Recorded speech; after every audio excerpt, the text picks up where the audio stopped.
In the confines of all that exists, two beings of great powers were fighting in a battle to the death. These two powerful deities were the creator god Saikibura and his evil counterpart, the very negative creator god Yiki. Both subjects were having a very intense battle, which was destroying stars and galaxies. In that instant, Saikibura was able to have a vision. A powerful warrior which mixed the two most powerful genetics of all the multiverses were in the same individual name, Kakarot. Today I'll die, but I'll take you with me, brother. I won't let you do any damage until the Chosen One finishes you permanently. What the hell are you saying? We're creator gods. There's no being that can face us. Saikibura in that instant had separated 80% of his power, which a part of it would be sent to a dragon god named Zamara, and the other 40% to a Saiyan god, Saikibura, in that instant would embrace Yiki and perform a sacrifice technique, which did not require ki exactly. The price was much higher. The price to pay was his soul would disappear completely, not being part of hell or paradise. It was as if he had never existed. Millions of years had passed since that event, in which all the energy would continue to travel throughout the infinite universe. Nevertheless, Zama had used a little of that power to rebuild the entire multiverse. However, 100 years later, the Chosen One was born. That is, at that moment, both energies had left the creator god, had entered, which came from the powerful god Zarma and the powerful legendary Ozaru. That's right, at that moment, a little boy named Kakarot would shake all the 12 universes. However, mortals were not able to feel his power. The only ones who were able to feel it were the angels and the beings of the kingdom of everything, since his power even surpassed the power of a destructive god. Whose power is all this? I can't believe that a warrior with all this power exists. We've not noticed his presence. My lord, the power of this guy is so great that he would be able to end the lives of his guardians. Only you in your combat form and I are rivals. I know that, Daishankin, so let's investigate who this power's about. Ask for reinforcements to all the angels and gods. We don't know who it is about. Angels, go to planet 703 of the Universe 7, better known as the planet of the Saiyans. We don't know that individual gives off so much power. All would leave towards the Universe 7, taking a matter of minutes to be a maximum alert. At that moment of arrival, the kings of everything would go to the place where such power was emanated. However, they were a little confused to observe a baby. However, next to the baby was a Saiyan. Daishankin quickly would be on guard because the power that was felt was incredible. Who are you? And how do you have all that little battle power? What are you talking about? I don't understand you at all. We have noticed the incredible power you've unleashed, so you better cooperate. Since we're here with all the gods, you don't stand a chance. I'm not lying to you. I don't know what you're talking about. Daishankin at that moment, without trusting himself at a great speed, would give a blow to Bardock, who would fall out of combat. Daishankin would be very confused of everything that happened. However, at that moment, all the 12 universes began to shake brutally.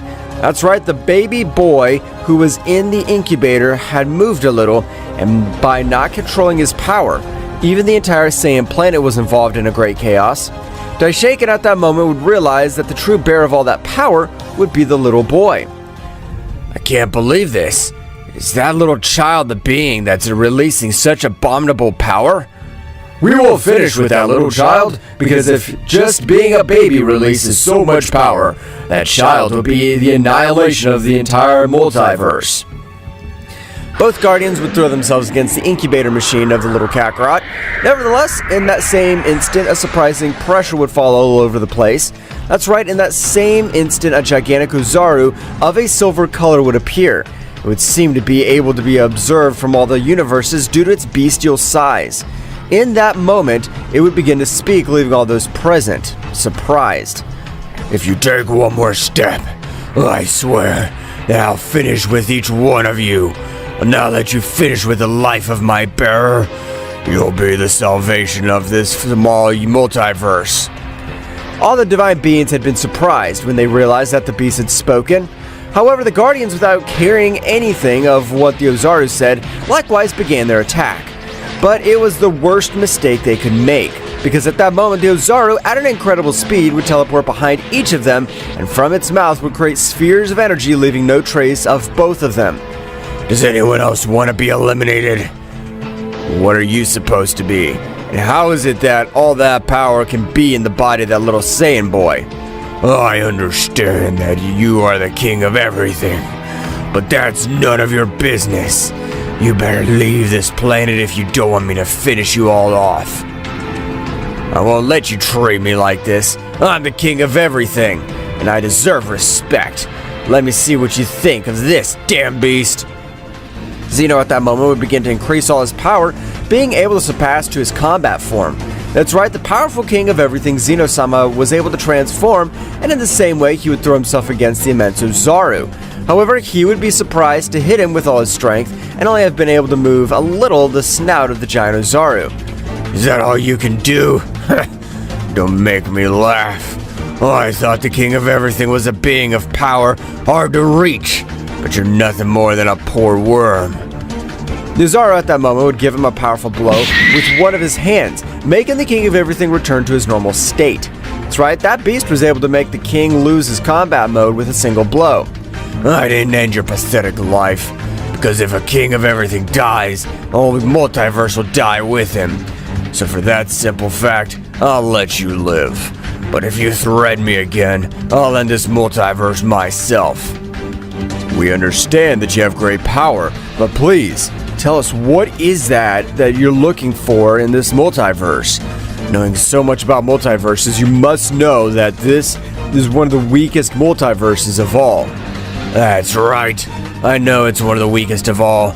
But first, I need to recover all my power so I can save you all. We're sorry for the offense we have put you through today, so we'll be leaving. Wait a minute. I can see that you are really not have bad intentions. You only wanted to protect your multiverse, so I'll revive your guards. In that instant, from the body of the little Kakarot would emerge a part of Zarma, which would make his eyes shine, bringing back to life both guardians. That will be all I will do for you on this occasion. At that moment, the Ozaru as well as Zarma would disappear. At the same moment, Daishinka would approach Jine, Kakarot's mother. We're sorry for everything that happened today. Your son will become a powerful warrior. It'll be your job and your education to give him if it becomes the destroyer of the multiverses or a savior. Never thought that my little Kakarot would be so much power. And don't worry, we'll make sure that he becomes a warrior who will be able to protect all the others. At that moment, all the divine beings would leave to their respective planets. After approximately 20 years, which Kakarot had become a powerful warrior and had finished with the life of Frieza, when trying to destroy his planet on multiple occasions, Kakarot would begin to travel through each one of the multiverses. When Kakarot had the memories of the creator god Sekibura, he knew that he should become much more powerful to be able to face such a powerful god. My power is great, but compared to the other kings and subjects that exist in all the multiverses, I'm still too weak. After a few months of expedition, Kakarot would return again to his planet with the intention of training his father Bardock, because if he had a powerful partner, he could increase much faster his battle level. However, it was impossible, Bardock not being able to withstand even 1% of the power of Kakarot. However, at that precise moment, in his mind, he was able to observe his Ozaru. Kakarot-sama, you can face the gods and angels, since they have divine power, but their power is great. Not compared to yours, but it'll be much more effective than training with your father. I understand. That's what we'll do. Kakarot at that moment would say goodbye to his parents and would take course to the planet of Beerus. However, all the gods after the visit to the same planet 20 years ago all had trained, since they knew that if the child is revealed would be his end. However, even the great Zeno-sama, a beautiful angel, much more powerful than everything that exists, was very interested in Kakarot, since she has been watching him for some years. The power of that Saiyan grows more and more. I am impressed. With only 20 years, he has the necessary power to even defeat a king without even making any effort. Mikoshin would continue observing Kakarot. Meanwhile, on the planet of Beerus, a strong rumble would make it shake. And at that moment, Beerus and Whis would approach where such a rumble had occurred. At the moment of arriving, both would notice the present Saiyan of Beerus would not recognize him just by observing him as a baby. However, Whis was able to recognize him, but before he speaks, Kakarot, with a much greater power, was able to make Whis not able to speak or even move a single one of his muscles, and would quickly communicate with Whis telepathically. I know that you know who I really am, but I want this guy to use all his power. And don't be afraid that he'll be eliminated, so you better not say anything at all. At that moment, Kakarot will decrease his pressure. What the hell is a Saiyan doing on my planet? Don't you know that I am the most powerful god of destruction among the 12 gods? If I wanted to, I could finish you off in the blink of an eye. I want you to try and see if you have enough power to at least make me bleed a little. Beerus at that moment, in anger, would throw himself against Kakarot, who would decrease his power to 5% of all his power, to take damage and get a Zenkai. Beerus at that moment, with his maximum power, would give a great blow to Kakarot, which would make him fall to the ground very badly wounded. What the hell? I didn't understand that the Destroyer God possesses so much power. The blow that I received hurt me too much, but this is what I wanted. At that moment, Kakarot would stand up and with a battle pose would begin to fight with the Destroyer God of Universe 7. At that moment, both began with a great battle, destroying stars, planets, and galaxies.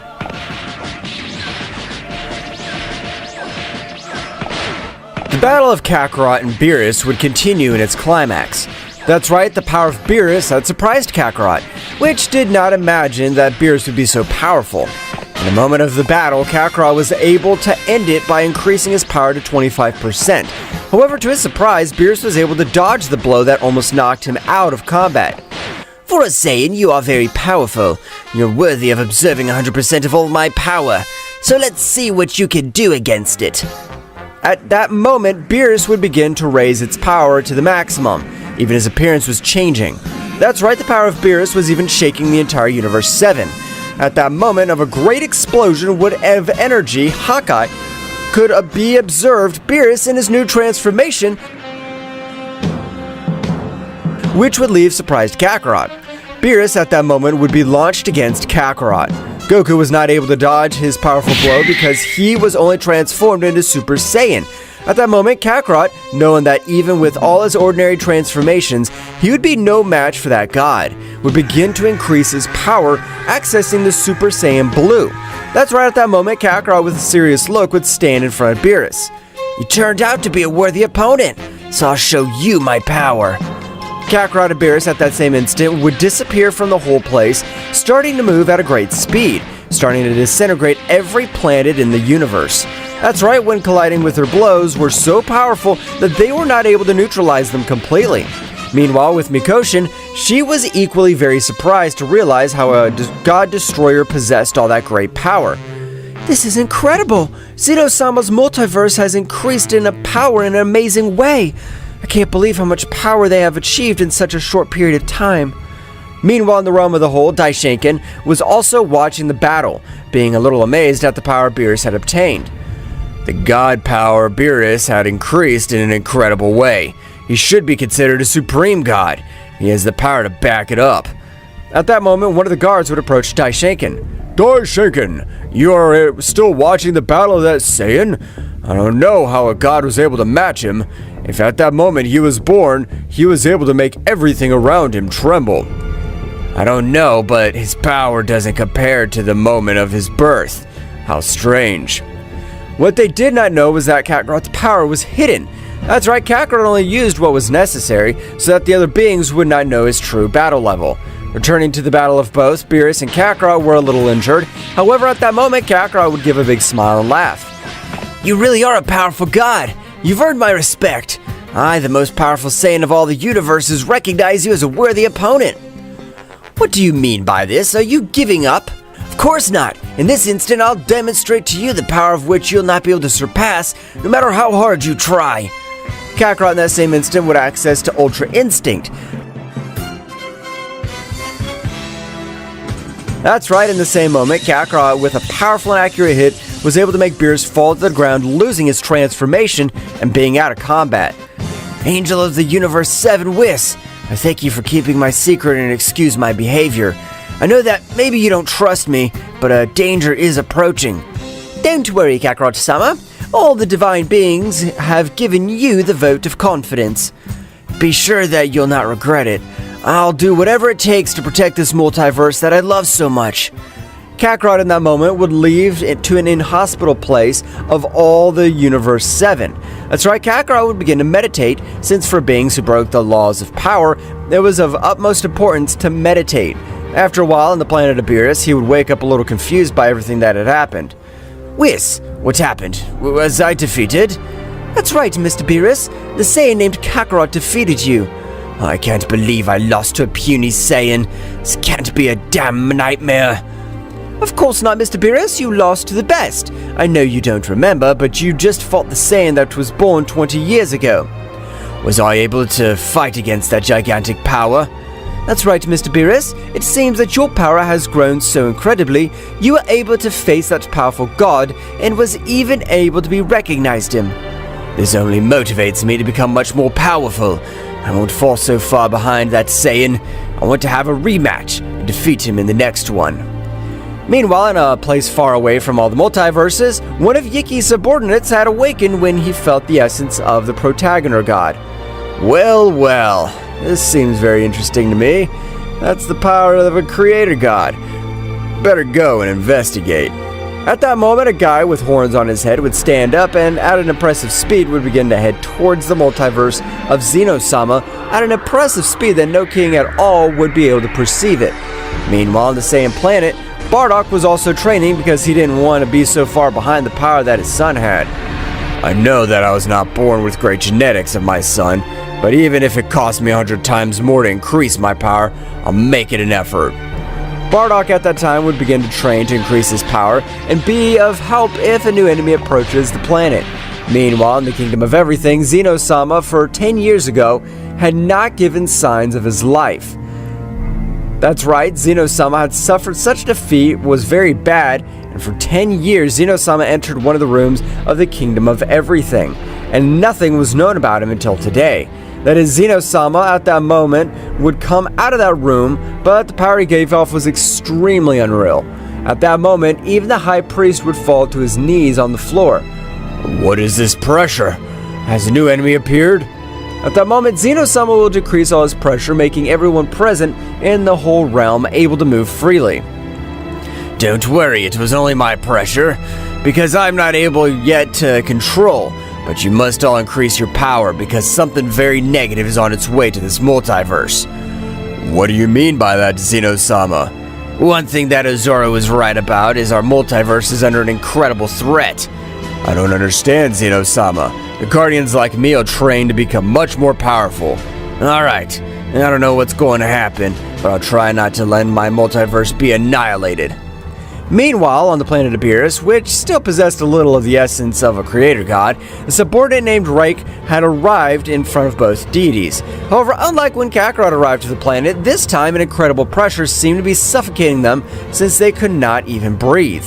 At that moment, Beerus would access his combat form, relieving the pressure, as well as Whis would increase his power to the maximum. Do some simple gods want to confront me? Beings that don't step on the ground of a king at all believe that they are capable of facing me. Reich at that moment, at great speed, would begin a fight with both deities, which had no chance because the power of that god was in another dimension. At that precise moment, Beerus would charge a large sphere of Hakai energy, which Reich would disintegrate with a single one of his fingers.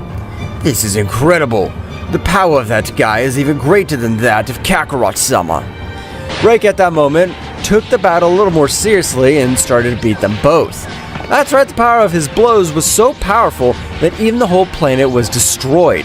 After a few exchanges of blows, Beerus and Whis were in troubled conditions, and they were not able to continue the battle. I'll spare your life if you give me information about everything I want to know. I'll not say anything for a being that releases pure evil from within. Wrong answer, God. I hope you're prepared to die, as this will be the end of you. At that moment, Reich was about to end Beerus' life. A powerful blow would send him flying through a few mountains and trees. At that very moment, Kakarot would take Beerus in his arms. You did well, Beerus. Now you can rest. Thank you, Whis, for communicating with me. Now they're safe. Be careful, Kakarot-sama. This guy's powerful is incredible. Don't worry about me. I'll end the life of this wretch. Kakarot at that moment would stretch one of his hands, being able to wrap both in a large sphere of energy, which both would begin to heal their wounds and recover each of their powers. At that moment, Reich would return to the battlefield, since the blow that Kakarot had given him contained an absurdly unreal power. Who are you? How do you have so much power? You've been able to cause me a little damage. The only thing you should know is that I'm the one in charge of ending your miserable life. Whis, you must do something. Kakarot's power and mine are equal, so he will be no match for him. I don't know, Mr. Beerus, But the power that Kakarot gives off this time is much stronger than the one he fought with you. Reich at that moment would throw himself against Kakarot, who was able to stop the blow, but it had been very difficult. At that moment, both subjects began to fight at a speed never seen before in this multiverse. Kakarot at that moment would throw a great sphere to the sky, creating a barrier so that no one else feels his powers. You think that sealing me will be enough? I'm the subordinate of the creator god. I sealed you so that you won't have any other allies be able to interfere, because including you, there are 7 more of Yiki's subordinates. So, you're the damned one who possesses the power of the creator god Sekibora. You have my job much easier. Here I'll be able to kill you without you having the chance to escape. I'm now locked up with you. You're locked up with me. So I hope you're ready, because I'll use all my power, and nothing and nobody will be able to save you. Kakarot at that moment began to increase his power to the maximum, accessing the Super Saiyan Phase 3 with the Ultra Instinct. That's right, the power that Kakarot was releasing was so much that even Beerus and Whis would be very surprised. But at that moment, Kakarot would pass to his Ozaru form, leaving everyone much more surprised. What the hell? How is he able to turn into that gigantic monkey? From what I understand, the Saiyans have the ability to transform as long as they see the full moon. I hope you're ready for your end, because with this body, I'm able to finish you with a single blow. If your body increased so much in size, your speed will decrease too much. Reich at that moment would begin to give him a rain of blows, but to his surprise, the Ozaru would dodge each one of his blows. Let's see what you think of this. Release of the King of Beasts, Ozaru Creator.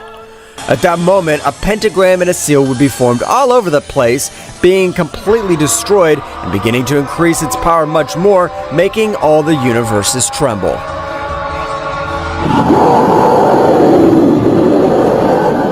Kakarot, such a moment, would continue increasing his power in an incredible way. So much was its bestial power that it would make even Reich retreat. However, at that moment, a gigantic Ozaru would appear in front of everyone, begin to fight with that guy. However, this time, at the time of colliding their fists, the difference in power was totally clear. Kakarot, having much more destructive power, was able to cause much more damage to Reich. After only 10 minutes of battle, in which Reich was very badly injured, he was furious. Not having the necessary power to end the life of that simple mortal, from his viewpoint, Kakarot was just another worm. Damn it! If you're only the same size as me, I'd be able to finish you off. You're wrong. Even if I were your own size, you wouldn't be able to fight me. What do you say we give it a try? Or are you afraid? An existence like me will never be afraid of it being as weak as you. Kakarot at that moment began to transform into Super Saiyan Phase 4. That's right, Kakarot, instead of returning to its base state, had evolved once again. The transformation he had obtained would leave surprised Whis and Beerus. Was he holding back in all battle? Even unleashing all his beastly power, it doesn't compare to the power with which he was born. Is that Saiyan so much more powerful, but he's limiting you to using a certain part of his power? That's something hard to believe. For now, we're the same size. What do you say we end this battle once and for all? I agree with you. Now I can finish you with a single blow. Reich at that moment, at an amazing speed that not even Whis was able to observe, had given a shrapnel of blows to Kakarot, which would send him flying into a lake, and without warning, he would charge a large sphere of energy, which would disintegrate all the water in the lake. What do you think of that, simple mortal? You're stupid to return to your normal state. It seems that today we will die, since the power of Kakarot-sama has disappeared. However, at that moment, a loud rumble would be felt all over the planet of Beerus. And at that moment, Kakarot would be seen shaking his chest where he had received such a powerful blow. Was that all your power? The only thing you have done was to disappoint me. You don't have the power to even make me bleed. Meanwhile, with Mikoshin, she was very surprised to witness a part of Kakarot's power. That's right, his power was a power that, even for her, would be difficult to face. But she also wondered, who was that guy named Reich? This is very strange. That guy has a very strange energy. Returning to the battlefield, Kakarot at that moment, with a serious look, would stand in front of Reich at lightning speed. I'm the Saiyan with the legendary power Ozaru and the dragon god Zarma, who will end the life of Yiki, and I will start with you. Reich at that moment, with fear, would begin to attack desperately to Kakarot, but each of his attacks were in vain, because if they hit Kakarot, they had no effect. At that moment, Reich regretted having gone to that planet, because he knew he was going to die. I know that you'll end my life, but I will not go to the other world alone. Reich at that moment began to increase his power much more. Even his whole body began to spurt absurd amounts of blood. That's right, Reich was surpassing the limit of his body. At that moment, Reich would take Kakarot strongly with the intention of exploding. I think it's honorable that you'll give your life to finish me. Divine body of steel, heavenly protection, divine bomb. At that moment, a big explosion was able to be seen all over the place. Even the barrier that Kakarot had put had cracked a little. In the sky, you could see Reich very badly wounded on the verge of death. The power of that bastard was really scary. I better get out of this place. I knew it'd be a very honorable act for a being like you. That little explosion was able to cause a few tickles all over my body. What the hell are you? You can't be an ordinary being. Even we, who are born with the gift of possessing Creator Key, are not able to come out of an explosion like this without a scratch. I'm not the same as you. I'm 100 times better than you. So now die! Kakarot at that instant would stretch his hand, throwing a great sphere of Hawkeye energy, which would disintegrate Reich, leaving no trace of it. In that moment, Kakarot would stop concentrating energy in the field that protected Beerus and Whis. Kakarot-sama, did you hold back in all battle? My power is to protect you. It's not to hurt you or to finish you. The only thing we did was have a great training. I understand, Kakarot-sama, but rest assured that I'll become a very powerful being and soon I'll defeat you. I'll be waiting for that moment with eagerness. Kakarot at that moment, he was about to leave, would fall out of combat and return to his base state. That's right, although Kakarot did not show it, his body was in pieces. When using the power of the legendary Ozaru, his body was so heavy and dense that it was able to break each of his energy veins. At that moment, Beerus and Whis would take Kakarot to a room where he could rest. Meanwhile, with the 7 subordinates of the negative creator god, all of them would feel how Reich's vital energy had disappeared. Reich's power has disappeared. A warrior seems to have the necessary power to finish with one of us. We must be attentive, because this is war. Meanwhile, in the Kingdom of Everything, in a special room of the same form, Daishenkin, together with the Guardians of Zeno-sama, were training in a very bloody way. That's right, all the warriors wanted to strengthen their bodies as the hardened metal of all their universes. We have been in this place for about 3 months, and I'm still not able to get used to this pressure. We don't know how the King of Everything was able to endure all this for 10 years. Meanwhile, Zeno-sama, he was meditating to be able to control all his power at 100%. That's right, Zeno-sama had no longer returned to his base state. Now at all times he was transformed and ready for combat. We must be ready for the war that's approaching. Even though I have all this power, I don't feel prepared. The danger that's approaching is of another level. Returning to the planet of Beerus, Kakarot would continue out of combat and had already approximately 2 weeks since that great battle, in which Kakarot would continue out of combat. Nevertheless, inside himself, Kakarot was able to observe Zalma. Kakarot, you've grown up a lot, and this is the first time I have met you. You are the chosen one to be the creator god, so don't disappoint us. The power that sleeps inside you is a power that even capable of making the so-called creator gods tremble with fear. You're the salvation of this multiverse. I'll not let you down. I'll save this multiverse even if it costs me my life. I swear I'll do it. Meanwhile, on the planet of Zeno-sama, he was very thoughtful because despite having all that bestial power, he was not prepared. However, at that very moment, a door of the Kingdom of Everything had opened after hundreds of thousands of years. That's right, from this room, a guy released a great power. Wow, after so many years, a being has awakened the interest of my battle instinct again. This is something that does not happen every day. At that moment, that subject would increase his power a little, making it difficult for even the king of everything, Zeno-sama, to breathe. At that moment, Zeno-sama would create a barrier around his body, being able to move freely. Whose power is this? It's a power that at the top of everyone's list. Meanwhile, in a faraway place, Mikoshin had felt the power of Zeldrris, and she would recognize it quickly as she had fought with it in the past. But if this is the appearance of Zeldrris, how the hell did he break free from the seal of a king at all? This is bad. Returning to the realm of a whole, Zeno, at that instant, would stand in front of the subject. Who are you? And how can you be in my castle without me noticing your wretched presence? I have more respect, since this castle was mine before it was yours. Zeno-sama would be very surprised by the words that Zeldrris had said to him. Well, having spent millions of years asleep, I think I'll stretch my muscles with you. I hope you're powerful and do not disappoint me. Zeldrris at that moment, with an incredible speed, would begin to beat the king of everything, who despite being able to clearly see his blows, was not able to react. After 3 minutes of battle in which Zeno-sama had received all the beating of his life, he was able to move away a little and release all his power, leaving Zeldrris surprised due to the power he released. Even Mikoshin, who was heading to Zeno-sama's planet. Meanwhile, on Beerus' planet, Kakarot had already regained consciousness and was able to stand up again. You're kind of a tough guy. Let's see how you like the true power of a king at all. Zeno-sama at that moment began to increase his power so much, which was able to create a big explosion due to all the power he was releasing. At the moment of finishing, Zeno-sama at an incredible speed would throw himself against Zeldrris, which was not able to dodge a strong blow in his face, being completely sent to fly to a planet. At that moment, Zeno-sama would begin to give him a shrapnel of blows, moving at a great speed throughout the universe.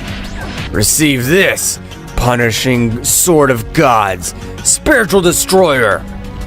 A great sword would begin to descend from all over the universe. At that moment of hitting Zeldrris, he would use his sword in the same way, starting an incredible clash of weapons. After 2 minutes, a strong explosion would be created all over the place. That's right, the collision was not able to withstand so much energy. However, at that precise moment, Zeno-sama, without wasting time, would rush again against Zeldrris, who was very badly wounded. Damn it. The power of this guy even surpasses the power of Zeku-sama, who is the most powerful king of everything. However, at that moment, an incredible pressure would fall on the entire universe. That's right, Kakarot had awakened and had a powerful Zenkai, with which he even made both subjects tremble. Kakarot was again passing to his Ozaru form, but this time the power he gave off was so much that even left surprised all the deities of the multiverse as Zeno-sama. Even Mikoshin, which was going through the megaversal barriers, was pulled to the ground by that great pressure. That boy's power is incredible. He's advancing so fast that it's hard to believe he's still a mere mortal. But something that everyone was confused about was that Kakarot was not a mortal. He was destined to become the most powerful Saiyan creator god of all time, and to end the life of Yiki. The gigantic Ozaru at that moment would give a loud roar, and from a sphere of energy you could see Goku in his most powerful phase so far. I'm ready for battle. Kakarot had completely recovered, and thanks to this great battle, he had obtained an incredible Zenkai, making all the universes tremble, which would leave everyone surprised, even Zeno-sama, who was fighting with Zeldrris. This power is that Saiyan's. I thought that with my training, I'd overcome him, but his power seems to have no limits. What the hell is this pressure?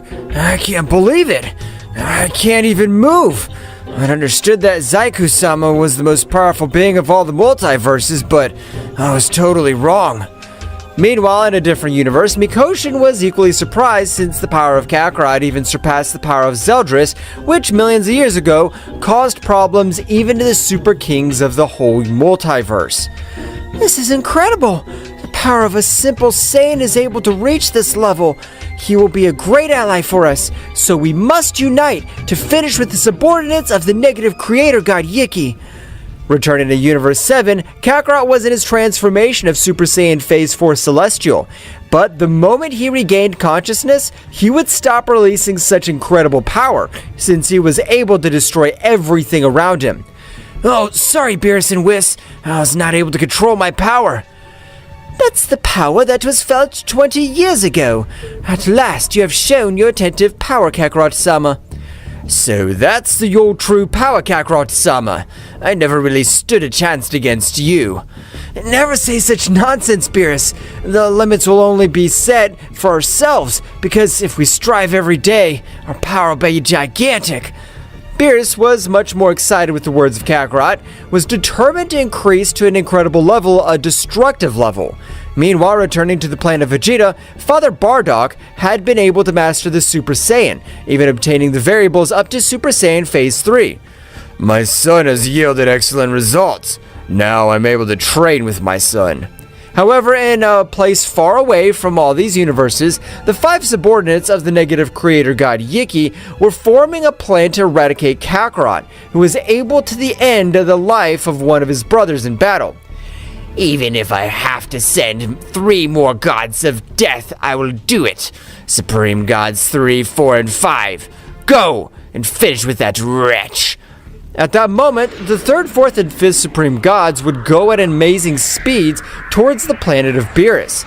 That's right, in that place, they felt the energy of the guy who had ended the life of Reich. Kakarot, at that moment, would feel 3 gigantic powers. That's right, despite being millions of miles away, Kakarot was able to feel his abominable power. Whis, Beerus, get out of there! 3 powers are on their way, and their powers are greater than the one I defeated. This will be a very complicated battle. But Kakarot-sama, you fight alone, you'll die. Please, let us help you. At that moment, a sword of energy would descend directly towards both deities, and Kakarot, with an amazing reaction speed, was able to get in front of that great attack, and with his destructive blow, he was able to destroy the entire divine sword. Get out of here! The only thing you'll do will be in my way! Mr. Beerus, let's leave. Although it pains us to admit it, we can't do anything in this battle. Even Zeno-sama won't be able to confront these powers. Whis and Beerus at that moment were able to leave. A guy would stand in front of them. Where do you think you're going? All beings who oppose the creator god Yiki will die. Damn it! I told you so! Kakarot at that moment would increase a great power of his power and launched himself against the guy who had arrived. However, the guy dodged each of his blows without any difficulty. Hell, my power's hundreds of times more than the other guy faced. At that moment, the 2 remaining gods would appear. Don't think that it'll be an even battle. We have the mission to defeat you in any way, even if we outnumber you. At that moment, the 3 subjects had thrown themselves against Kakarot, who in spite of fighting with a great part of his power, was not able to face 3 warriors at the same time. That's right, Kakarot was receiving the beating of his life, not being able to do anything to defend himself. You turned out to be a poor insect. You have nothing to do against us. Kakarot would receive the beating from a trio of warriors. However, the moment Kakarot became unconscious, he would return to his base state and seem to be lifeless. Ha ha ha! Simple mortal, you are not a worthy opponent. The 3 warriors charged one of their most powerful attacks, launching it against Kakarot, and the planet Beerus and Whis would try to stop the attack, but it would be in vain. The moment of the attack was about to end the life of the 3 warriors, an extremely powerful roar would be heard throughout the universes, even reaching the 2 most powerful supreme gods. Thank you very much for trying to give your life for our master. But now, I will borrow your body, and you will face against the Golden Ozaru. At that moment, the body of Kakarot had passed again to the Super Saiyan Phase 4, but a big difference was the color of his fur. That's right, this time all his fur was a bright golden color. How were you able to stop our attack? But it doesn't matter. Now we'll finish you with the blows. At that moment, the Zaiku was only 3 centimeters away from hitting Beerus. Kakarot had teleported in front of Beerus and would strongly grab Zaiku's hand and would start to feel an abominable pain. Aren't you defeated? They were able to defeat my master, but I'm their hidden power. along with the Dragon Zama. Now it'll be their turn to face us. Kakarot in that moment of an extremely powerful blow would be able to pierce Zaiku, which at that moment would fall to the ground lifeless. Beerus and Whis were very surprised to realize the brutal increase of Kakarot. At lightning speed, the three warriors began to exchange fists, but unlike before, Kakarot was the only one who had the advantage. Regardless of the numerical difference, meanwhile, with Mikoshin, she had felt the power to also possess some creative energy. Really? That Saiyan is not normal. He has an amazing power. He's even able to face the descendants of the negative creator god Yiki. This is our chance to finish with all his legacy once and for all. In the palace of the King of Everything, Zeldrris and Zeno-sama were both very surprised and unable to move. In that moment, Daishinkan, together with both guardians, would come out of their training, but despite having increased their power in an amazing way, they were completely dragged to the floor without being able to do anything. But what the hell? Who releases all this power? Even though we were pushed our bodies to the limit, we're not able to withstand this pressure. The power of this pressure resembles that of the Saiyan boy. I remember him because he annihilated us. Daishinkan at that moment, with his mental power, was able to realize that what both guardians were saying was the right thing, since he was able to observe Kakarot fighting with two other subjects. Apparently, Kakarot-sama really is the protector of this multiverse, since he's facing two warriors who'd be able to finish us with a single blow. Returning to the battle, both gods were very wounded, unlike Kakarot, who seemed not to be wounded, but internally his body was in pieces. That's right, Kakarot's body was about to collapse.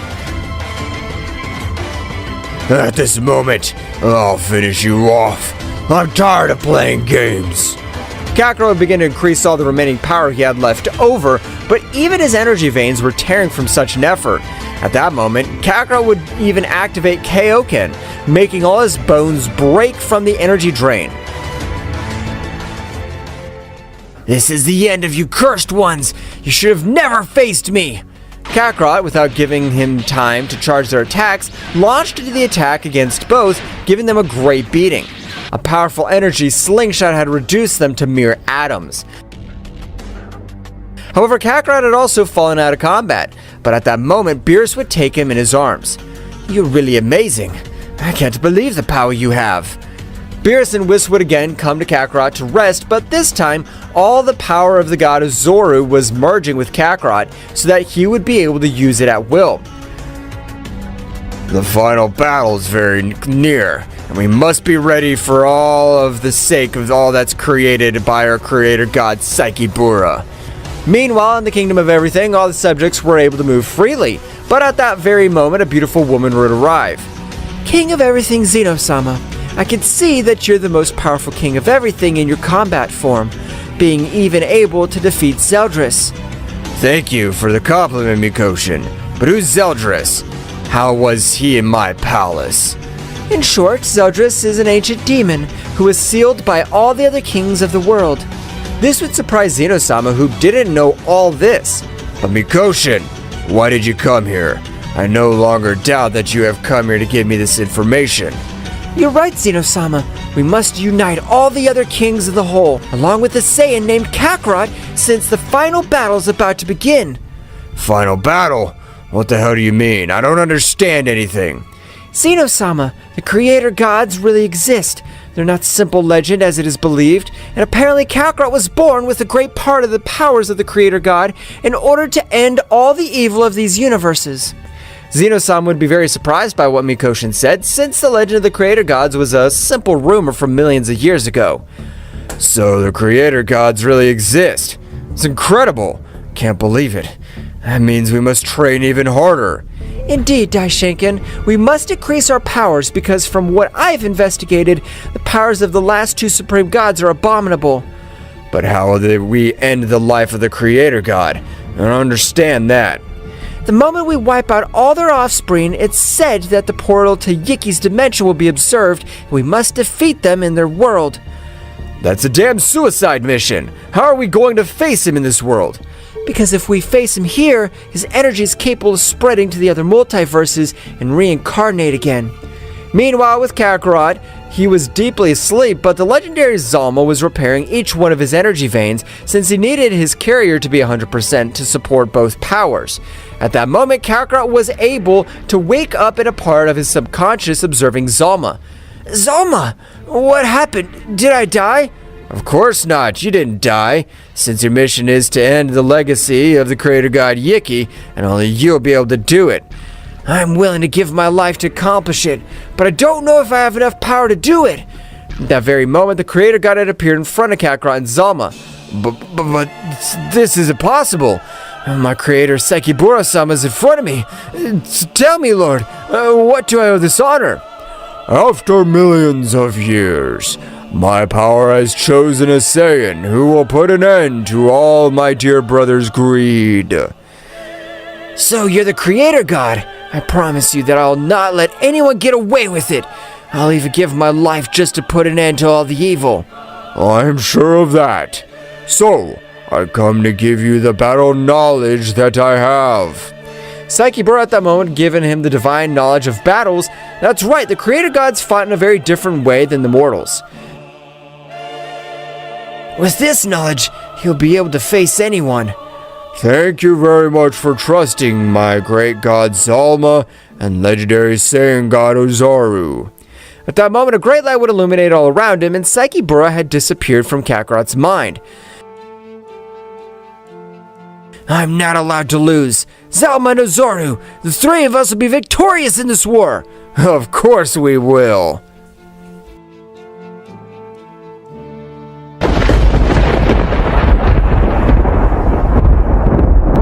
Kakarot had received the last trace of energy from the creator god Sekibura, and with his extra power he had been able to access his best state as a Saiyan. So this time, when Kakarot opened his eyes, they were all of a silver color. The power he gave off was amazing. His base state was currently the Ultra Instinct. However, the difference in power was abysmal, since only with the Ultra Instinct he was able to defeat kings in a single blow. The power that Kakarot-sama possesses is incredible. I'm not even able to see the limit of his power. Oh, this power is incredible, but I must become much more powerful to be able to save all of my loved ones. Zalma, only in case of emergency I'll use your power. As you order, Kakarot-sama. Since from now on, you only will be the one creator god. Kakarot at this moment had recovered completely and 100% leaving Beerus and Whis surprised, since not even 24 hours had passed. Kakarot-sama, it will be better for you to rest again since your power is still not completely recovered, and it'll be better for your energy veins to be completely recovered. Whis, you don't have to worry about me, because right now, I'm going to fish with those damned minions. I have the necessary power to do it. But Kakarot-sama, this is very risky since, from what the three guys said, it was that the two remaining supreme gods were the most powerful ones. No matter if they're the most powerful gods, today I'll put an end to the reign of Yiki and the end of the miserable existences as purgatory. Kakarot, without saying a word, would quickly go to the planet Vegeta and would notice that all the Saiyans were training hard. However, one of the Saiyans stood out above all. Yes, the Saiyan was Broly, the legendary Super Saiyan. The power of that Saiyan's amazing. I can't believe it. And as far as I can tell, his level of battle seems to have no limit. Kakarot at that moment would approach Broly, which at that moment would begin to talk. And in the same way, Kakarot would explain everything that happened. Managing to get the help of Broly, Kakarot and Broly, at that moment, with the teleportation of Kakarot, would reach the Kingdom of Everything, leaving everyone surprised, even Zeldrris, since he felt all the power that emanated from the body of Goku. Who is this guy? I've never met him in the past, but he has an unreal power. Zeno-sama, Daishiken-sama, I thank you for trusting me. Now I'll fulfill my destiny and finish with the ambitions of that creator god Yiki. Zeldrris, at that moment of hearing the name, would be astonished since he had only heard it in legends of even ancient gods. Kakarot-sama, it's been the best decision we could have taken, so I'm sure that you'll be the savior of all the universes. We trust you, Kakarot-sama. Count on that one. Even if I have to give my life, I'll finish with all traces of that wretch. Kakarot and Broly at that moment would arrive to the planet of the two supreme gods, which would stand up. One of them had Saiyan appearance, while the other one seemed to be an ordinary human being. However, the shape of his aura formed the death, implying that he had finished with hundreds of living beings. So you're the subordinates of the miserable Yiki. Both subjects at that moment had launched an attack, getting angry since Kakarot had not had the slightest respect of his creator. Broly, at that moment, would access the legendary Super Saiyan, making everything around him tremble. While Kakarot would begin to fight against Sorat, which looked like the simple human, but his power was amazing.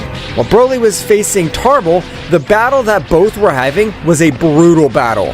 That's right, his power was so devastating that even the multiverses of the other kings of the whole were affected by the battle.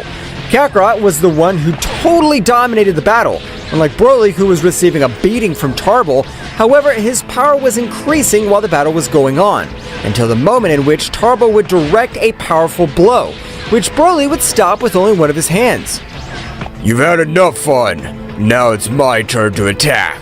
I hope you're ready, because I'll not hold back. Broly at that moment would hold Tarble by the head and start to crash him through every planet and rock that was around him, while Kakarot only dodged each of his blows, and when they collided their fists, they did it with the same power so as not to cause collisions in the other multiverses. How is it possible that you have all this incredible power? This can't be. I'm the chosen one by the creator god Sekibura, and I'll not allow any of you two to put an end to my plan to put evil to an end. You can't do this. Since the power of our creator is unlimited, he has never known defeat and never will. No matter how impossible a challenge may seem, I'll overcome it one way or another. Kakarot at that moment, in order to not waste more of his energy, he would increase his power a little bit, which with his speed would increase incredibly. With a strong blow, he would leave Sorat out of combat, who would fall to the ground. I don't deserve to have mercy on you, you damned insect. Kakarot, at that moment, with a large sphere of energy, had completely finished with the life of Sorat, leaving no trace. Tarble would be surprised not to feel the power of Sorat, since he was the most powerful god of the subordinates of the creator god Yiki. Damn it, this'll be the end of me. But if I have to die here, I'll not do it without finishing with the life of that damned one. Tarble at that moment would increase his power to the maximum, being able to dodge a few blows of Broly and flying with his maximum speed towards Kakarot, hugging him tightly. You trusted me. I know I'll die, so I'll explode and take you with me to the other world. Stop putting your filthy hands on my body. What did you say? Stop putting your dirty hands on my body. At that moment, Goku's aura had increased so much, which would pulverize Tarble's body, which would leave Broly very surprised, as he witnessed the incredible and bestial power of Kakarot. Kakarot-sama, are we really ready to finish with that creator god? Of course we are, Broly. Trust me, today we will put an end to that cursed one. Kakarot and Broly began to fly through all the universes at an overwhelming speed, so much that the same space-time was cracking, because the speed of both subjects was exceptional. However, what both didn't know was that the energy of the six fallen supreme gods was entering little by little into the body of Yiki. That's right, Yiki was absorbing the power of his offspring. Damn it! If the essence of my children is coming into me, that means that they have died. I must assimilate this power and finish with the descendants of Sekibura. Yiki at that moment was assimilating all that power so as not to have so much energy consumption. Meanwhile, returning to the kingdom of everything, all the beings of the place were very astonished. How is it possible that this guy is going to face Yiki-sama? It's said that his power was never known to any limit. Only his brother Sekibura was able to defeat him, but he had to give his life to finish him off. You're right. But what you don't know is that the Saiyan named Kakarot is the son, or rather the being that possesses more than 75% of Sekibura's power. At that moment, Mikoshin, who had arrived in Zeno-sama's multiverse, would also be astonished. That explains why that being has such bestial power. Only he's able of ending all the evil of the multiverses where the essence of Yiki. This is something very difficult to assimilate. I can't believe that a being with such power exists. Much less did I know that the creator god Sekibura had left a great part of his power to a simple mortal. He is not a simple mortal, since as far as I can tell, he's the being that has the ability to withstand the power of a creator god. That's right, If any of us possessed the power of Sakibura-sama, we'd explode as this power would be so dense and heavy on our bodies and veins of energy. Even the Saiyan who possesses a warrior body are formidable, but this Saiyan named Kakarot, it's amazing. I can't believe it. Even so, we must not leave him alone, because if the power of Yiki is so great, he'll not have it easy, and we must have him with our energies.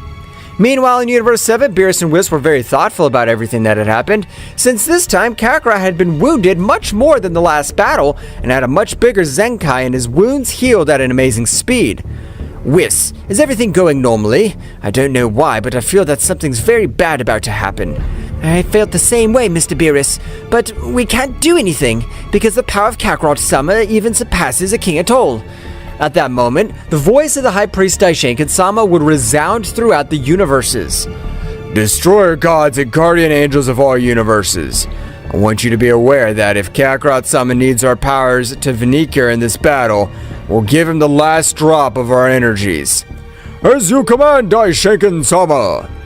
However, hundreds of thoughts were invading every planet of the 12 universes. That's right, since some gods didn't know who the guy named Kakarot was, and why even Daishinkan-sama had so much respect for him, returning to Kakarot and Broly, both had already flown for a few days and still had too much distance left. However, at that moment, Kakarot was able to observe Zama in his mind.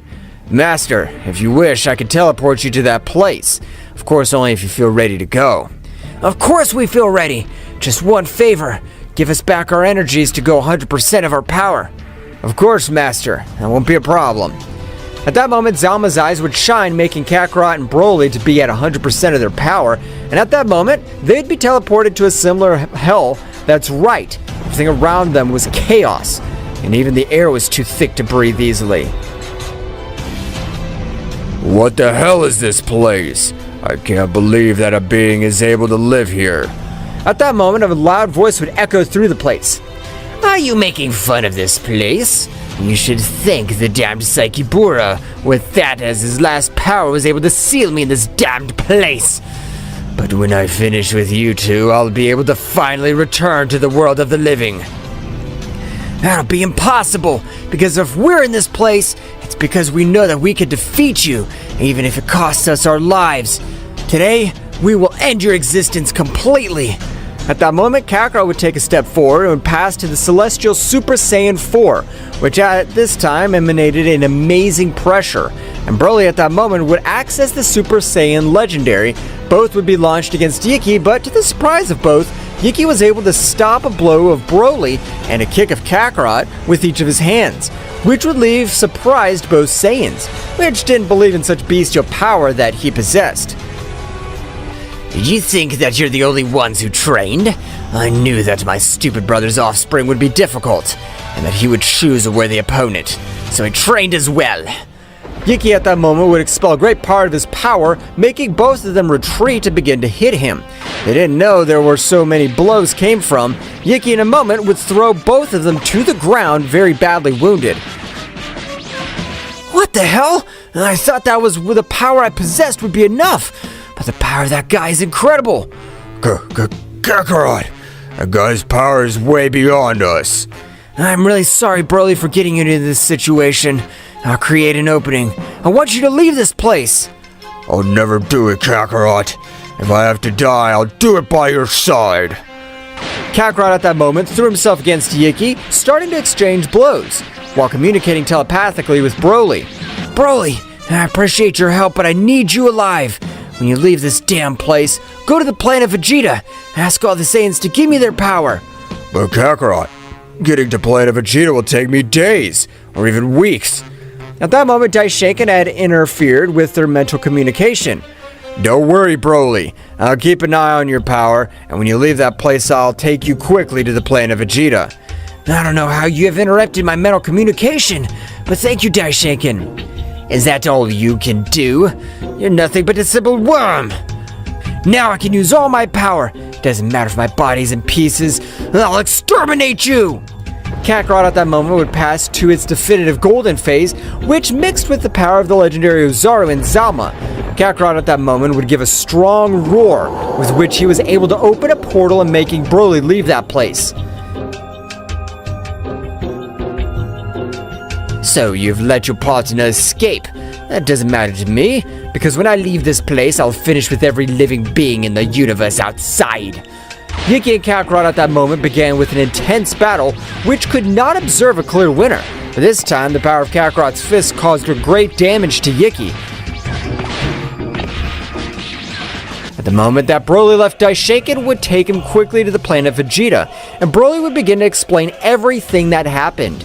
Every being on the planet would begin to send their energies, as well as all the divine beings of the multiverses. Kakarot-sama is not alone. We're with you. Come on, Kakarot. You're the chosen one. We trust you. Kakarot and Yiki were still exchanging blows. However, at that moment, Kakarot would fall to the ground because of the excess power that was reaching his whole body. This is my chance. Die, damn it! Yiki would throw a great energy sphere, creating an immense explosion. However, at that moment, Kakarot began to increase its power to the max, not causing any scratch, and after a great light, it would be observed to Kakarot, which had not been able to reach omnipotence.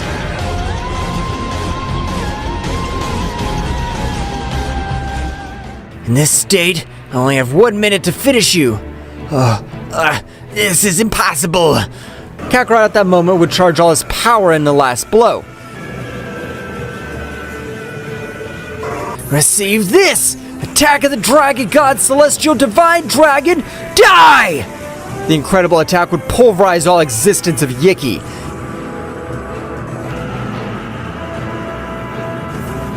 Even destroying its dimension. Leaving no trace of this, Kakarot at that moment would be out of combat and would return to his base state. Gogeta would feel the power of Kakarot, would teleport quickly to his aid, and would take him to his palace. A few weeks later, Kakarot had recovered and had been proclaimed as the new creator god of the multiverse.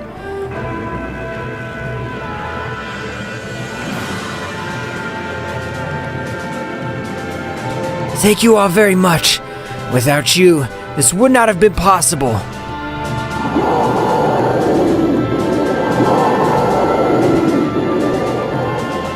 Kakarot had been proclaimed as multiversal creator god, having finished with the life of Yiki. However, with the fall of Yiki, 3 creator gods of different timelines had awakened from their great dream. So with the fall of Yiki, which corresponded to all the north of the Megaverse, beings of great powers began to appear again, which were sealed with a creator seal. With the help of the power of the 4 poles, east, south, north, and west, but with the fall of one of the gods, the seal had been weakened by 25%. However, at that moment that Kakarot had been proclaimed as the new multiversal creator god, an amazing power would have overwhelmed the 3-dimensional gods. The fall of a creator god and a birth of a new one. This had not happened since 1500 million years ago, when Yiki and his brother Sekibura fought, being Yiki the winner. Returning with Kakarot and the others, all in the multiverse of Zeno-sama already had passed some 700 years, in which all the universes had the perfect level of mortality, and even the destroyer gods were beings of great powers, in which in this occasion had the necessary power to destroy universes. Nonetheless, in this moment of tranquility, it would not last for so long. This way it is, in that instant a powerful warrior would have been able to wake up. Flashback. At the moment that Kakarot was able to finish with the life of Yiki, the whole North Pole was left. A powerful being was able to set himself free. However, he was in terrible condition, so he had decided to sleep for a few hundred years. End of flashback. After hundreds of years, I have completely recovered. Apparently Yiki has fallen, but I don't feel the power of Sekibura either. Apparently those two have completely killed each other. I only feel the power of Sorat, Nor, and Hades. That being at that moment would expel a disgusting negative aura, with which he was able to begin to absorb the vital energy of hundreds of planets. However, he wished to have much greater power, so he decided to come up with a plan. This'll be a bit risky, but I need more power. I want to finish with all the poles and be able to bring the demonic family back to life. Death Divider! At that moment, from all of Micah's body, large amounts of blood would start to come out. That's right, this technique, which he had activated, required an incredible power. However, at that moment, in all the poles of each dimension, Creator God, including Kakarot's, small amounts of energy would be snatched by force. It was minimal, but counting with all the beings at the poles, it was an incredible power. What happened? 0.1% of my power was forcibly taken away. Kakarot wouldn't have given it any importance. However, in the realm of the whole, Daishaka was in deep thought, having lost a small part of his power as well. What is supposed to be happening? This technique reminds me of the forbidden technique Rapture, which was used by the 6 evil gods. However, Daishaka was confused because the Rapture was a copy of a real technique which had the name of Death Divider. Because even if a being was on the verge of death, the amount to be stolen was minimal, no matter if the bearer dies, hence its name. That's right, at that moment thousands of energy spheres and all that energy would begin to enter the body of Micah, which was filling with an incredible power, being so much that the 4-dimensional gods felt the rumble in his body. What the hell? My body feels terror and fear. That power's gigantic. It even surpasses Yiki's power with ease. Kakarot at that moment, at an incredible speed, would begin to move through all the multiverses. However, at the time of arrival, he would find absolutely nothing. But at that moment, the 3-dimensional gods would arrive in the same way, to which Kakarot would be very surprised, because he didn't know the existence of those gods. Who are you? And how were you able to feel those powers? We are the God-dimensional creators. Kakarot would be very astonished. We are aware that you are able to defeat Yiki by being the first Saiyan to be born with the power of the dragon god Zalma in the legendary Ozaru. How do you know this? Since you've died approximately 43 times, you were tied to an infinite loop, which had to be fulfilled if or not.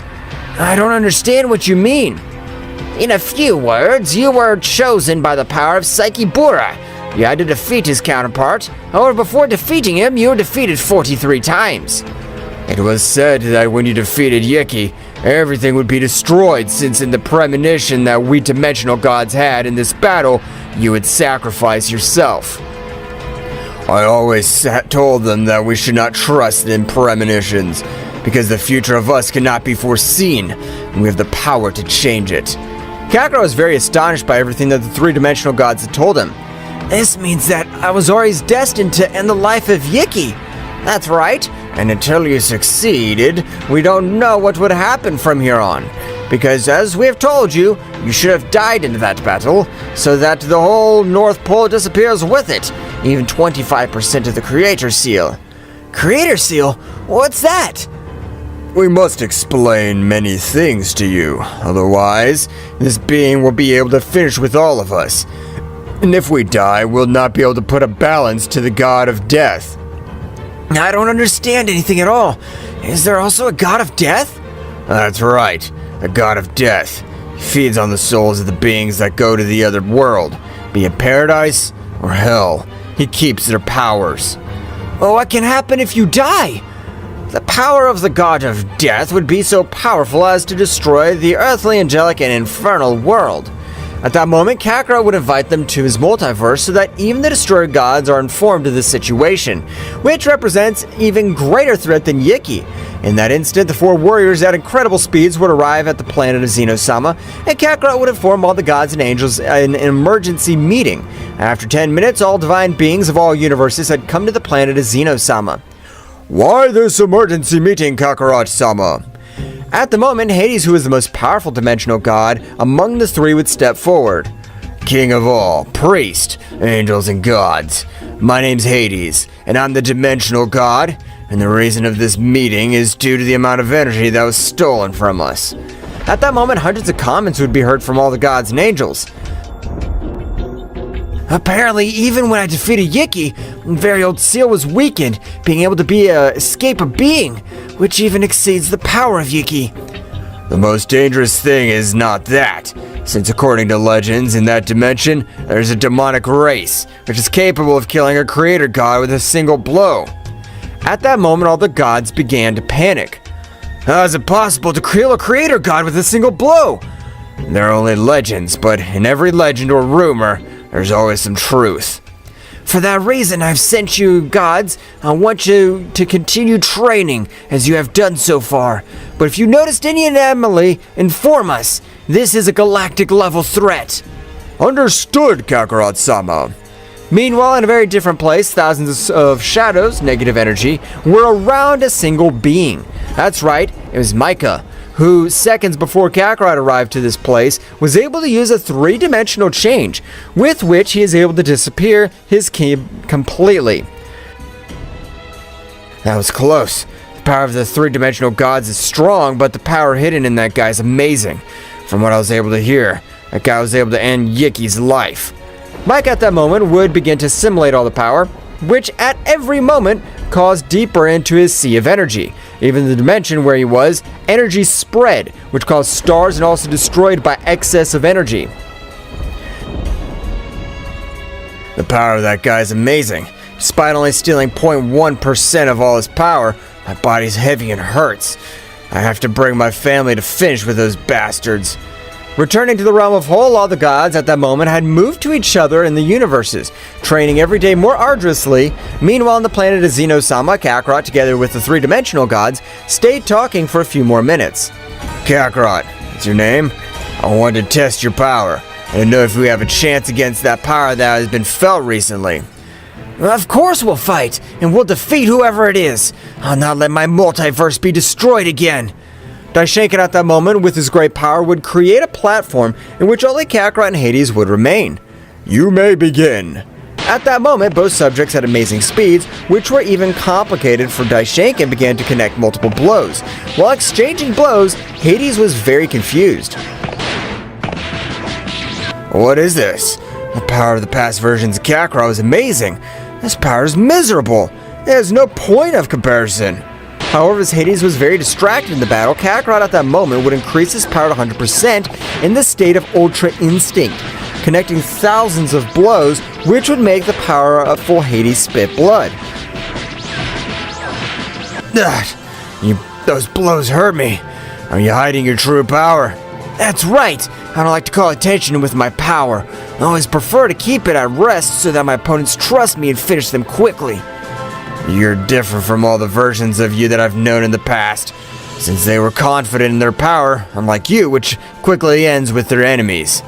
Hades at that moment, much more serious, would launch against Kakarot, starting to exchange blows, which this time Kakarot received without being able to do anything.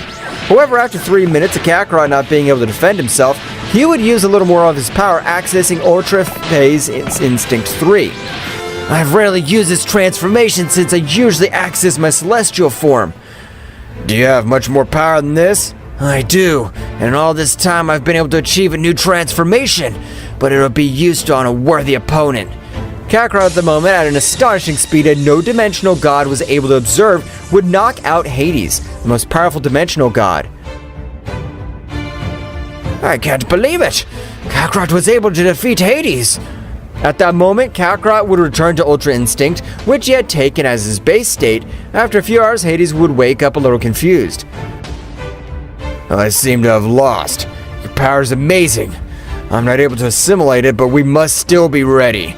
The power that was felt was from another dimension. At that moment, the three-dimensional gods would return to each of their poles. Meanwhile, with Micah, he had been able to master all the power that he had stolen, beginning to devise a plan. First, I need to just test the power of all the destroyer gods to know if they'll be a nuisance or just flies. At that moment, Micah, with his great negative power, would create a massive dark energy in front of him, from which a few rays would come out. After a few days, a being would come out of such darkness. That's right, Micah had the power and knowledge necessary to create beings based on negativity. You already know what your objective is. Attack the deities of Universe 7, since as I could investigate, it's the universe to which this subject's more appreciation. Destroy his planet. As you command, my master. At that moment, the warrior named Draco would leave at great speed to Universe 7, arriving quickly to the planet of the Saiyans Vegeta, beginning to destroy everything around him. At that moment, Broly, Bardock, and the Prince of the Saiyans Vegeta would stand in front of this warrior. Who the hell are you? Do you want to be exterminated by the Saiyan race? You don't have enough power to face me. At that moment, the three warriors rushed against Draco, who would release a little of his power, shaking the entire Universe 7. So much so that Beerus and Whis had felt such a roar. Mr. Beerus! That's right, Whis. A new being of negative energy has appeared, and I'm sure it's due to that guy. He is on the planet Vegeta. We must hurry. While Beerus and Whis were heading at maximum speed to the planet of Vegeta, Draco had been able to give them a beating to the three warriors who had fallen very badly wounded. But Broly at that moment would begin to rise its maximum power.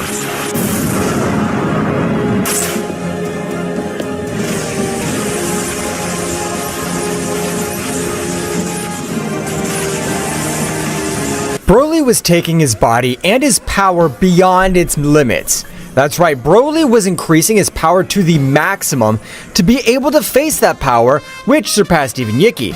That's right, when Maiko had absorbed small essences of hundreds of beings from all universes, he had been able to surpass the power of Yiki by millions of times, being so powerful as to create a being with the same power as a creator god.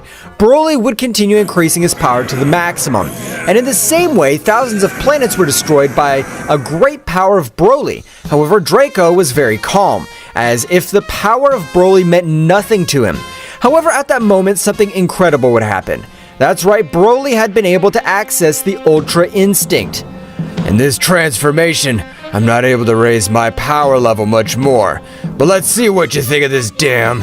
I'll finish you and I'll defend the planet Vegeta with my life. At that moment, Broly would launch himself against Draco, who dodged each of his blows without any difficulty. While that, Vegeta and Bardock observed everything that had happened. Damn it!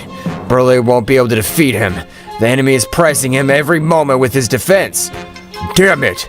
We better take our chances. Prince Vegeta, you're the most powerful Saiyan on the entire planet of Vegeta. You're right, Bardock. The only Saiyan above me is your son Kakarot. I know that if 5 Saiyans give him our power, the Super Saiyan God is reached. But what would happen if this time 50 Saiyans give him all our power? Vegeta at that moment would be very surprised by what Bardock told him. I know that I'm very powerful, but I don't know if my body can resist all your power. Vegeta at that moment would observe how Broly had fallen to the ground badly wounded, and at that moment he had lost the Ultra Instinct. That's right, Broly was in the legendary Super Saiyan, and in the same way would have launched the attack. However, was being humiliated and massacred in an amazing way. 1,000 blades! Demonic sword! At that moment, hundreds of swords would descend from the sky with the intention of ending the life of Broly.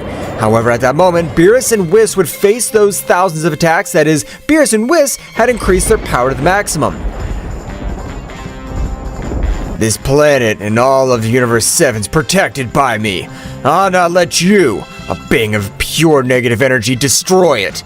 Well, so you two are the deities of Universe 7. I thought you had much higher power. Draco, in a matter of seconds, was able to connect some strong blows to both deities, which would fall to the ground very badly injured. At that moment, Beerus would communicate telepathically with the Prince of the Saiyans. Vegeta, we've heard what Bardock has told you, and we have no other option but to take the risk. Otherwise, this damned one will finish us all off. That's right, Vegeta. Since it seems that an incredible negative energy has enveloped all the 12 universes, only leaving aside the kingdom of everything. So Kakarot-sama is impossible to feel our powers, and when he realizes it, it'll be too late. I am the Prince of the Saiyans. I'll be the being that protects all this universe. At that moment, the power of 50 Saiyans began to enter Vegeta's body, which was bursting with so much power. I'm able to achieve. I am the great Vegeta! In that same instant, the gigantic power would be felt by all the 12 universes. That's right, the power of the great Prince of the Saiyans was causing destruction by all the 12 universes. Even being able to crack the bar dark of Draco, at that moment, Vegeta in Super Saiyan Blue would give a powerful scream, with which his power would increase in an amazing way.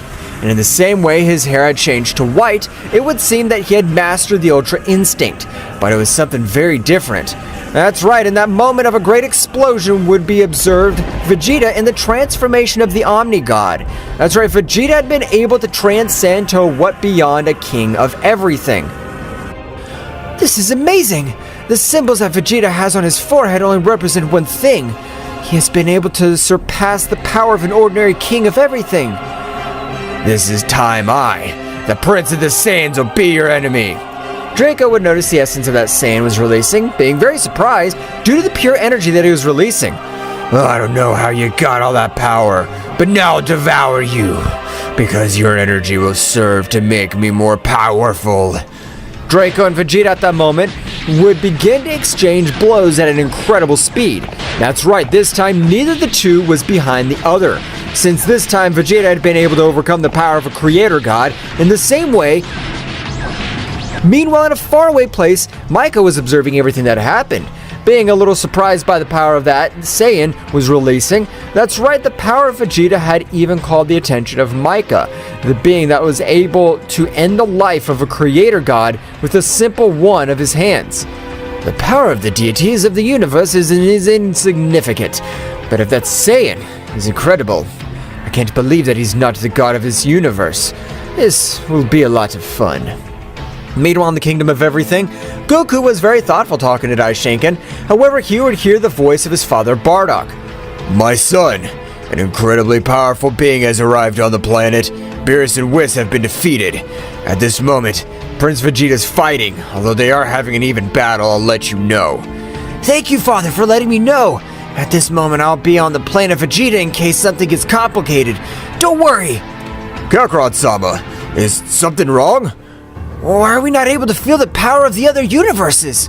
What do you mean, Kakarot-sama? We're always able to sense any energy, no matter where in the 12 universes they're located. So you're not aware? My planet's under attack, and Beerus together with Whis have been defeated. Daishinkan at that moment would be very astonished because he didn't know who had the necessary power to defeat the most powerful angel and god of the 12 universes, and above all, not to feel his power. Kakarot and Daishinkan at that moment began to fly at a great speed, but when they wanted to enter the 12 universes, it was impossible. That's right, both had collided against a powerful barrier. So this is why we're not able to feel the power of the other universes. A being has placed a barrier of pure negative energy. That won't be enough to stop me. Kakarot at that moment would charge a super powerful blow in which he had destroyed that powerful barrier. But to his surprise, when he hit it, it was in vain. That's right, he had not received any damage. Damn it! I don't have the time for games. You have to be able to withstand 10% of all my power. Divine Dragon! Divine Extension! At that moment, a powerful dragon of a white color would come out of the fist of Kakarot, hitting the barrier directly and managing to make it 1,000 pieces. At that moment, Draco would feel the incredible power of that subject. This is incredible! His power is of another level. I'll be pulverized quickly if I'm not able to defeat this Saiyan. Draco and Vegeta at that moment would take the battle much more seriously, with the intention of ending it once and for all. Because Vegeta's body was suffering the side effects of using the power beyond a king of all, while Draco knew that if Kakarot had arrived to the battlefield, would be pulverized in a matter of seconds. However, Kakarot, along with Daishinkan, would arrive at the battlefield. I'll not interfere in your battle. If you're able to defeat Vegeta, you can leave here. Although I doubt you'll be able to defeat him. He carries all the power of the Saiyan race. Vegeta at that moment, much more motivated by Kakarot's, would begin to hit him with a fury of blows, being able to send him to crash to a planet. Receive this, the destroyers of the great Vegeta! At that moment, hundreds of energy spheres would fall on Draco, which this time was suffering incredible damage, so much so that he had lost one of his arms by such a bestial attack. Damn, the power of that wretch is amazing, but I have to be able to defeat him. Vegeta's power has increased in a beastly way. He's even been able to achieve the transformation with which I was able to defeat Yiki. You're right, Kakarot-sama, but do you think I'll be able to defeat that guy? Vegeta will be able to defeat him. His power is gigantic. The only thing that worries me is the regeneration of that guy. His negative energy is amazing. At that moment, Hades would appear next to Kakarot. You are right, Kakarot. The negative energy of that guy is very similar to that of the day, but in smaller quantities. So you have also felt the ki of both of them. By destroying the barrier, the power of both subjects has spread throughout the multiverses, being able for us dimensional gods to perceive it. I understand, but tell me, what are dimensional gods like you doing here? The power that comes from that being can help us know where its creator is, since a clue must give us a clue. At that moment, an incredible clash of fists for all the universes could be observed. That's right, Vegeta and Draco were giving the last of their energies. At that moment of separating, Draco and Vegeta would launch their maximum powers. However, when Vegeta knew that he had to protect the entire planet Vegeta, he was able to defeat Draco in the clash of powers, being able to turn him into simple dust of the universe. In that same instant, Vegeta would fall to the ground to his base state, and with most of his bones broken due to such excess energy, at that moment Kakarot would approach Vegeta. You've done excellent, Vegeta. Now you can rest. At that moment, Kakarot would stretch out one of his hands, being able to make Vegeta's body whole, and energy to be completely restored. The only thing that he needed was to rest. Meanwhile, with Mika, he would start to laugh. The Saiyans really are incredible beings. But against me, it won't be enough. I'll crush each one of their hopes until I turn them into simple dust. Mika at that moment would expel an incredible power, which would even leave him surprised. Being in this dimension, which seems like hell itself, has been incredible, since my power has increased in a very impressive way. Returning to Kakarot and the others, Kakarot together with Hades were in deep thought. At that moment, Sora and No would arrive as well.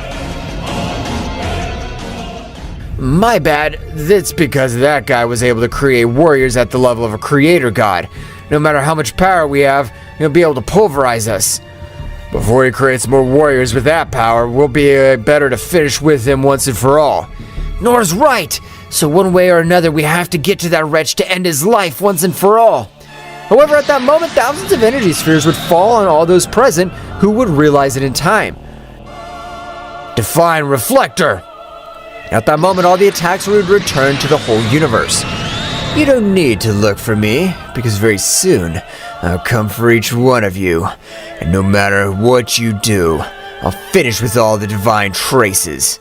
At that moment, Mika, despite being in another dimension, was able to wreak havoc throughout the multiverses. That's right, he was able to overcome the chaos of universal to megaversal. Mika has been able to destroy millions of planets with just one attack despite being in another dimension. Hell, we cannot allow our power to continue to grow, because if it does, we won't be able to destroy that monster. No, this is unforgivable. This situation must not continue, because if we don't stop him, now we won't be able to do anything against that guy. I agree with Noah. It'll be better to do it now. But how do we get to this dimension? This will be impossible. Even if we're able to jump between dimensions, we won't be able to reach that guy's dimension. There is a last alternative to reach that dimension, but it'll be to sacrifice the dragon of the dragon spheres of the planet Namek. I don't like the idea of sacrificing the dragon of the planet Namek, but we have no other option, since we can bring it to life with the Super Dragon Balls. But if that being ends with each one of us, nothing and nobody will be able to stop it. All the dimensional gods, together with Daishinkan, would quickly head to the planet Namek, quickly summoning the dragon. Tell me, what is your wish? I can fulfill 3 wishes, as many as you want. I'm very sorry, but can you teleport us to the dimension where the guy named Mika is located? Of course I can, but this will use up to the other 2 wishes, and I will still lose my life. We promise to bring you back to life, because if that guy dominates his power much more, we won't be able to do anything against him. It would be the end of all of us. Don't worry, I trust you, and it will be an honor to give my life to finish with that guy. If I don't revive, I will be remembered as a legend. The dragon at that moment would rise all over the place, beginning to channel all his power. At that moment, an attack was making them travel at an amazing speed. However, at that moment, the whole body of the dragon would vanish into nothingness. Meanwhile, in the dimension of Micah, hundreds of shadows were all around, so it is Micah would continue absorbing much more power from all of the beings of the multiverses. Ha ha ha! This power is incredible! Nothing and no one will be able to stop me! What the hell is coming? At that moment, a great roar together with a great light could be seen all over Micah's dimension, leaving him a little surprised. So it's you! I wasn't ready since I wanted to summon my whole family, but instead I'll have to absorb them. I don't have time to revive them. We won't allow you! You're a monster who must die today! We won't allow you to kill innocent people! Demonic summoning! At that moment, Draco appeared on the battlefield, but the power he possessed this time was overwhelming. Nothing compared to the Draco that faced Vegeta. Kakarot was trusting, would throw a large sphere of energy, but Draco, with simply one of his hands, would be able to return the attack. Now I'm not under your power. You won't be able to defeat me as easily as last time. Ancestors and demonic forbidden family. I, as Micah the King, I ask for your powers to end the whole divine world, the world which mocked us. A surprising dark power would begin to enter Micah's body, which was filling with overwhelming power.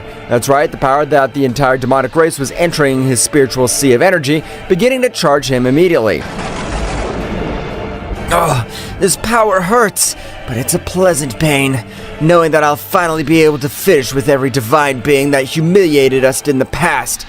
Meanwhile, Draco and the other warriors, they were having a somewhat easy battle, being very powerful beings and winning in numerical quantity. However, every time I exterminated, he would reappear, being a somewhat annoying being. So you have already tired me. I'll finish with you the next attack. Die, you damned worm!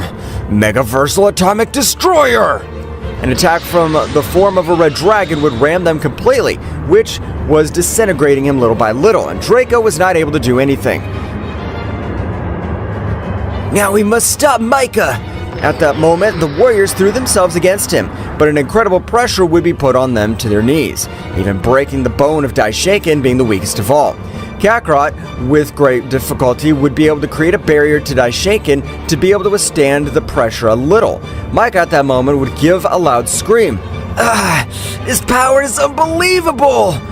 Micah had destroyed the whole dimension they were in. That's right, Micah's power had surpassed all limits, even being able to destroy dimensions. At the moment of appearing in the 12 universes, the pressure that she released over all the universes, not letting any being be able to move freely.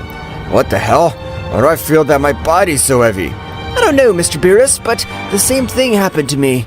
I'm not able to move freely. At that moment, all the gods were able to observe how a great battle occurred in the 12 universes. That's right, the power of the beings that so much was even all the gods were able to observe it.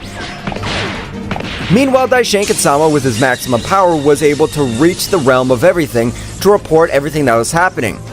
Yes, sir. That being has completely awakened, and I don't know if Kakarot-sama, with the help of the dimensional gods, will be able to defeat it. Gods and angels, this is a maximum alert. All the divine beings will serve as support in this battle. Zeno-sama at that moment would begin to merge with his guardians, and in the same way was releasing an incredible power, so much so that it would make everything around him rumble, leaving Daishaken-sama very surprised.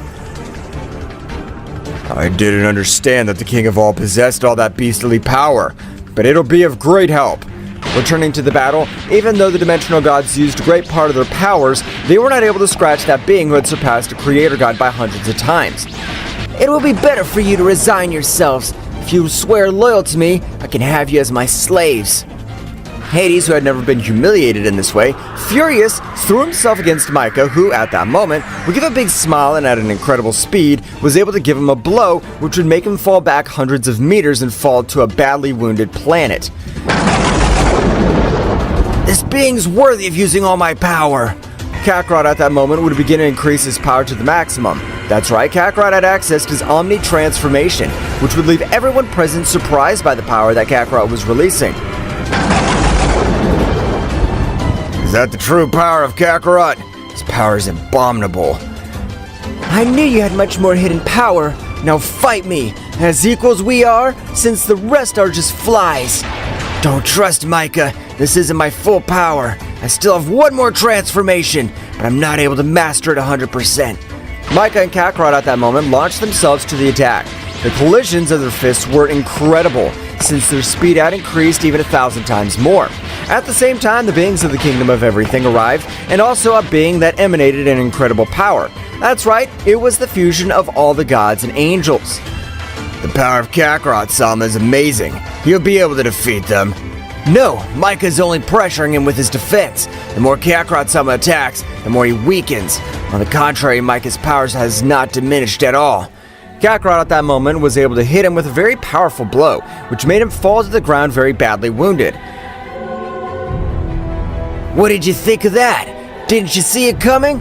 However, behind Kakarot, a shadow would be created, which would begin to hit Kakarot without him being able to do anything to get out of the beastly attack. How about the power of beyond a creator god? This is my new technique, Death Slap. Kakarot's body was being slaughtered by Micah's technique, which was even damaging his whole sea of energy. We cannot allow Kakarot to fall in combat. Gods, kings, and priests, to attack! At the moment, all the warriors threw themselves against Micah with the intention of stopping the technique, but it was not possible because they were only a few centimeters away from touching Micah, and incredible pressure would fall on all of them. And without wasting time, Micah in the same way had launched thousands of energy arrows. With my simple pressure, I was able to break you. You don't have enough power to finish me off. You're a simple worm. However, at that moment, even though Kakarot was receiving a beating, a much more incredible power would begin to overflow Kakarot's body. And at that moment, the face of a great Ozaru could be seen all over the place. And in the same way, an incredible roar would make all the 12 universes rumble. What the hell? How is he able to release power if he is being slaughtered by my technique? At that moment, Kakarot would release an amazing power, neutralizing Micah's technique without any difficulty. At the moment, Kakarot would continue increasing his power much more, accessing the Celestial Super Saiyan 4. This is my maximum power, but I know that this will not be enough. Ozaru and Zama, I trust you. Give me your power. At that moment, Rei's spheres of fire began to be observed all around. In the same way, the beast roar would sound all over the place, making Micah's body shudder. What's happening to him? I thought he had no more power, but I was completely wrong. Although this will be fun, he doesn't have the power to defeat me. After a big explosion, Kakarot could be seen with his maximum power, but this time all of his fur was of a golden color. That's right, Kakarot was using the power he was born with, and by increasing his level, the power exploded completely. I hope you're prepared, because now I won't trust you. I'll finish you once and for all. That won't be possible. Micah was not able to finish his sentence because he had been sent to fly to a planet. Falling heavily, Micah would recover from the blow, but he was a little dizzy. How the hell was he able to hit me with that speed? I wasn't able to see anything. Micah in that moment would recover completely and would increase his power to the maximum. That's right, Micah was determined to end the life of that Saiyan. But at that moment, both began to collide, great collisions of their fists and also great bursts of energy. Receive this! Angelic Cannon! At that moment, an incredible little would be thrown towards Micah, which in the same way would not stay behind, throwing an amazing power against Kakarot. After only 30 seconds, they would clash. Both attacks had exploded, beginning to exchange blows at an impressive speed. Damn it, the Master's body is suffering too much. Don't worry, you keep on giving him your stamina, while I grant him the supreme knowledge. That's right, Kakarot had the support of the supreme legendary Ozaru and the legendary dragon Zama. At that moment, both beings would stare at each other. You're really a tough guy, but I'll be able to finish you off. I say the same thing, but you lack aggression and power. Both warriors began with the last clash of their fists, since at that moment, they were both on the verge of death. Micah was able to give him a powerful blow, which would make him fall to the ground a little wounded, but without giving him time to recover, he would charge an amazing power, which would throw him. Kakarot would try to stop him, but the condensed energy was supreme. All of us, let's give him every drop of our energy at this moment. At that moment, thousands of energy spheres began to enter Kakarot's body, which at that moment had reached a new power. That's right, Kakarot was only able to take his body to the limit, and that great attack was able to disintegrate him with only 2 fingers, leaving Micah trembling, since that attack possessed a great part of his power. Who the hell are you? I'm the descendant of the creator god Psyche Bura. and neither you nor anyone else will end this multiverse. Damn you! You will never be a creator god! You're a simple Saiyan! I'm the best Saiyan of my race, so you're no match for me. At that moment, Kakarot with his maximum power would grant him a great blow, making him fall to the planet. With this attack, I'll end your miserable life. Omnipotent Dragon! Kakarot would connect an incredible attack on Micah's stomach, and at that moment, an incredible dragon would come out of his hand, finishing with Micah completely.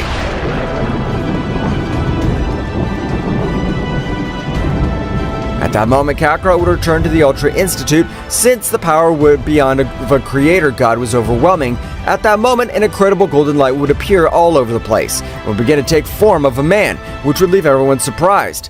Kakarot, I was never wrong in choosing you as my successor. You're a being of great power, and that does not end the lives of innocent beings. Thank you very much for trusting me, Saikibura-sama. Saikibura, at that moment, would stretch out one of his hands, returning all the energy to one of the warriors, and likewise to the gods' dimensions, would heal them all of their wounds. How is this possible? I knew this would happen. From now on, Kakarot will be named as the Supreme Omnipotent God. He'd be the maximum authority of all the multiverses. Of course, he'll be our new leader, from whom we'll give our lives if necessary. With the power of that omnipotence offers me, I, Saikibura, I restore all the multiverses, and in the same way I bring to life the dragon of the planet Namek. At that moment, all the multiverses were completely reconstructed. Thank you very much for everything, Saikibura-sama. To you, Kakarot, for changing history once more. Saikibura at that moment again disappeared in the golden light. At that moment, Zeno-sama approached Kakarot. Kakarot-sama, tell us, what's your order from now on? With the end of Micah, all the evil's completely over. I want this peace to last forever. And so it was that Kakarot, a Saiyan who was born with the power of the legendary Ozaru and the dragon Zalma, had protected all the multiverses, becoming the new supreme omnipotent god.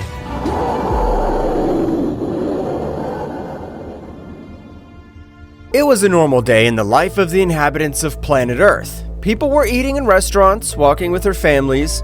There were children playing when suddenly a giant lightning bolt was seen in the sky that caused a strong movement throughout the Earth's surface.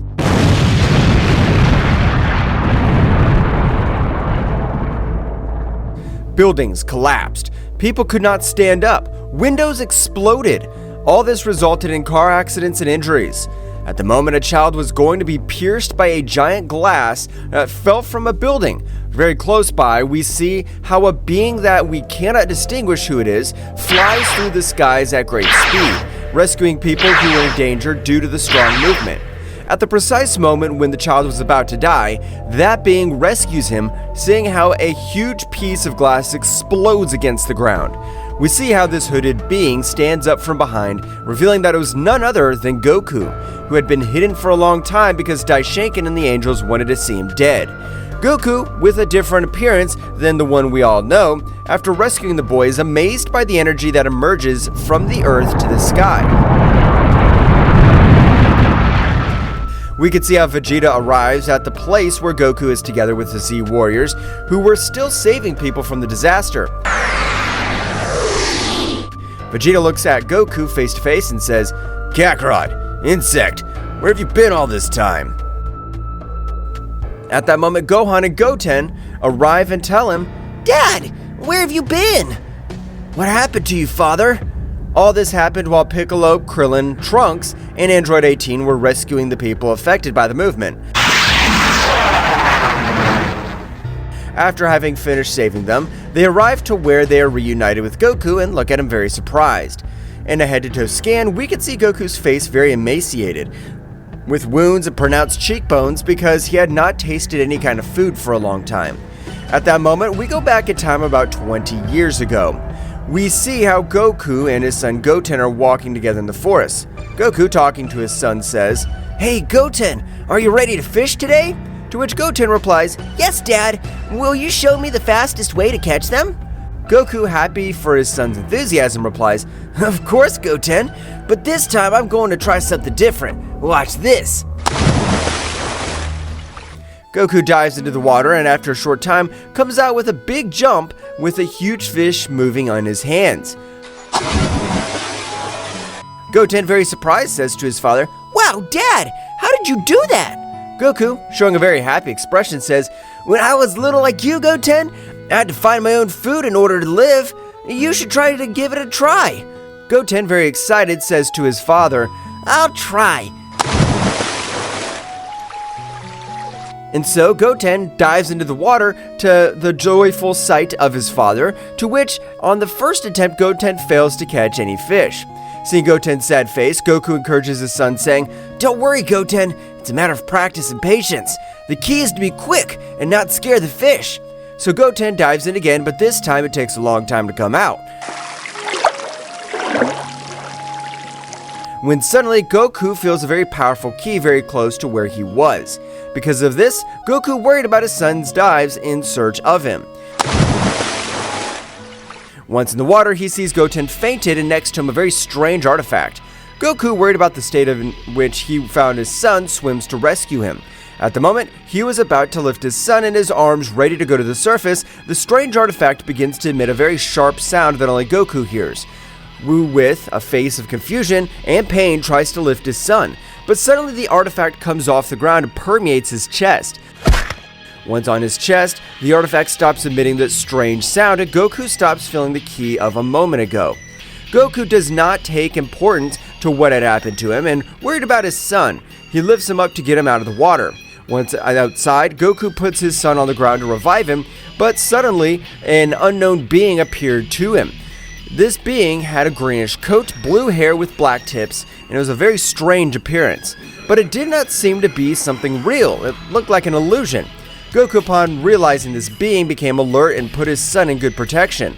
After that, addressing the being, he asks him, Who are you? What do you want here? This being, without uttering a word, rushes at high speed towards Goku, who in an act of reflex manages to dodge the first blow. But the speed of the stranger exceeds him by far. Because of that, after dodging the first blow, the unknown being lunges with a kick to the head, which Goku barely manages to block, leaving his stomach exposed, where he takes the opportunity to impact a direct punch, automatically leaving Goku out of air, and thus returns to lunge with a blow to the nape of the neck. Goku, when he was about to lose consciousness, hears a voice in the distance that says, Apparently this is my best guest that could touch me, saying this in a sarcastic way. I hope my colleagues are in good condition. After hearing these words, Goku faints. A few minutes after the fleeting confrontation, Goku regains consciousness and realizing that the unknown being was no longer in the place, he looks for Goten, and when he finds him, he begins to unexpectedly and repeatedly call his name to make him react. Seeing that calling him had no effect, he feels his breathing and notices that he was almost not breathing. He creates an energy sphere in his hand and places it on Goten's chest. Once Goten revives the energy from his father, he reacts and spurts water from his mouth. Goten, with a puzzled expression, asks his father what had happened, to which Goku says, I have the same question for you. What happened? Goten tells him that at the precise moment he was about to capture the fish, he felt attracted to the artifact, which also tried to impregnate in his chest. At the time, Goten felt a strong source of energy that ran through every part of his body, which was very difficult to control, and felt how that strange energy weakened him until he lost consciousness and fainted. Goku, in his thoughts, and that he also felt the same strange and very powerful energy running through his body, and worried about his son, asked him if he still felt that energy inside him. Goku, calmly and a little puzzled, told him no, that he only felt that when the artifact was trying to permeate him. While this was happening on Earth, Whis and Beerus went to the Kingdom of Everything to talk to Daishaken, since they had noticed him very tense and worried. Once they were already in the Kingdom of Everything, Daishaken appears with a very serious expression, while Whis and Beerus bow to him to show respect. Daishaken, relieved to see that Whis and Beerus were with him, tells them something very strange and dangerous is about to happen. Whis, with a puzzled expression, asks, What is it, father? We'd noticed a certain tension in the air as we reached the realm of the whole. Beerus, yawning without realizing the seriousness of the fright, says to him, Trouble again? What could be so dangerous to make Daishaken so worried? Serious and worried, the High Priest? To which Daishaken replies, Yes, I'm afraid so. A powerful entity has resurfaced, one we have not faced in a long time. Whis, with a very serious expression, says to him, An unknown entity? Could it be one of the beings we left sealed away long ago? It is possible, Whis. Its energies are as dark as they are disconcerting.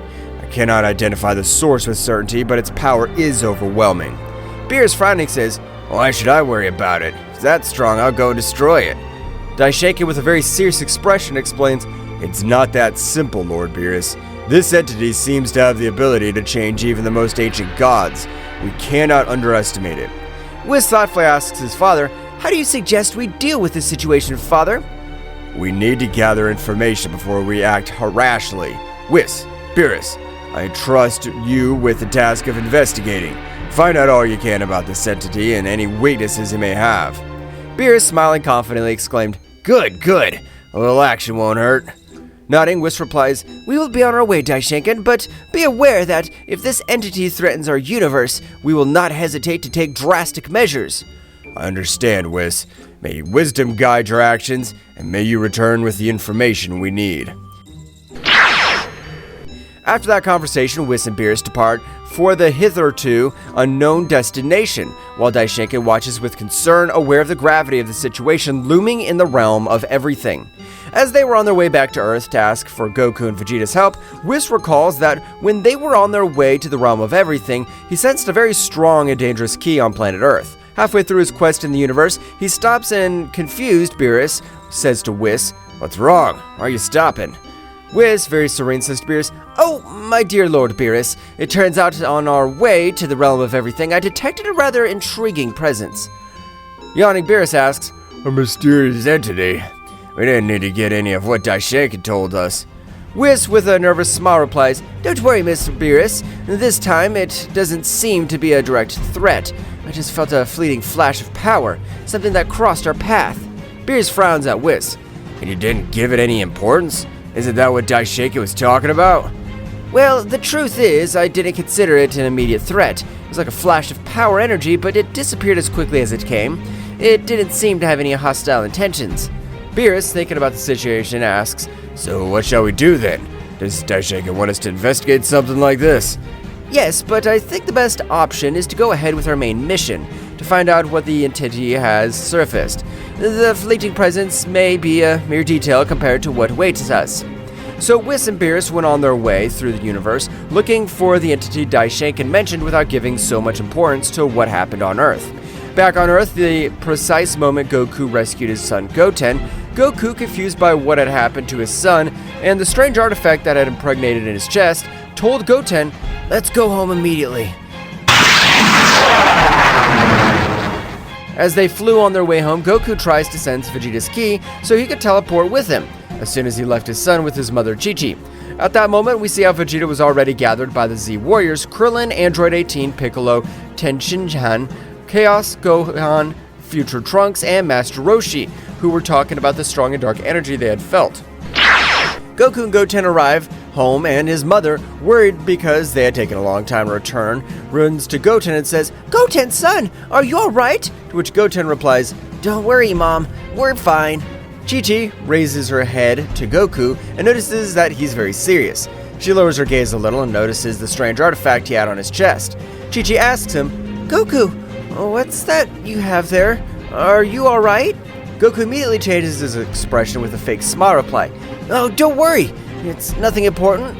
Chi-Chi, in a very insistent way, Goku, don't fool me. What happened? This thing I have on my chest.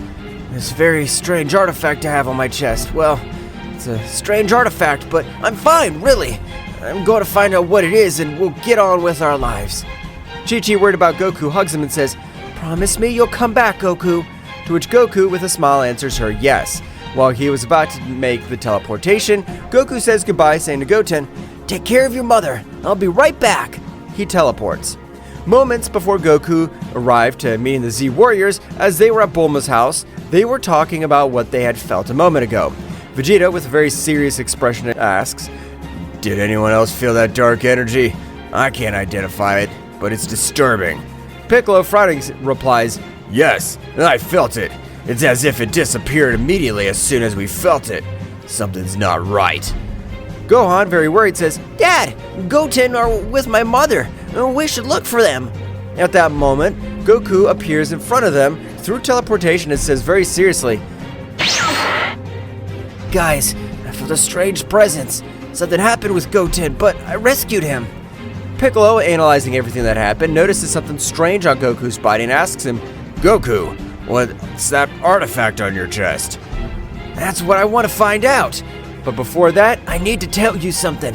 To everyone's expectant and uncertain gaze, he says, the strange energy you felt came from this artifact in my chest.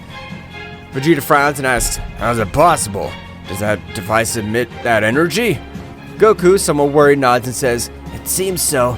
The moment I rescued Goten, this artifact permeated my chest, and I began to feel an incredible amount of pressure coursing through every part of my body. Piccolo, thinking about everything Goku was telling them, asks, And how did it get in your chest? The artifact was underwater right next to Goten, who had fainted. As soon as I was approaching it, it emitted a very sharp sound that didn't allow me to get close to Goten. Despite that, I managed to get close, and out of nowhere, it jumped in front of my chest to stay there. After everything that had happened with Goten, I tried to take it off, but when I did it again, it came back to permeate my chest. We must find out what this artifact is and why it has such a great amount of power. I'm counting on you. Vegeta, determined, says, Let's do it. We won't let any threat catch us off guard. Future Trunks earnestly tells everyone, I agree. Together, we'll figure out what's going on. Goku thanks all his friends for the support they were giving him, but at that moment he changes his joyful expression to one of seriousness, as he remembered what had happened just before he lost consciousness. Gohan, noticing the sudden change in his father's expression, asks him, Dad, what's wrong? Is there anything else you must tell us? Vegeta adds, Insect, you're not hiding anything from us, are you? Goku remembered what had happened at that moment. With an expression of concern and anguish, he tells them about the fight he had with an unknown being, which exceeds his strength by far. And he remembers that the entity mentioned that he had colleagues that he had hoped would be alright. Piccolo, with fear but serene, says to Goku, Are you sure of what you're saying? For what you are telling us is very dangerous.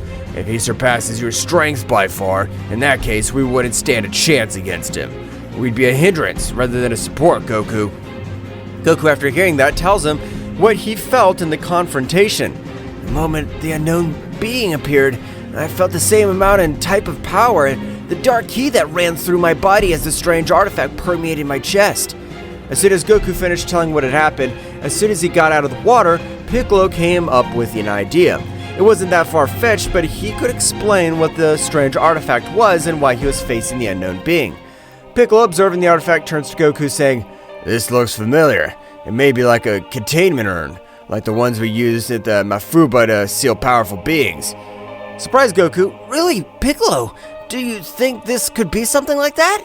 Krillin, looking at the artifact, An artifact like this one, used with the Mafuba on Goku's chest? Since when did battles become so complicated? There's always something new with you Saiyans. Master Roshi, somewhat excited, but at the same time serious, exclaimed, Mafuba! I remember when we sealed King Piccolo with that. Do you think Goku has such a strong enemy inside? Future Trunks, analyzing what had happened, says, It makes sense. The Mafuba urns are powerful devices to contain evil energies. Could this artifact have sealed something? I don't care if it's from the Mafuba or anywhere else. I just want to know how to get rid of this thing once and for all. It's a possibility. The urns we use to keep very strong enemies under control, but why did it attach yourself to Goku? I'm not sure, but what I do know is that this energy is linked to a very powerful entity. Whatever it is, if it's linked to that artifact, we cannot underestimate it. So, what do you plan to do, Kakarot? At that moment, the Kaio-sama of the North telepathically communicates with Goku to tell him that he had information about the powerful energy that they felt, and the mysterious artifact that permeated his chest. Kaio-sama tells him to get to his planet quickly. First, we need information. Kaio-sama has information about this artifact and the being that might be inside it. We must go to Kaio-sama so we can find out what we're dealing with. Vegeta nods and Goku continues. Exactly, but first, I need your help. If there are any more entities like this, the Earth could be in danger. And with this connection to the artifact, I could put them at risk. Therefore, I'll only go to Kaio-sama to get the information to get rid of this artifact. Kakarot, don't even think that you'll do this alone. I'll go with you, Insect. I can't accept that you become stronger than me. Goku accepts and asks him to put his hand on his shoulder.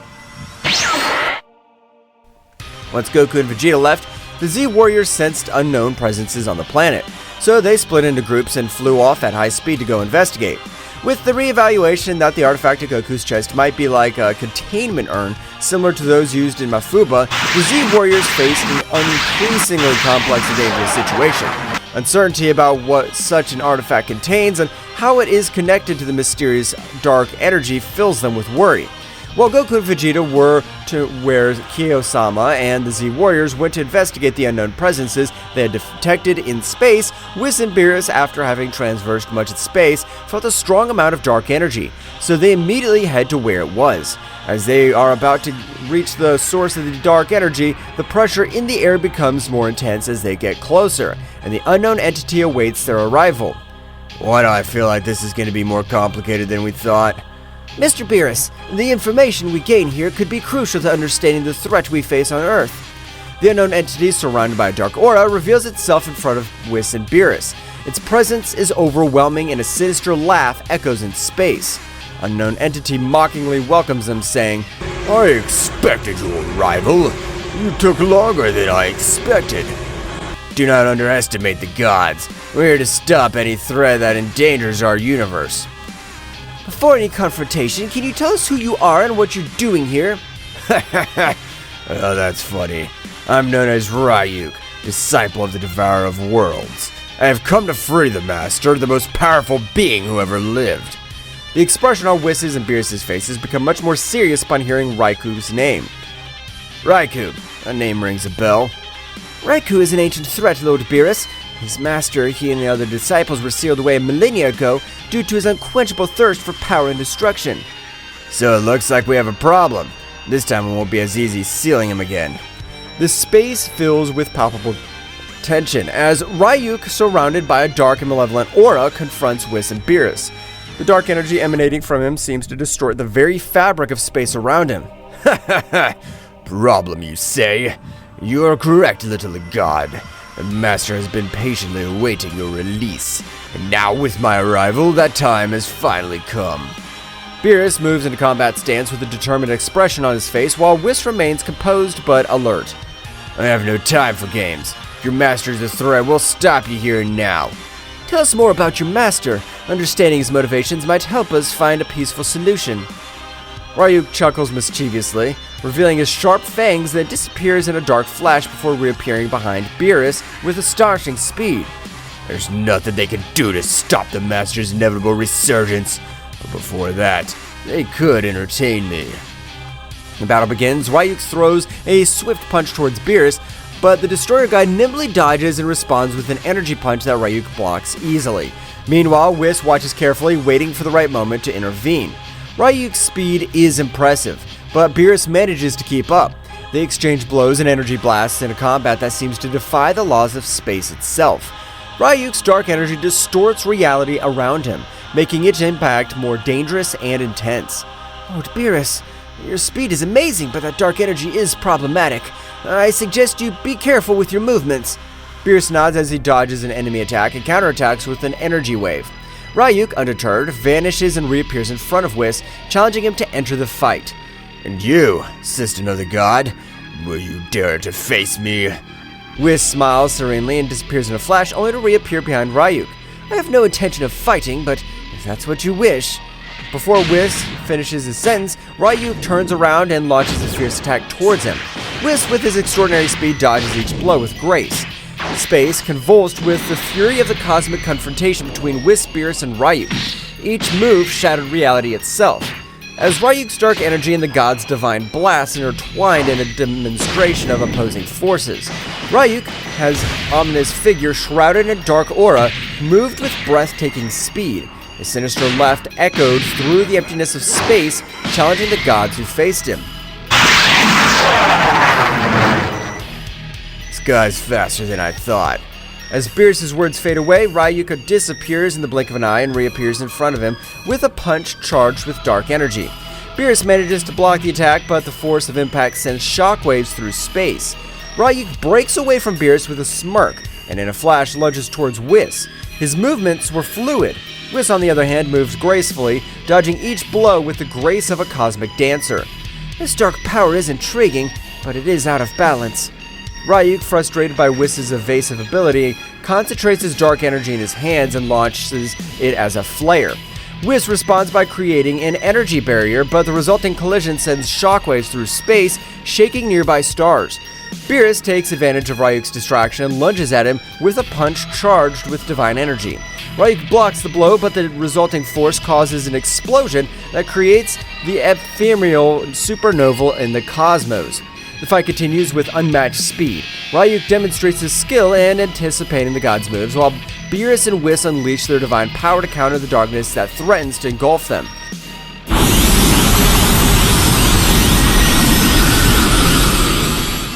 In a moment of pause, Ryuk grins mischievously and his dark aura begins to intensify. A transformation was underway.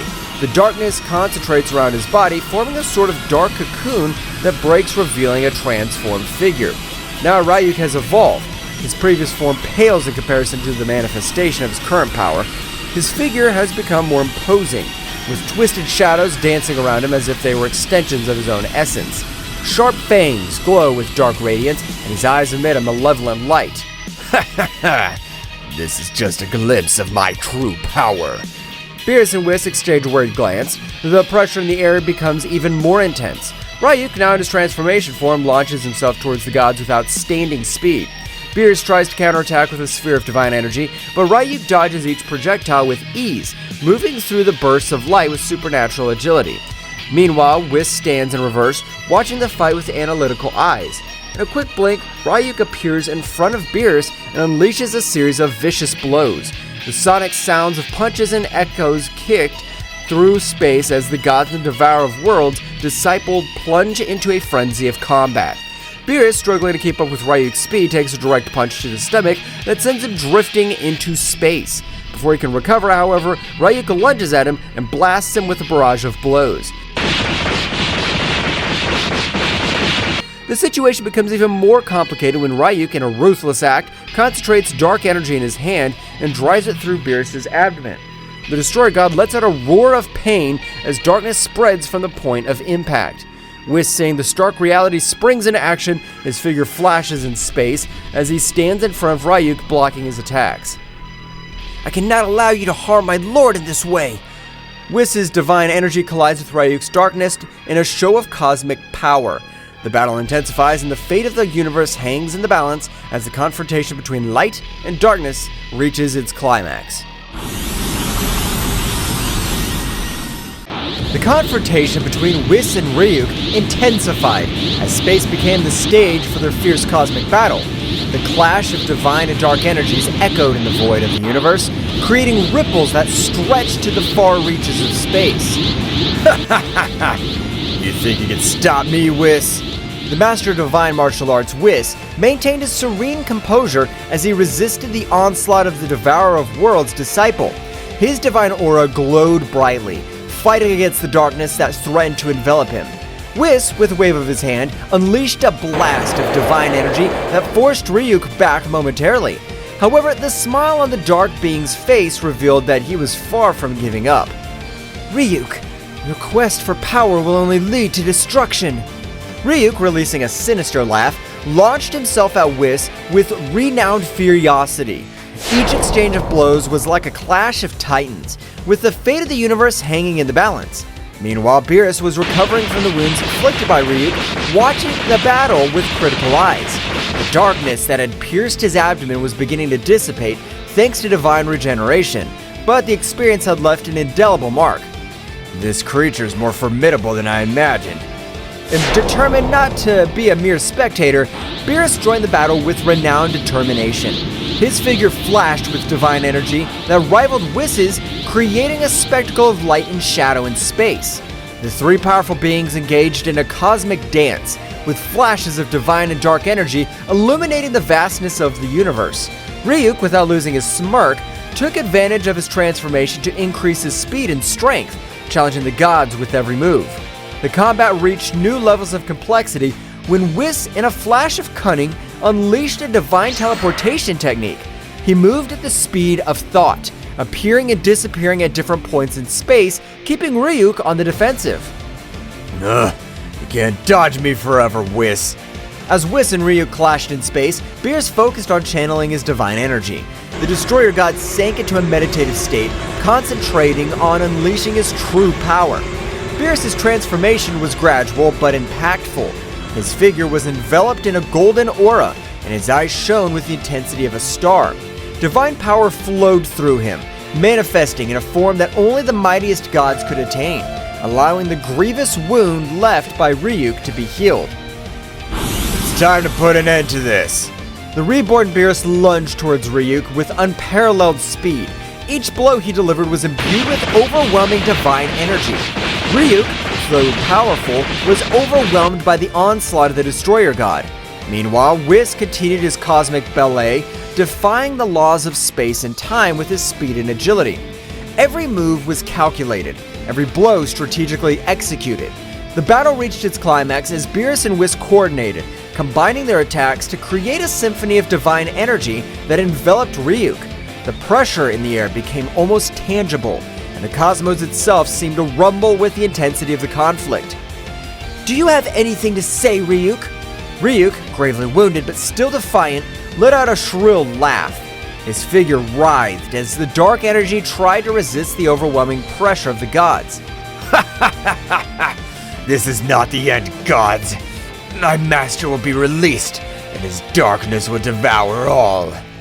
Beerus, showing no mercy, unleashed a sphere of concentrated divine energy and hurled it directly at Ryuk. The resulting explosion illuminated the space, dispelling the darkness that had lingered. Silence fell over the space as the gods watched the wreckage of the battle. Ryuk lay motionless, defeated, but not destroyed. His threat had been contained, at least for now. This is not over. We need to find out more about his master and any threat that may arise. Whis nodded, sharing the same determination. The reality of the danger that stalked the universe became more apparent, and the gods knew they had to prepare to face even greater challenges. The cosmic explosion that marked the end of the fierce battle dissipated into the vast space, leaving Whis and Beerus floating in momentary tranquility. As they regained their composure, a flash of gold announced the arrival of Daishinkan, the High Priest, who appeared before them with a serene but worried expression. I see you've dealt with the threat, dear Whis and Beerus. Yes, Father. Ryuk has been contained, at least for now. But this isn't the end, is it? Daishinkan smiled wisely as he held in his hands a strange artifact, a glowing sphere that emanated an energy like the one they felt during the battle. This is what I wanted to show you. It's known as the Sphere of Divine Containment, an ancient artifact capable of sealing beings of great power and darkness. Beerus and Whis watched intently as Daishinkan explained the function of the sphere and how it was used to keep the most dangerous entities in the universe at bay. This artifact has been kept in safekeeping for eons. It's only brought to light in extreme situations. The dark energy they felt came from one of these sealed entities, released by Ryuk's recklessness. Whis and Beerus exchanged worried glances as they assimilated the information. Who are these sealed entities? They are beings from the distant past, fallen gods and creatures whose thirst for power make them uncontrollable. The Sphere of Divine Containment is our safeguard against their resurgence. So, Ryuk was one of them, and his master? His master is the Devourer of Worlds, an even more ancient and dangerous being. His release could jeopardize existence itself. The gravity of the situation hung heavy in the air as Daishinkan continued to explain the importance of keeping the Sphere of Divine Containment safe and sealing Ryuk again. Now that Ryuk has been contained, it's crucial that he returns to his place of safekeeping. But we also need to get information from him. We need to know more about the Devourer of Worlds' plans and any threats that may arise. Beerus, Whis, and Daishinkan shared a determined look. The task was not complete. There is still work to be done. If interrogating Ryuk could give us answers, we'll do so, but we must proceed with caution. The information we gathered will be essential to prepare for future threats. Also, we need to reinforce the security of the Sphere of Divine Containment. Daishinkan, with a nod of his head, showed his approval of the god's decision. Very well. Let us return to the realm of all and set preparations in motion. The safety of the universe depends on us. The three gods with the glowing sphere in hand teleported to the realm of all, ready to confront the shadows of the past and ensure the stability of the universe. The spheres of divine containment, now more than ever, became the beacon of hope amidst the darkness that threatened to emerge.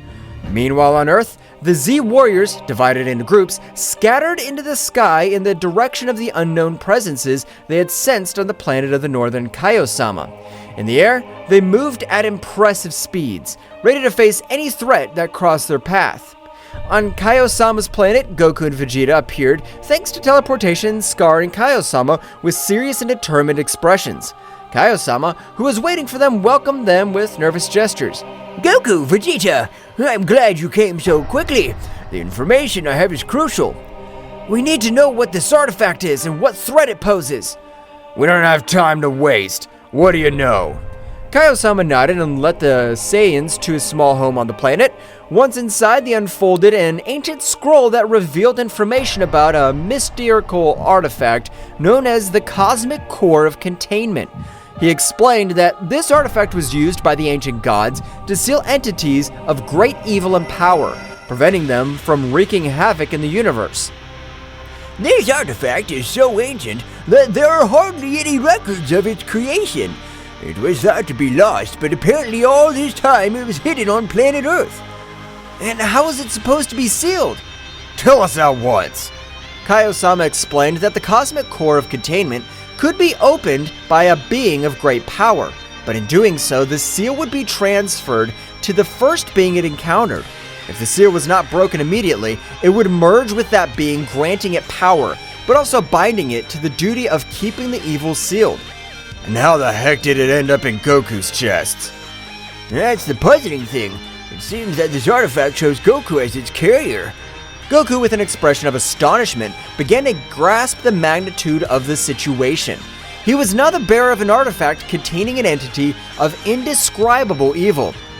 So you mean I'm now responsible for keeping this evil under control? What an honor, Kakarot! It seems you've become the guardian of evil. But there is something else. The being sealed inside the urn is incredibly powerful. He is known as Bahamut, the devourer of worlds. It is an ancient entity that has consumed entire worlds. The gravity of the situation was reflected on the faces of Goku and Vegeta. Not only did they have to face the mysterious artifact in Goku's chest, but also the dark entity sealed within. Then we have an important task. We must keep Bahamut under control and, at the same time, figure out how to free ourselves from this burden. Yes, make no mistake, Kakarot. If this threatens Earth, I'll not hesitate to stop you. Meanwhile on Earth, the Z warriors faced unusual pressure as they prepared for combat. Each group was ready to deal with the entities they had sensed at Bulma's house, which were minions of Bahamut, the devourer of worlds. The dark energy surrounding these minions was intense, and the very air seemed to vibrate with their malevolent presence. The group of Krillin, Master Roshi, and Android 18 encountered one of Bahamut's 4 minions standing on the ground, humanoids with a black, malevolent aura. The Z Warriors prepared for the confrontation with Krillin, Android 18, and Master Roshi, adopting combat stances. In a chaotic dance of dark energy and flickering explosions, the confrontation between the Z Warriors and Bahamut's henchmen unfolded on the cosmic stage of Earth's defense. Krillin, Android 18, and Master Roshi, 3 warriors of varying experience and skills, faced a dark menace that threatened to plunge the planet into an abyss of destruction. The stage was permeated with a tense atmosphere as the 3 warriors assumed combat stances, ready to defend the Earth against Bahamut's henchmen, a being whose malevolent aura eclipsed even the intensity of the sun. I don't know who you are, but will not allow you to harm our planet! Krillin's words echoed in the air, charged with determination. Bahamut's henchman, a humanoid with a black, malevolent aura, advanced with ferocity, launching a dark attack. Krillin, in a display of amazing agility, dodged the attacks, moving like a gust of wind across the battlefield. Kaizen! In the blink of an eye, Krillin created his signature energy disc and launched it towards the henchman. Kaizen spun furiously, cutting through the air as it headed towards its target. However, the henchman displayed unmatched skill as he dodged the spinning attack, moving with an agility that defied comprehension. The henchmen counterattacked with a series of dark, swift strikes, but Krillin was unwilling to give up. With precise and quick movements, he blocked most of the attacks, responding with quick and precise counterattacks. The combat dance between Krillin and the henchmen painted a picture of speed and skill, where each movement could change the tide of the battle. Meanwhile, Master Roshi, the aged warrior with vast experience in martial arts, watched the confrontation with a knowing smile. He adopted a firm posture, waiting for his moment to intervene. You've chosen the wrong man to fight. I've seen more battles than you can imagine. As Bahamut's henchmen lunged towards him, Master Roshi moved with unique grace, dodging the attacks with precise movements and counterattacking with a series of energy blasts. The old man's experience and cunning proved to be a formidable challenge for the henchman, who was forced to deploy all his skills to confront the master. On the other hand, Android 18, the android warrior with formidable strength, advanced towards the henchman with determination. Her eyes glowed with an intense blue light as she unleashed her powerful android energy. Do not underestimate the strength of androids. With a quick wave of his hands, Android 18 launched a wave of energy towards the henchman. The latter, though impressed by the ferocity of the android warrior, showed no signs of recoiling. Instead, it lunged toward her with surprising speed, throwing dark blows that Android 18 dodged with cybernetic agility.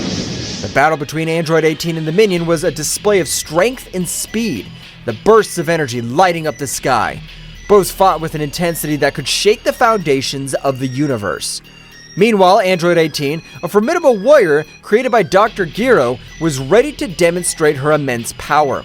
She charged her energy, her body radiating a red glow, and lunged towards the henchman with determination. Don't underestimate me. I'm stronger than you think. The henchman responded with a sudden surge of his dark aura, unleashing a surge of energy that pushed Android 18 back. The force of the impact created a shockwave, kicking up dust and debris in its wake. The battle was intense. Every move had a purpose and every attack resonated with the Z Warriors' determination to protect their home. Explosions of energy followed one after another, lighting up the battlefield like fireworks in the dark night of space. However, the true magnitude of the threat was yet to be fully revealed. This henchman was only one of 4 sent by Bahamut, and the fate of Earth depended on the ability of the Z Warriors to pass this first test. On the horizon, the other 3 minions awaited their turn, ready to plunge into the fray and test their bravery and skills of Earth's defenders. The intensity of the battle increased with each moment, and while Krillin, Android 18, and Master Roshi fought against the henchmen, other groups of Z Warriors faced similar challenges in different locations around the planet. The fate of the Earth hung in the delicate balance of the unfolding cosmic battle, and each warrior was determined to give everything for the survival of his home. While the first group of warriors were defending Earth on Kaio-sama's planet in the small house, it was permeated with a tense atmosphere and solemnity as Goku, Vegeta, and Kaio-sama were immersed in the gravity of the situation. The ancient scroll spread out on the table revealed the secrets of an ancient artifact, and the weight now rested on Goku's shoulders. So you mean I'm now responsible for keeping this evil under control? The responsibility rested on Goku like a heavy mantle. The cosmic core of containment, that ancestral artifact, had chosen Goku as its carrier, and within it was Bahamut, the devourer of worlds. The gravity of the situation was reflected in the eyes of the Saiyan, who was already mentally preparing himself for a colossal task ahead. What an honor, Kakarot. Seems you've become the guardian of evil. The irony of Vegeta's voice did not go unnoticed. While his words might have been sarcastic, the determination in his eyes indicated that, despite any jokes, they were in this together.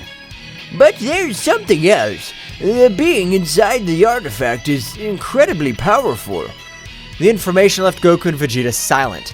Bahamut, the name echoed in their minds like the distant echo of a coming storm.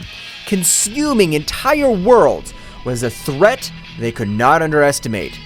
Then we have an important task. We must keep Bahamut under control and at the same time figure out how to free ourselves from this burden. The pact was sealed. Together, Goku and Vegeta would take on the challenge of containing Bahamut and discovering a way to free themselves from the burden they now carried. The remaining question was how they would confront the dark entity that lay in Goku's chest. But before they could formulate a plan, a vibration in the air alerted them to the arrival of others. It seems your friends are in trouble. Go help them.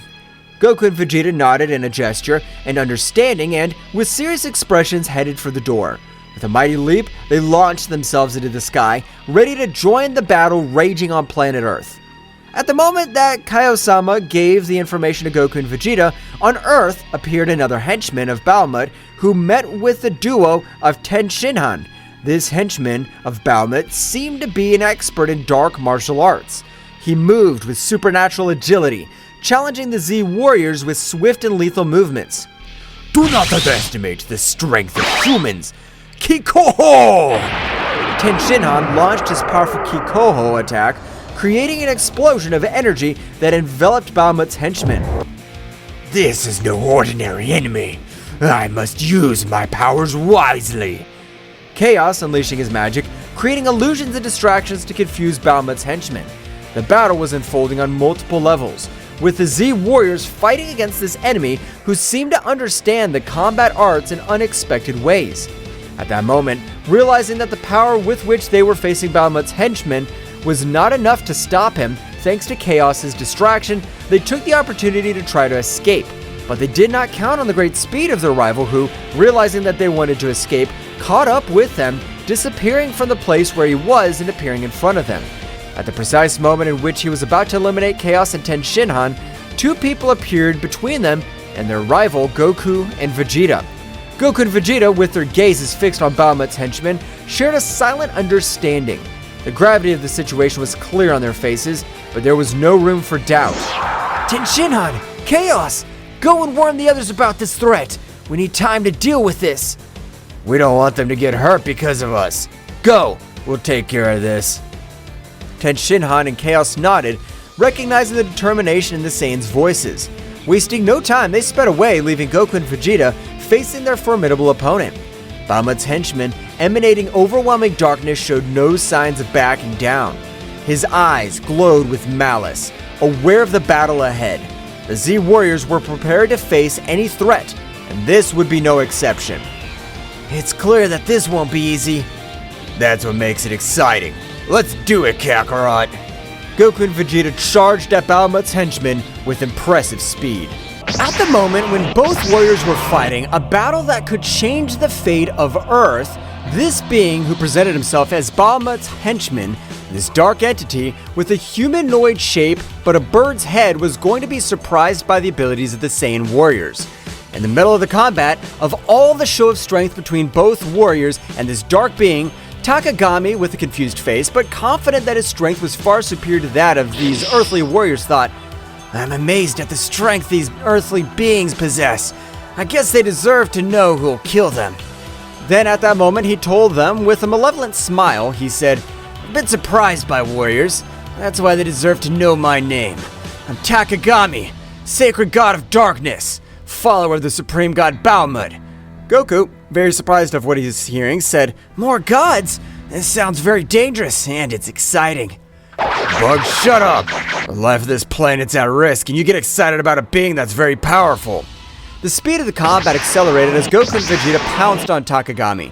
The energy in the air became dense, vibrating with the intensity of the impending confrontation. Takagami, with his dark aura, stood his ground, disdainfully watching the approaching Saiyans. Do you think you have a chance against the power of darkness? Goku and Vegeta continued their advance, wasting no time in unnecessary words. In the blink of an eye, they were in front of Takagami, unleashing a gale of blows. Takagami, with surprising agility, dodged many of the attacks, but some managed to land, demonstrating the strength of the Saiyans. Don't underestimate the power of a Saiyan! Come on, God of Darkness. Show us what you can do. Takagami responded to the challenge, unleashing his own fury. His speed and combat skills were amazing, deflecting the blows of Goku and Vegeta with subtle movements. The battle turned into a whirlwind of punches, kicks, and ki blasts, lighting up the sky with flashes of light and darkness. They're just insects in front of the power of eternal darkness! Goku in his base state and Vegeta, with their pride as the Saiyan Prince, continued to put pressure on Takagami. However, as the battle progressed, Takagami began to reveal more of his true power. His dark aura intensified, and his form subtly changed, revealing a transformation that increased his power exponentially. This can't be good. Goku, always excited for a challenge, added, "Vegeta, get ready! This is getting interesting." Takagami's increased power created an overwhelming pressure on the battlefield. His speed increased dramatically, and his strength eclipsed that of the Saiyans. However, Goku and Vegeta were not intimidated. With determination, they raised their own power of levels, taking the battle to new heights. The fighting continued with swift attacks and explosions shaking the battlefield.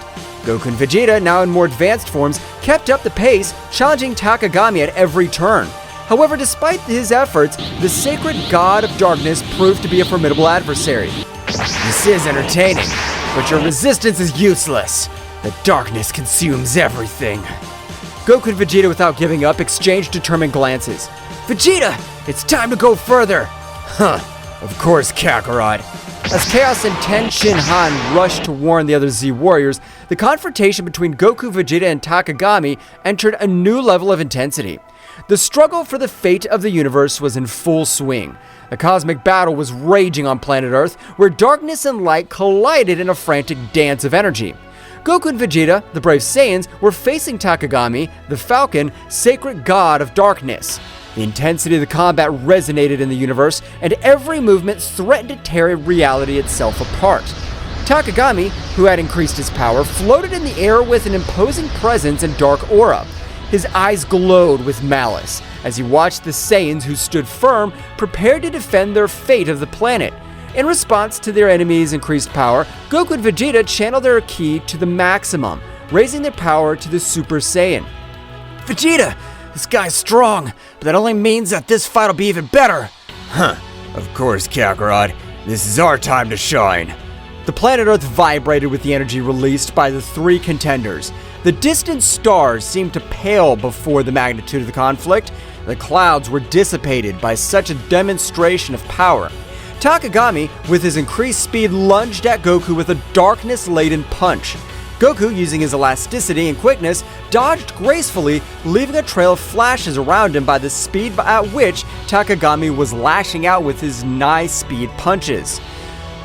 Vegeta, with a burst of ki, stepped between Goku and Takagami, blocking an attack that would have been devastating his fellow Saiyan. The shockwave from the collision sent debris in all directions.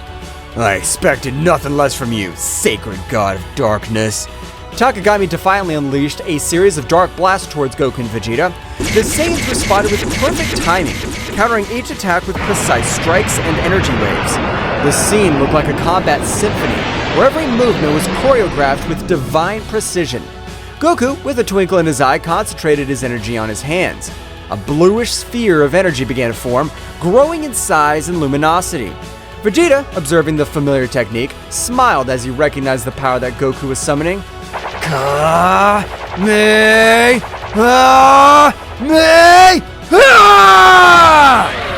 colossal energy wave fired by Goku shot through the sky like lightning, hitting Takagami squarely. However, the darkness was absorbing the energy, and the Falcon emerged unscathed, laughing disdainfully. Is that all you have, Saiyan? While Goku was recovering from the effort of his attack, Vegeta launched himself at Takagami with supersonic speed. His fist slammed into the Dark God, creating a shockwave that shook the air. However, Takagami responded with a burst of energy that sent Vegeta backwards. Ah! Damn, this guy's stronger than I thought. Goku, recovering, joined the battle again. Both Saiyans, aware that they were facing a formidable enemy, decided that it was time to take the fight to the next level. Vegeta, how about we show what we can really do?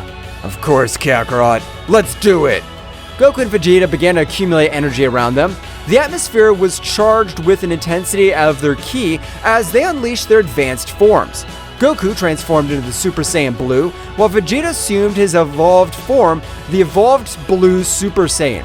Are they taking each other seriously now? Goku and Vegeta, with their new forms, advanced towards Takagami with renewed determination. The speed and strength of the Saiyans were now incomparable. The impacts resounded like cosmic thunder, creating a symphony of destruction in the sky. The battle became even more intense. Goku and Vegeta, coordinating their movements, attacked Takagami with an impressive combination of techniques and melee attacks. The Falcon, despite its power, was overwhelmed by the ferocity of the Saiyans.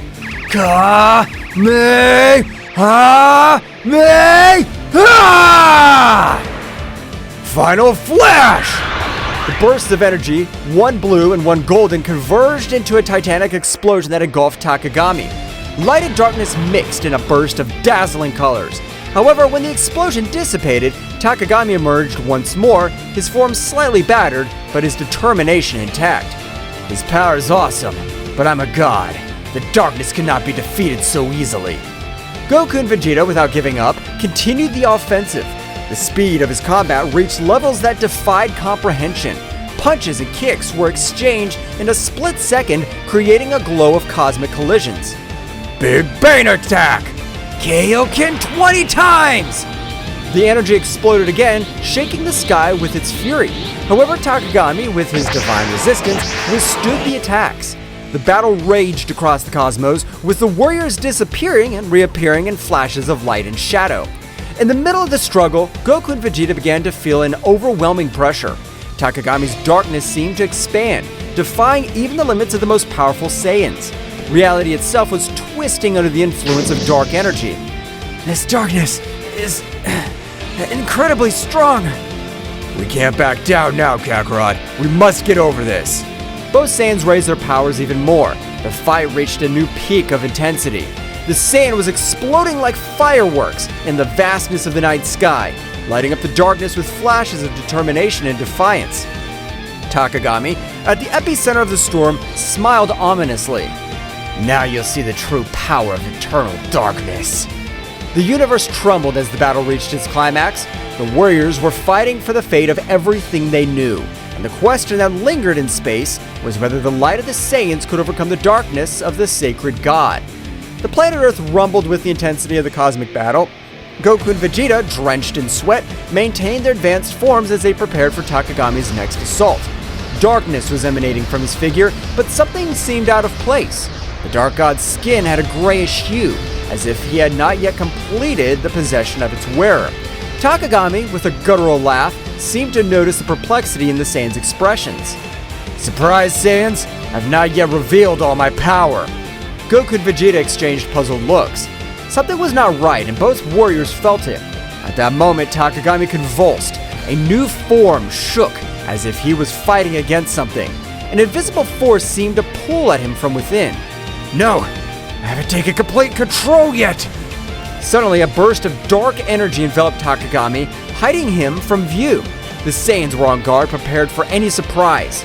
Their energy in the air became denser, as if the cosmos itself was on the verge of transformation. What's going on? Before they could form any more questions, the dark energy dispersed, revealing Takagami's true form. However, what they saw took their breath away. At the moment of arriving at his true form, he let himself see the body he was possessing. This body was Yamcha's. Once the warriors saw that, Takagami completed his bird-headed humanoid form, and now the true form of the sacred god of destruction was clearly revealed. The Falcon's head was clearly shown, with a defined musculature but a thin body, wearing blue Egyptian clothes with gold bracelets and a gold necklace. Huge wings which disappeared and appeared at their whim. Now Takagami had something going for him. He was playing against the Saiyan warriors. Not only should he defeat them, but they should also avoid harming Yamcha. That's what Yamcha looks like! Takagami's rumbling laughter filled the space. Now completely in possession of Yamcha's body, the Dark God was displaying a malevolent smile. That's right, Saiyans. This weak body belongs to me now.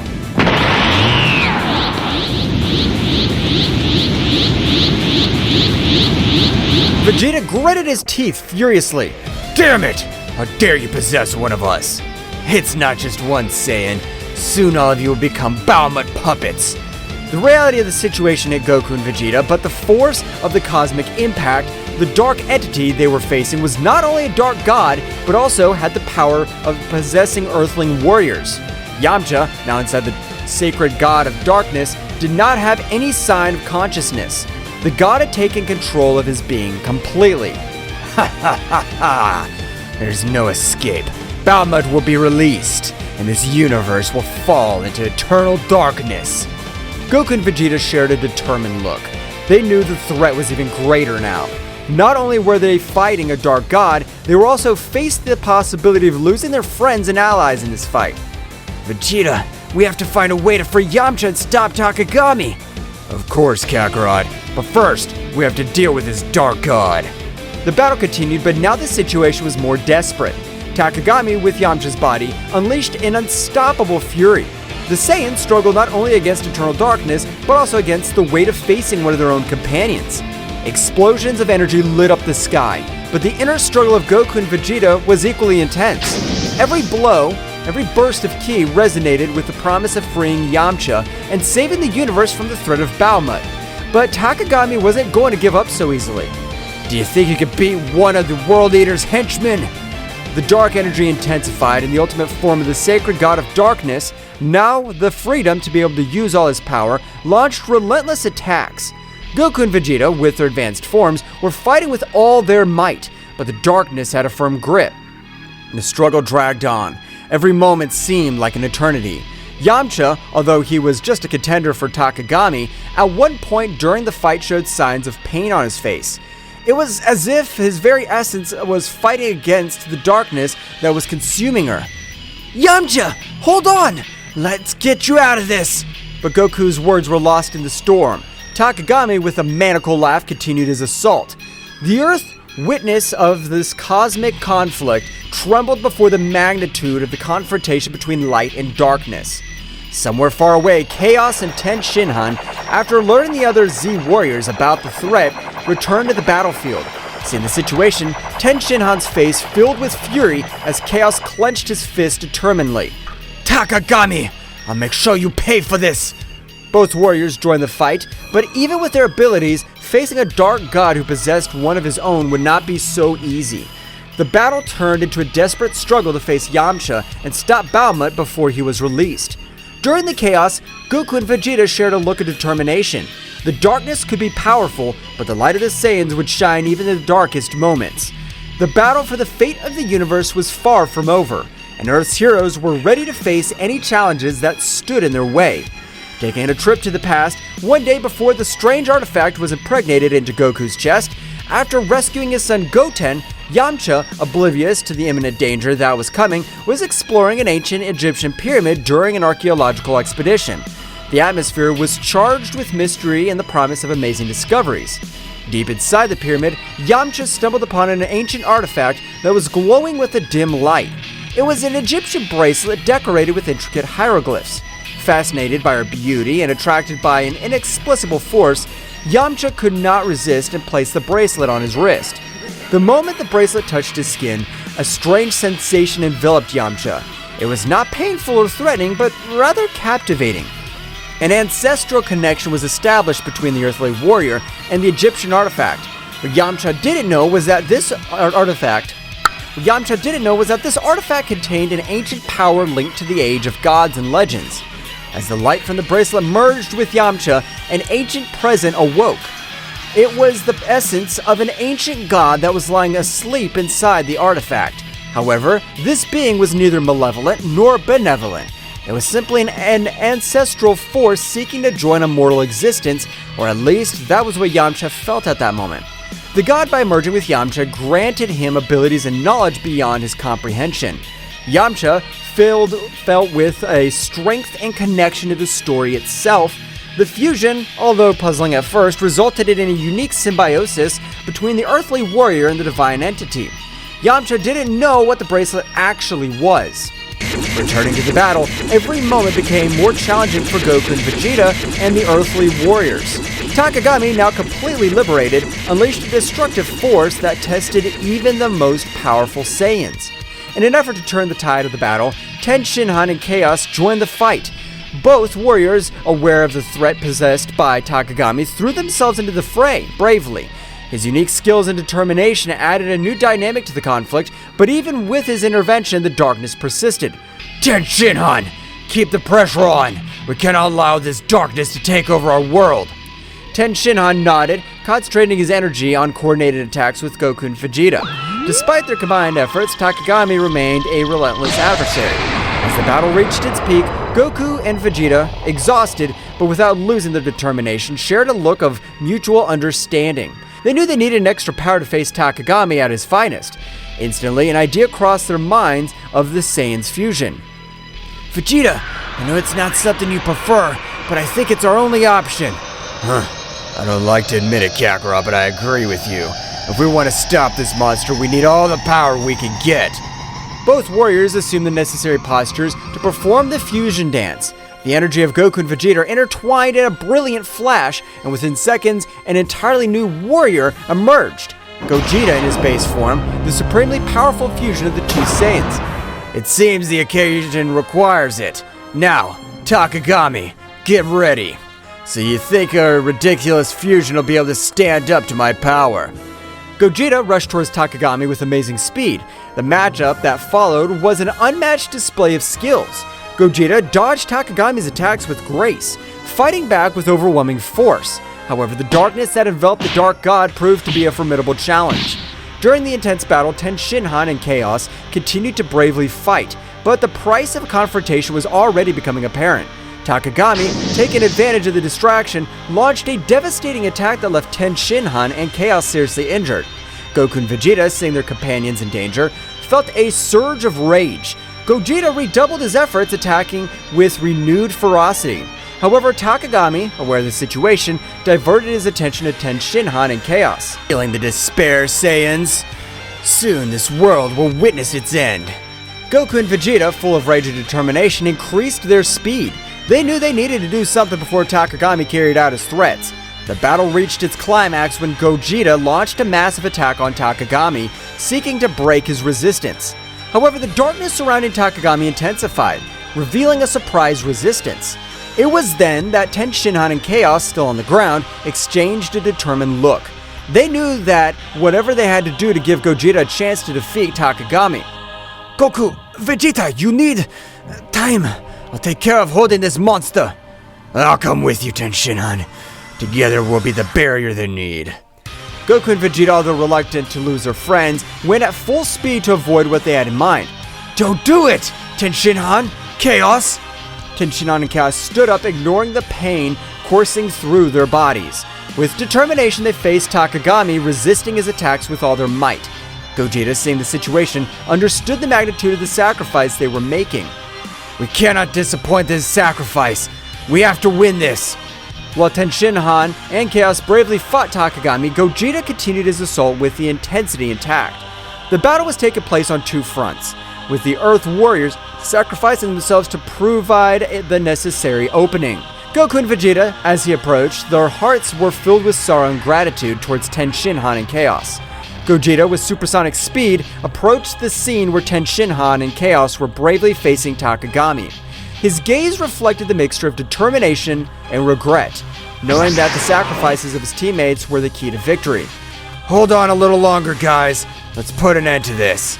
The Saiyan fusion advanced towards Takagami, who, upon seeing Gogeta's arrival, stopped attacking Tenshinhan and Chaos to confront the fused warrior. The intensity of the battle reached a new level, with attacks and counterattacks echoing across the battlefield. Tenshinhan, with his remaining strength, took advantage of that distraction to hold Takagami with all his strength, preventing him from moving freely. His face showed determination and resignation at the same time.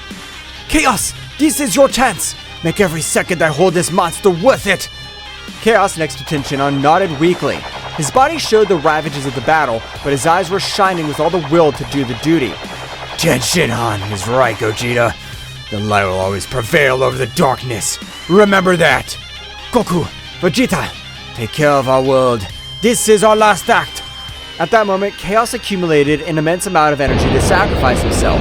Gogeta, who was very close, were hit by the shock wave of the explosion. Gogeta, recovering from the impact, looked at the place where his companions were with solemnly. Your sacrifice will not be in vain. I promise. After what happened, Gogeta raised his head and with an uncontrollable anger increased his ki in such a way that he made the battlefield rumble, making the stones that were in the place fly, making Takagami retreat only with the gusts of air that expanded from his being. In a panning from head to toe, we managed to see Gogeta's transformation in Super Saiyan Blue Phase 4, which showed the essence of Ozaru as a kind of aura in blue color, and a more controlled but much more powerful version, a transformation never seen, since they were not able to coordinate their powers to be able to reach said transformation. As Gogeta's energy transformed into a surprising and controlled version of Super Saiyan Blue Stage 4, a brilliant blue essence of Ozaru manifested around him, revealing unparalleled potency. The cosmic landscape trembled before the magnitude of this new form. Goku and Vegeta, witness of this unique transformation, were filled with amazement and determination. It was evident that Gogeta was reaching a level of power never seen before, fusing the essence of Super Saiyan Blue with Ozaru's formidable presence flawlessly. Gogeta, in his new form, turned an intense gaze towards Takagami, whose expression of confidence was overshadowed by surprise. The battle, far from having come to an end, was just beginning in this new phase. The universe was waiting for the outcome of this epic confrontation, where light and darkness collided in a cosmic dance. The promise of a new dawn loomed on the horizon, but the price of triumph was uncertain. Gogeta floated in the sky, surrounded by the imposing energy of his new form. The stars seemed to pale before the intensity of his blue radiance, as Takagami recovered from the initial impact and adopted a defensive posture. What kind of transformation is this? This is the power of those who fight for something greater than themselves! With a flash, Gogeta disappeared, appearing in front of Takagami in the blink of an eye. The clash of their fists created shockwaves that shook the battlefield. Gogeta's speed and strength were unmatched, surpassing even Takagami's ability to anticipate his blows. Gogeta and Takagami exchanged blows and energy blasts at breakneck speed. Each impact resounded like cosmic thunder, creating an epic symphony on planet Earth. Your attempt to revive your so-called gods ends here, Takagami. But you're a bug in the face of the greatness of my power.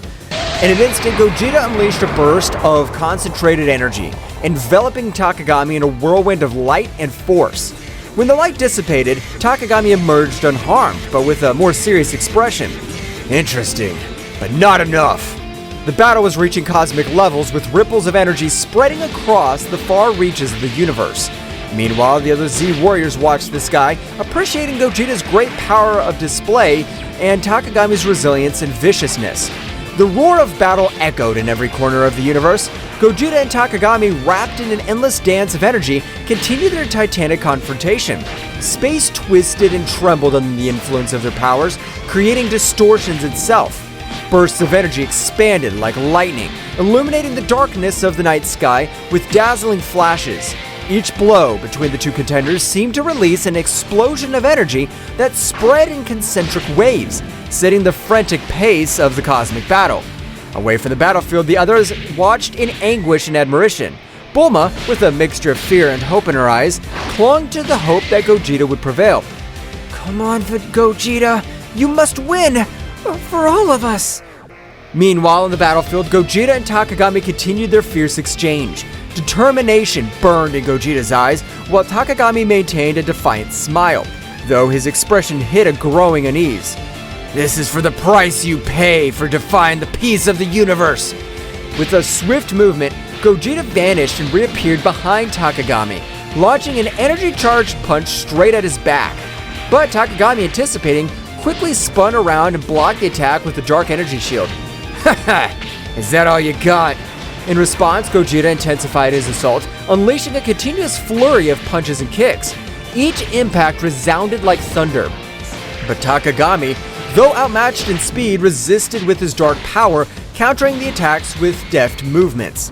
During the scuttle, Takagami took advantage of the prevalent moment of openness and opened up a launched energy bolt straight for Gogeta's chest. The resulting explosion shook the universe and Gogeta was thrown backwards, leaving a trail of blue energy. Is that all hope can do?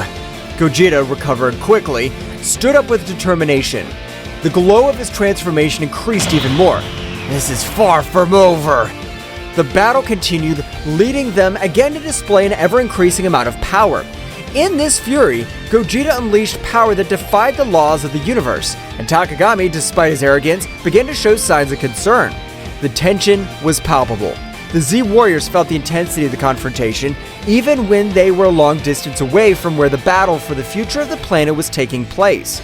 Piccolo was seriously watching, calculating every move and thinking at some point this battle, which was far from over, would be a favorable outcome. Piccolo, in his thoughts, Goku, Vegeta, we trust you. You must win this battle. The battle reached a new climax when Gogeta and Takagami met at an eminent point in the battle. The energy emanated from them, illuminating the vastness of the dark sky, creating a dazzling spectacle of colors and flashes. You cannot escape darkness. Darkness will never prevail over light. You're a fool if you think your light can eclipse my power. Suddenly, a voice echoed in Gogeta's mind, a familiar but distant voice. Gogeta, do not underestimate your enemy. Truth lies within strength. The transmission abruptly cut off, leaving Gogeta bewildered. Before he could reflect on it, however, Takagami lunged towards him with surprising speed, unleashing a series of punches and kicks that left Gogeta struggling to keep up. At that moment, a fleeting image flashed through Gogeta's mind, a vision of his loved ones, of his purpose, and the responsibility he carried on his shoulders. The energy of the transformation fanned, and Gogeta, with newfound determination, struck back with renewed ferocity. This is the limit of your tyranny, Takagami. The limit's up to you, Gogeta, and your limit is my power. Suddenly, the sky around him fragmented, and multiple distorted versions of Takagami emerged from the dimensional rifts, each with a malevolent grin. You cannot defeat me, Gogeta. I am eternal. I'm a god. You may be powerful, but I'm not alone in this. The battle reached a new intensity as multiple distorted incarnations of Takagami surrounded Gogeta. Each emanated a dark energy that defied the laws of the universe. The air itself seemed to vibrate with the pressure of their combined presences. At that precise moment, Goku and Vegeta's fusion had come to an end due to the amount of power they had used in order to stand up to Takagami. Goku and Vegeta, although they had returned to their individual forms after the fusion, knew that the key by defeating Takagami lay in perfect unity and coordination. Vegeta, we're in this together. Let's give all our power to be able to confront him so we can free Yamcha from this so-called god. Yes, Kakarot, this insect will not defeat us. The Z Warriors watched in amazement, aware that the fate of the universe hung in the balance. Piccolo analyzed the situation, looking for any weaknesses that could be exploited.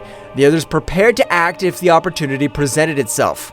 Goku and Vegeta, now separated, their fusion as Gogeta, faced Takagami with determination in their eyes.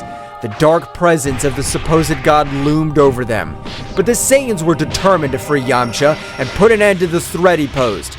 Vegeta, we need to coordinate our attacks. We've always been stronger when we fight together. For once, I agree with you, Kakarot. This insect will pay for what he did. The two Saiyans lunged towards Takagami, attacking with a combination of punches and ki blasts. Takagami, though powerful, was momentarily overwhelmed by the timing of the two warriors. However, his sinister laugh echoed across the battlefield. Your union will change nothing. My power is unlimited. Goku and Vegeta exchanged glances, realizing that the situation was more serious than they had imagined. Takagami unleashed a wave of dark energy that sent them flying, but they quickly recovered, ready to continue the fight. The Z Warriors watched with concern. Gohan, though a bit intimidated by Takagami's power, maintained his unwavering determination. Piccolo, with his keen intelligence, pointed out a possible weakness. It seems his power is linked to some source. We must find a way to break that connection. Goten and Trunks, who had arrived along with Gohan, eager to join the battle, looked at their parents with concern. However, Piccolo stopped them. Guys, we need a plan before we launch into battle. Your strength will be crucial at the right time. While the Z Warriors thought of a plan, Goku and Vegeta continued their fierce assault against Takagami.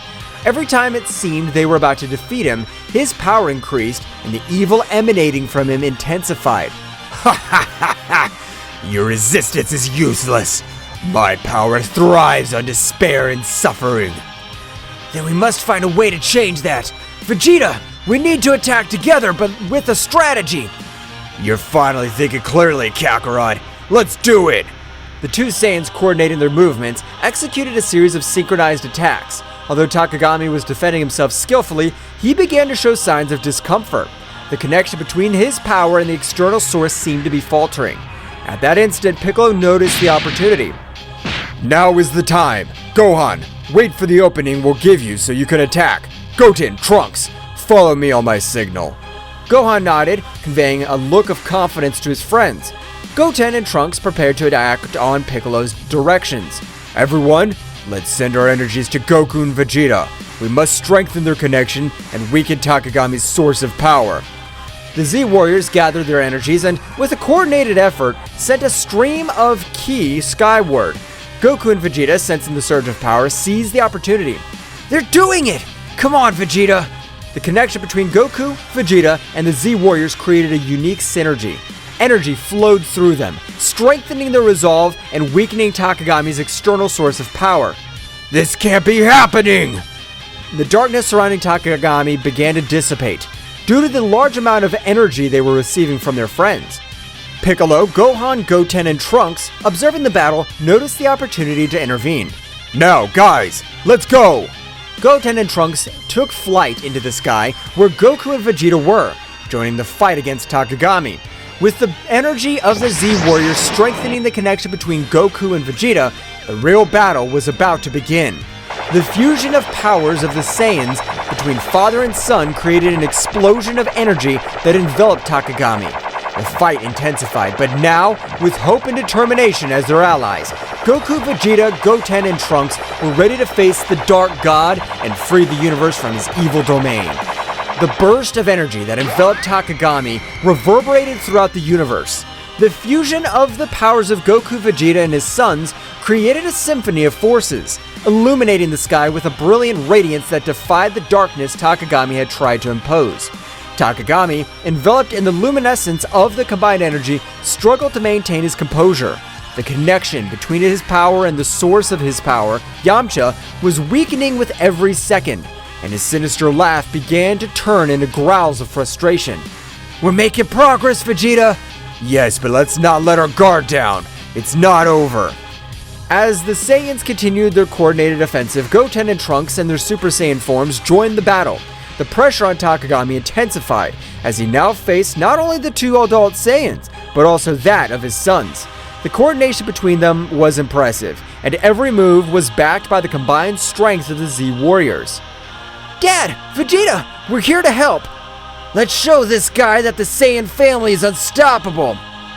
The trio of Saiyans, with their different levels of expertise and abilities, formed a united front against Takagami. The battle was getting more and more intense, with bursts of energy and flurries of attacks lighting up space like a celestial spectacle.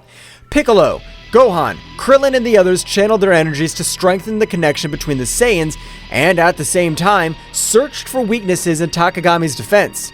We must keep the pressure on and look for any opportunity to unbalance Takagami. Dad! Vegeta! Goten! Trunks! We all trust you! Let's defeat this enemy together! In space, the synergy between the Saiyans reached its peak. Goku and Vegeta, with the energy of their sons and the Z Warriors, fused their attacks in an amazing display of power. Takagami, despite his resistance, began to give ground. This is not possible! I'm a god! I cannot be defeated! The connection between his power and the external source was on the verge of collapse. The Saiyans, sensing Takagami's weakness, redoubled their efforts. Goten, Trunks, guided by Piccolo's strategy, attacked from unexpected angles, while Goku and Vegeta continued their frontal assault. Piccolo noticed a key opportunity.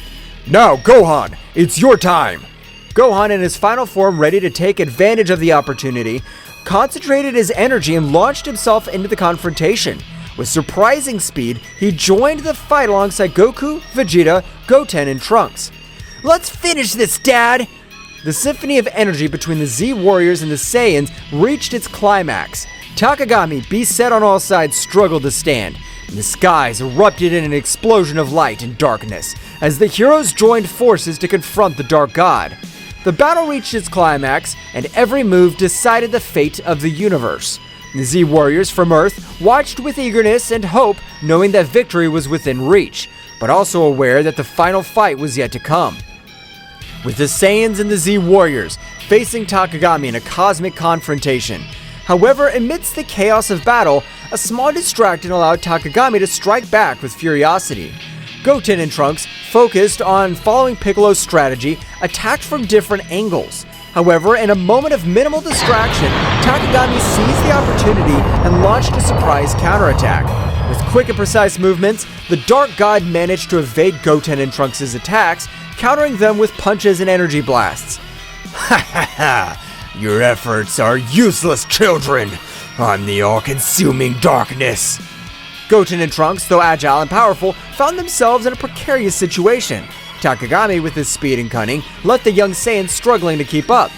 We have to protect them! Takagami's concentration of power is increasing. We need to regroup and find a strategy to counter his moves. Meanwhile, in the sky, Goten and Trunks, despite the setbacks, continued to fight bravely. They tried to coordinate their attacks, but Takagami's speed and cunning proved to be a formidable challenge. Trunks, we have to stay focused! I know, but this guy's stronger than I imagined! In an unexpected twist, Takagami launched a blast of dark energy that hit Goten and Trunks, leaving them badly injured. Both Saiyans fell backwards with obvious signs of exhaustion and pain. Goten! Trunks! This damned Dark God! The adult Saiyans intensified their assault, determined to avenge their momentary fall of their sons. Takagami, however, taking advantage of the confusion and despair that gripped the Z warriors, rejoiced in his newly strengthened power. This is how the heroes of the universe give up.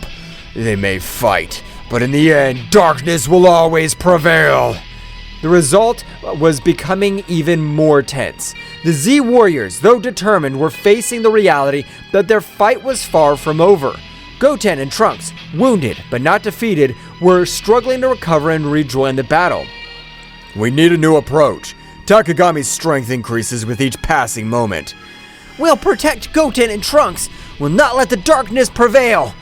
The battle, now more critical than ever, was plunging into a desperate confrontation where the survival of the universe hung in the balance. Gohan, observing the critical situation of his brother Goten and Trunks, could not contain the fury that burned within him. A flash of anger crossed his eyes, and his energy rose to levels that would leave even the most experienced Saiyans dumbfounded. He lunged towards Takagami with shocking speed, ignoring any concern for his own safety. With this price, you'll pay for hurting my family! His speed and furiosity impressed everyone on the battlefield. Every blow he delivered carried with it a pent-up rage of a protective brother. Takagami, though initially surprised, adapted to the intensity of Gohan's attacks. Do you think your anger can stop me? I'm going to protect my family and the entire universe from your darkness! The battle between Gohan and Takagami unleashed an energy storm in space. Goku and Vegeta watched in awe and fear as the conflict reached levels that defied comprehension. Despite their determination, they realized they were facing a power beyond anything they had faced before. This kid, his power is amazing! We can't let Gohan fight alone. We must support him. As Gohan continued his relentless assault, Takagami showed a significant improvement in his defensive ability. Every blow was met with inhuman prowess. The battle reached a point where the universe itself seemed to be on the verge of collapse. The epic confrontation between Gohan and Takagami pushed the Saiyan warrior to the limit of his abilities. Despite Gohan's bravery and skill, the Dark God, with unmatched cunning and speed, found an opening in his defense. With a graceful twist, Takagami unleashed a ripping attack, a blast of dark energy that sliced through the air with a malevolent precision. Gohan, surprised by the speed and ferocity of the attack, barely had time to react. The energy wave hit Gohan full on, enveloping him in an explosion of light and darkness. The force of the impact threw Goku's eldest son backwards, causing him to stagger, desperately struggling to stay on his feet. The dark energy left its mark on Gohan's body, marking him with deep, tearing wounds. Ah! This can't be so strong! Takagami, with a sinister smile, hovered in the air, observing the result of his devastating attack.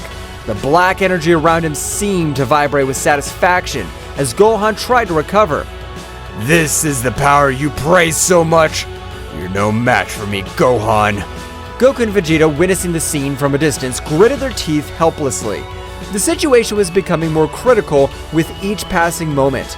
Goten and Trunks, still injured but recovering, were prepared to rejoin the fight. Gohan! This damned We can't let this continue! Goten and Trunks, sensing the urgency of the situation, approached Gohan to help him. Despite his own injuries, determination shone in his eyes. Brother, are you alright? Yes, but we need a new approach.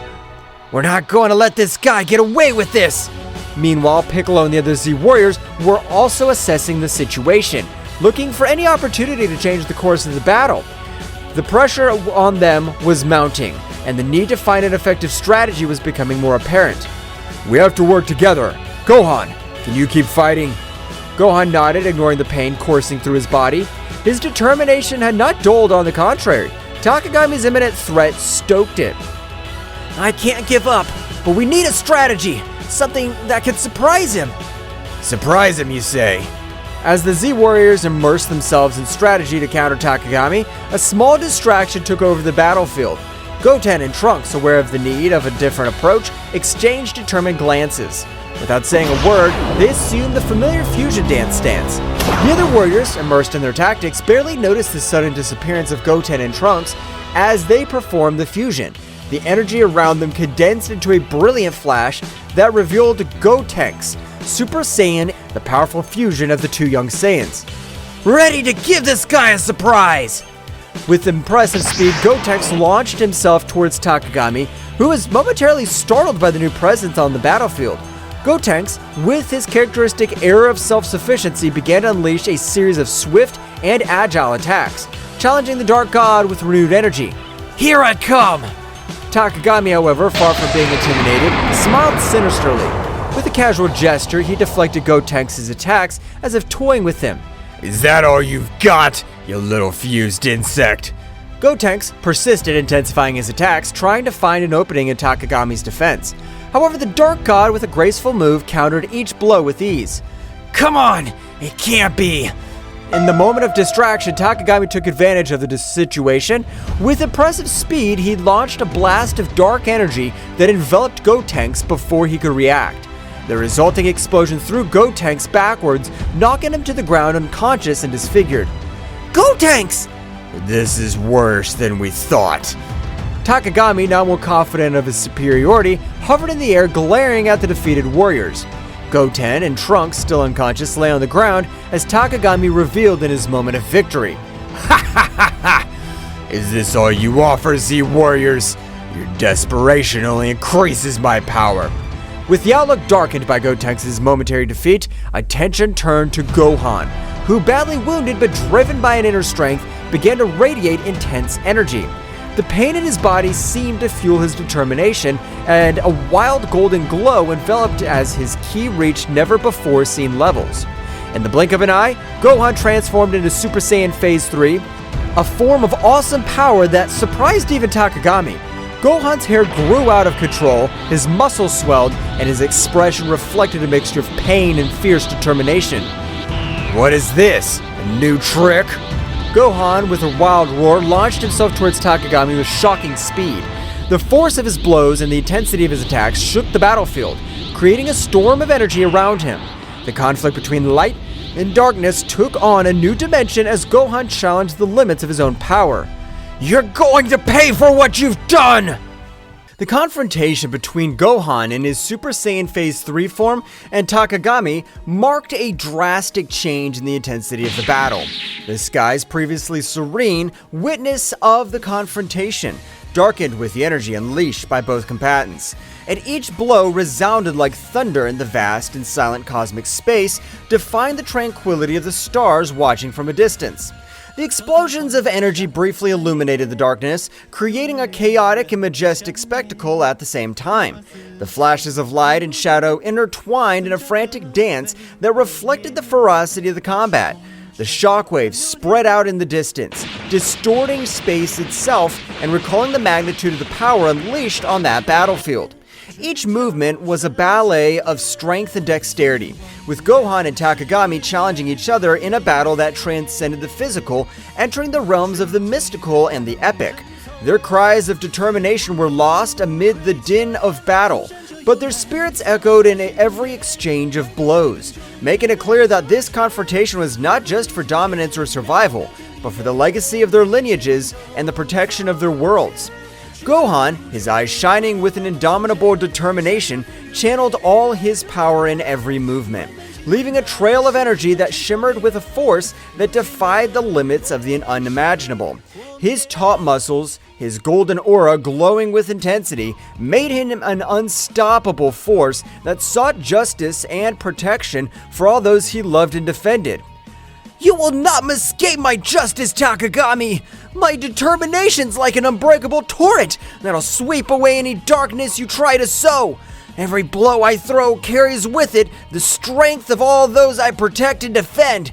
I'll not rest until the truth shines on every shadow you've woven with your deceptions. Get ready to face the justice I bring. Gohan roared with fiery fury, his voice echoing across the battlefield like an echo of the very protective will drive him. Every blow he threw carried with it the emotional burden of years of struggle and sacrifice, the determination of a hero willing to do anything for the well-being of his world and his loved ones.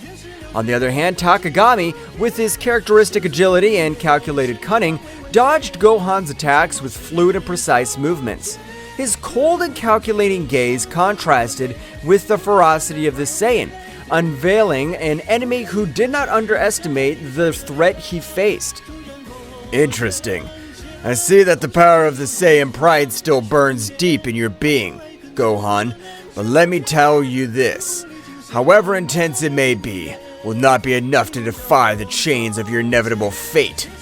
Between each exchange of blows and dodges, the battlefield turned into an epic scenario where two titans collided, not only with their bodies, but with their convictions and purposes.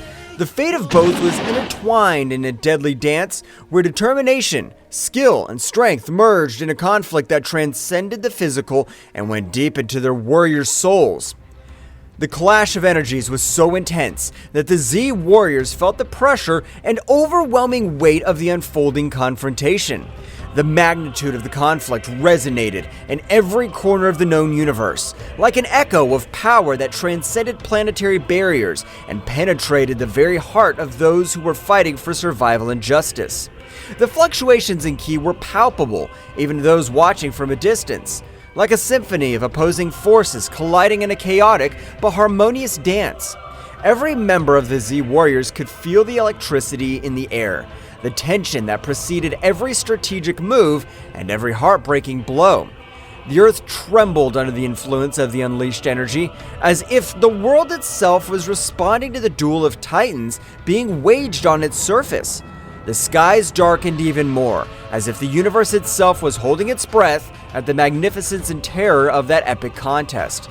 In those moments of crisis, the Z Warriors' determination grew even stronger, fueled by the urgency to protect what they loved and to face any adversity with courage and conviction. It was a reminder that during chaos and destruction, the human spirit could shine with an unshakable light. Piccolo, with his strategic mind sharper as a razor, watched every move with meticulous attention. Every gesture, every spark of unleashed energy carried with it the promise of a decisive change during the battle. His intense and serene gaze concealed a precise calculation as he searched for the perfect opportunity to intervene in support of his disciple. Piccolo, with his gaze lost on the horizon as he pondered the situation deeply, added in a calm but determined voice, Gohan is channeling an incredible power right now. If we manage to amplify their energy and coordinate a joint attack, we could tip the scales in our favor and find the opportunity we need to change the course of this battle.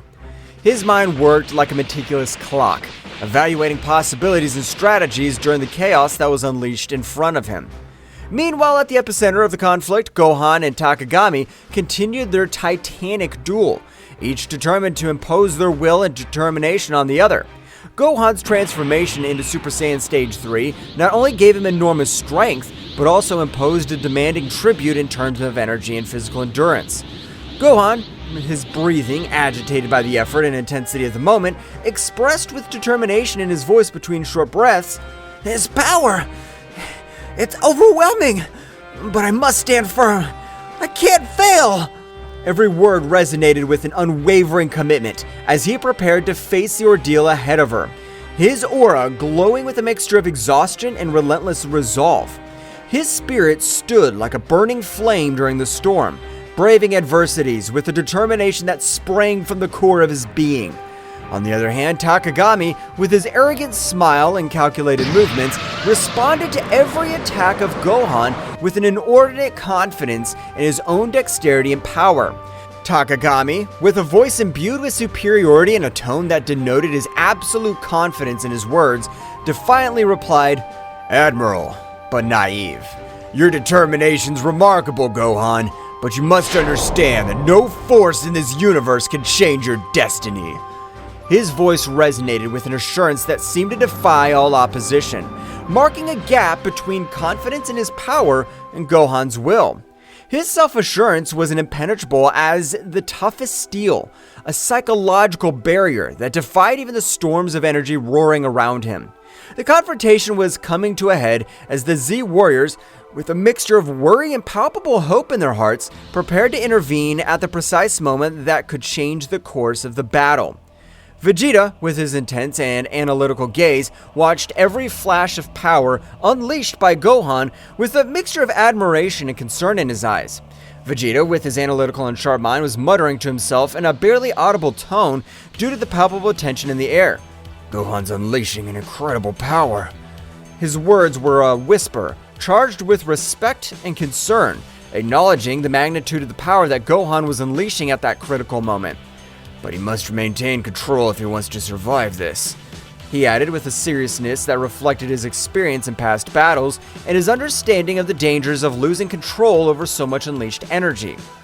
Goku, the legendary warrior who knows the limits and beyond, nodded solemnly at Vegeta's words. Goku, with a calmness that radiated experience and wisdom, recognized with respect in his voice, "We know what it's like to fight at the limit, but Gohan's showing exceptional courage that inspires us all." His words resonated with the depth of one who has faced countless challenges, understanding the nature of struggle and the sacrifice it entails. With admiration palpable in his tone, recognizing the courage and determination of his son during adversity, his voice, serene but full of respect, reflected the confidence in Gohan's potential to overcome any obstacle. Meanwhile, the energy flowing through Gohan was reaching its peak, manifesting itself in an impressive visual spectacle. Its golden aura radiated an intense light that illuminated the surrounding space, making even the distant stars seem to pale in comparison. Gohan, with a roar full of determination that echoed throughout the battlefield, exclaimed with fervor, addressed to his father and Vegeta, "Father! Vegeta! All of you! This power is to protect you all!" His voice carried with an emotional charge of his commitment to the protection of his loved ones, a promise that manifested itself in every flash of his glowing aura, and in every blow aimed at the darkness that threatened his world. His voice, echoing like an echo of hope amid the chaos of battle, his energy, instead of just being destructive, became a beacon of hope for his allies, instilling strength and determination in their hearts. The buildup of energy finally reached its peak when Gohan unleashed a combined attack so powerful that it seemed to tear the very fabric of space. The surprise on Takagami's face was palpable, reflecting the magnitude of the force unleashed by the young Saiyan. "Impossible! I can't believe the magnitude of your strength, Gohan! You've unweakened a power that defies all my expectations and strategies so far. But you haven't witnessed everything I can do yet. My abilities are not limited to what you've witnessed so far. And I still have cards to play in this game. Get ready to find out that I'm not as easy an opponent to defeat. The true essence of my power is about to be revealed, and I assure you that it'll surprise you. The battle's only just begun, young Saiyan." The resulting explosion temporarily blinded everyone present, enveloping the battlefield in a dazzling light that eclipsed even the brightest stars in the firmament. As the luminescence slowly faded away, it revealed an impressive but also disturbing scene.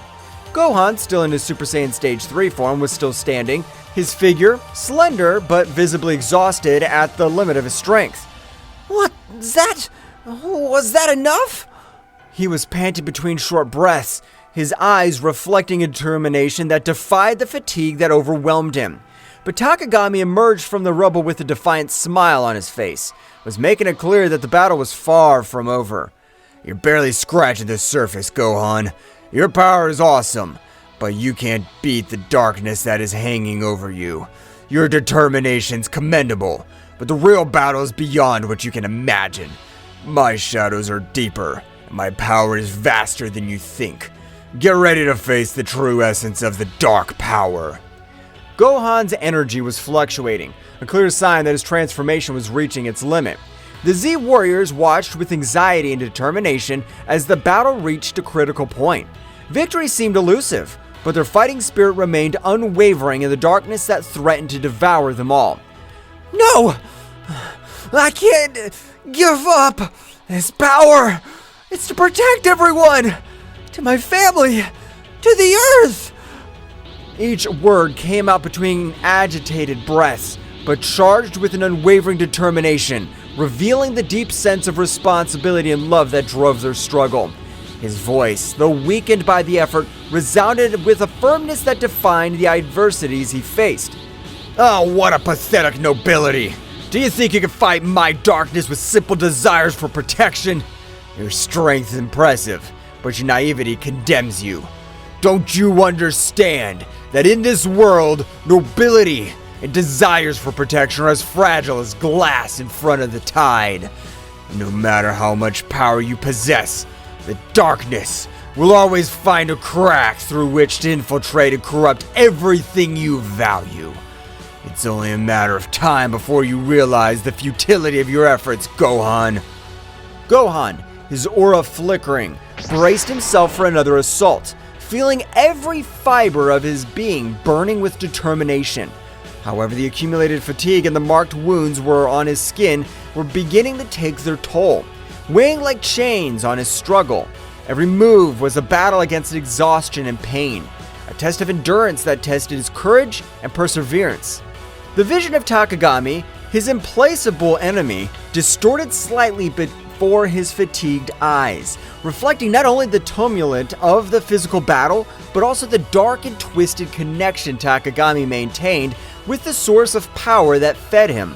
This connection, like a cursed bond, gave Takagami a ruthless strength, but also dragged him into the maelstrom of corruption and out of control. During the fray, Gohan found himself facing not only a formidable opponent, but also the shadow of an evil influence that threatened to consume everything. Every blow thrown and blocked resonated with the intensity of an epic battle between light and darkness, between the determination of a hero and the seduction of a dark and forbidden power. Despite the adversities and uncertainty that surrounded him, Gohan clung to hope like the beacon in a storm, remembering the bonds of friendship and love that drove him to move forward. Every beat of his heart resonated with the will to protect what he valued most in the world, facing the challenge with courage and sacrifice, knowing that true strength lay in his indomitable spirit and in his determination to never give up in the face of the darkness that threatened his world and soul. Gohan, don't wear yourself out too much. Stay focused and in control. Remember, that true strength lies not only in raw power, but in the ability to stay calm and think strategically amid chaos. Do not underestimate your opponent, and do not get carried away by blind rage. That determination must be backed by intelligence and control. Make every hit count, and don't get distracted from your goal. His words, full of advice and warnings, sought to remind Gohan of the importance of the mind in battle, in addition to physical strength. The Super Saiyan Phase 3 form consumes a lot of energy. Gohan needs to find a balance between his power and his stamina. He must learn to control the flow of his ki to maintain his strength without exhausting himself quickly. The key is efficiency.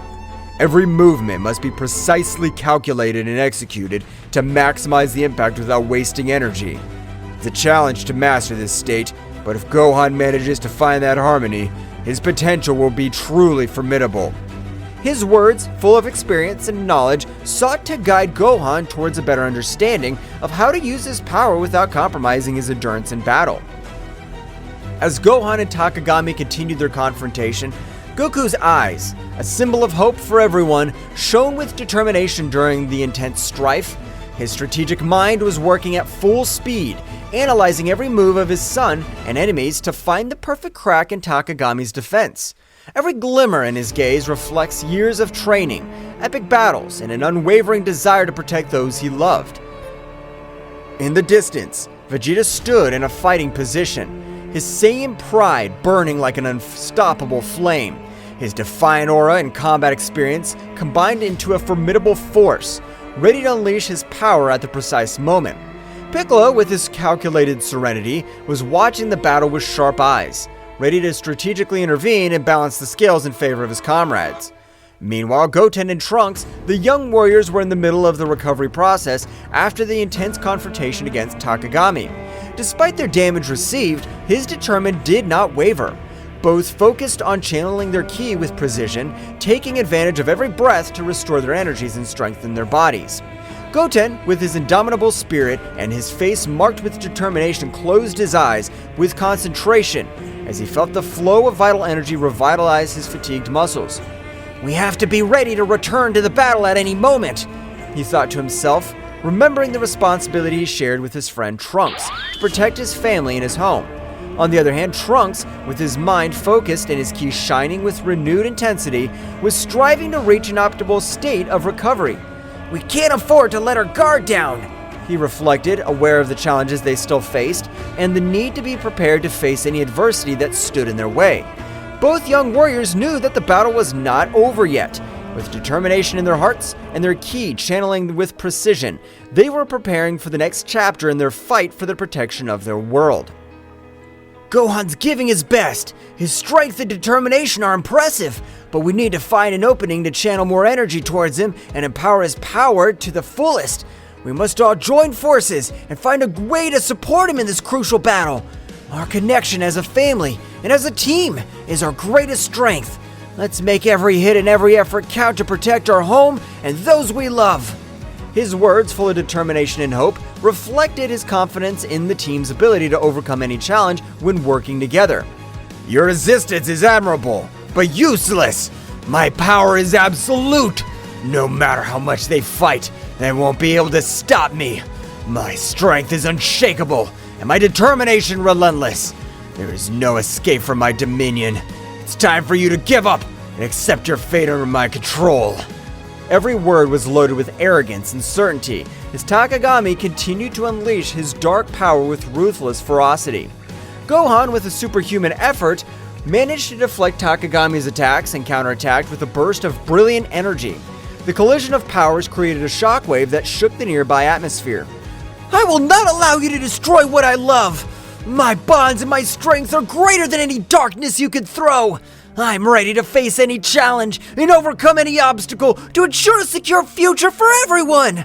There will be no place for destruction in my world!" "Your emotions make you weak, Gohan. The real strength lies in the darkness. Your love and your bonds are chains that prevent you from reaching your true potential. Don't you see that the darkness offers unlimited and unrestricted power? Abandon your illusions of grandeur, young Saiyan. Face the truth that only darkness can bring you true strength and absolute dominion over the world." Every word was imbued with an icy arrogance and a fanatical belief in the corrupting power of darkness. Takagami sought to sow doubts and weakness in Gohan's mind, challenging his conception of strength and courage. The struggle became more intense with each pressing moment. Gohan, despite showing obvious exhaustion with every short breath, remained firm and undetermined, refusing to back down from the challenge Takagami posed. His eyes reflected an unwavering determination as he faced the malevolent machinations of his enemy. However, Takagami's evil cunning was revealed in all its magnitude when he began to manipulate the environment around him with dark mastery. The dark creatures had summoned with his sinister magic were already at the edge of the surface, ready to emerge and join the battle with uncontrollable ferocity. The air was charged with an ominous presence as the shadows of those creatures danced unexpectedly, eager to join the conflict and show their destructive power. Faced with the imminent threat, the Z warriors did not hesitate to prepare to face these creatures that represented an unknown but tangible danger. Vegeta, with his characteristic defiant tone, exclaimed as he adjusted his combat posture, "I'll not allow those abominations to ruin our path to victory. It's time to show them the true power of a Saiyan." Piccolo, the group's calm strategist, quickly assessed the situation and proposed a plan of action. We're facing a cunning enemy who uses manipulation as a weapon. We must act with coordination and precision. Gohan, you now take care of containing the creatures. Vegeta, Goku, keep the pressure on Takagami and don't let him breathe easy. Goku, with a determined smile on his face, nodded energetically. We have it, Piccolo. I'm confident that together we can overcome any challenge that comes our way. We're going to give our best. Goten and Trunks, the young warriors, who were always looking to prove their bravery, exchanged a look of complacency before joining the plan. Yes, let's show these monsters what it means to be a real team. Determination shone in the eyes of each Z warrior as they prepared for the upcoming showdown, their hearts resonating with the memory of Ten Shinhan and Chaos's courageous sacrifice. Those moments of heroism and camaraderie resonated like an echo in their souls, reminding them of the price they sometimes had to pay to protect the world they loved. Goku, with a silent bow to his fallen friends, took a moment to remember his valuable lessons of courage and determination. Our friend showed us that even in the darkest moments, we can find the strength to face any challenge. His sacrifice will not be in vain as long as we keep fighting and keep the flame of hope alive in our hearts. Every blow we take, every obstacle we face is proof of our determination and our commitment to a better future. We'll not let his sacrifice be forgotten. Let's keep fighting with all our heart and spirit. Vegeta, with an intense gaze fixed on the horizon, added solemnly, Every battle teaches us something new.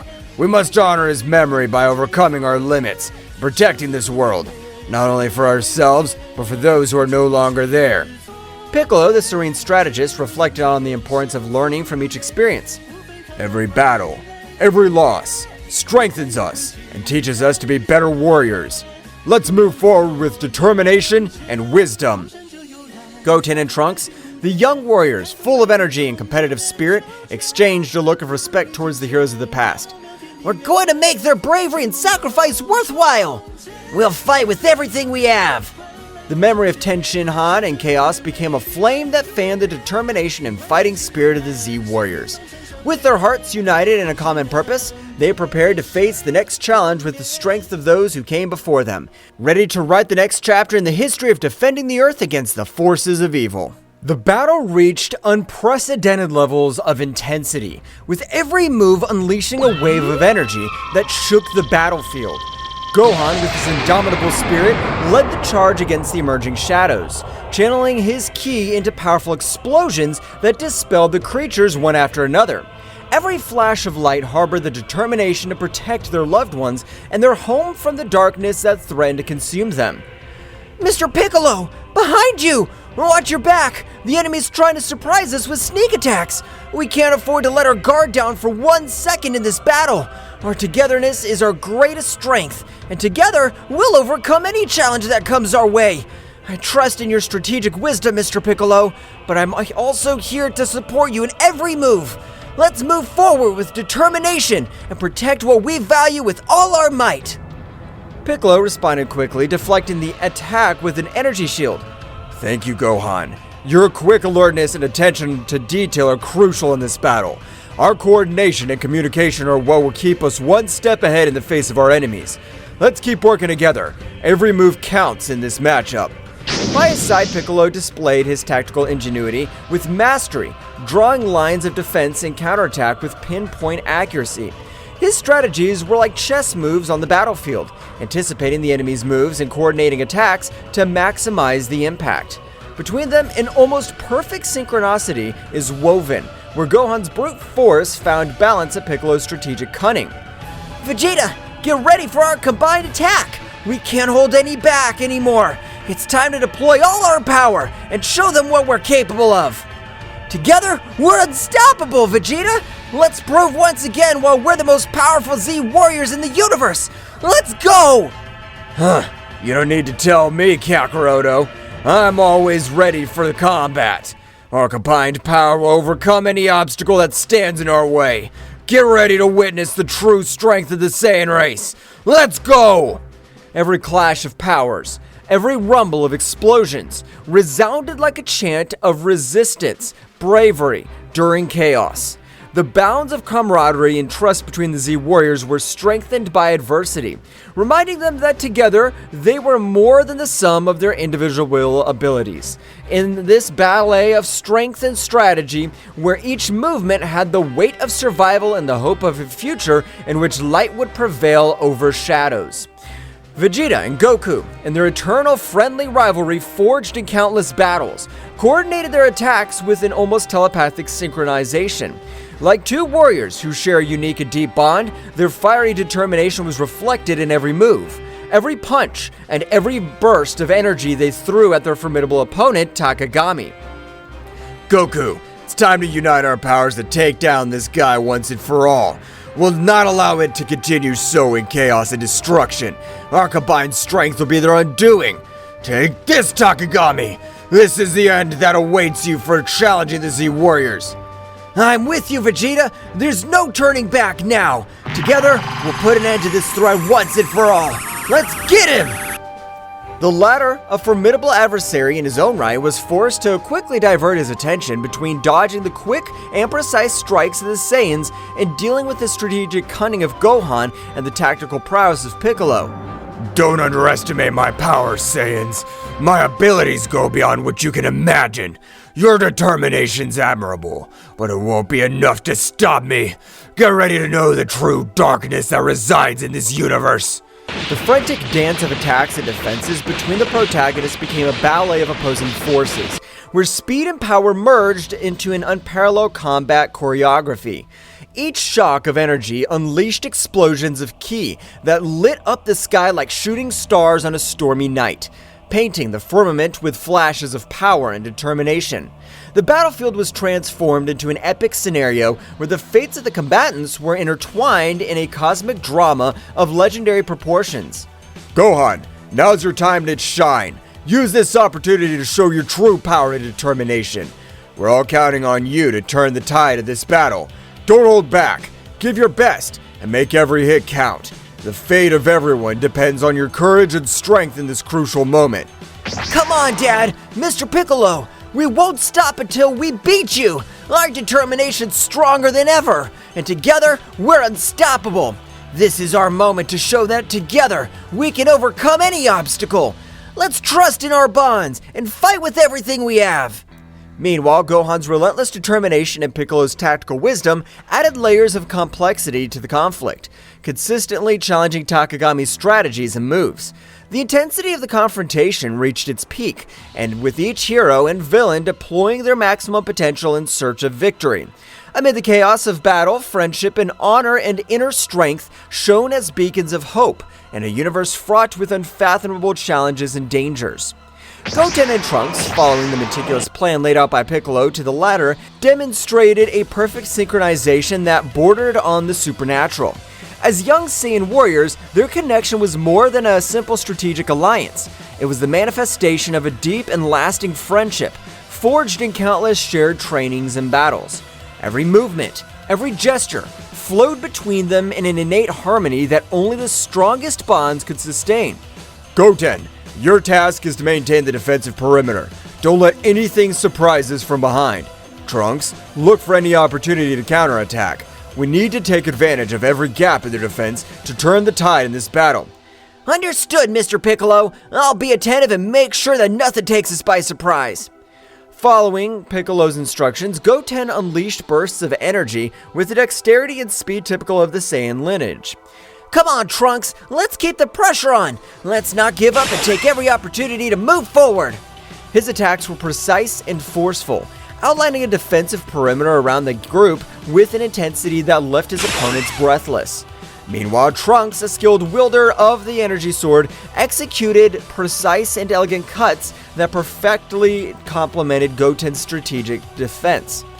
Don't let any of them through, Goten. Keep our front safe while we look for weaknesses in their formation. Let's keep pushing. Each movement drew lines of glowing energy in the air, creating a dynamic and effective wall of protection that neutralized any threat that dared to get too close to their companions. The combination of Goten and Trunks' skills not only demonstrated their individual mastery, but also their ability to work in a team in a fluid and coordinated way. Their actions were not only the result of practice and training, but also of a deep mutual understanding that allowed them to anticipate each other's movements with pinpoint accuracy.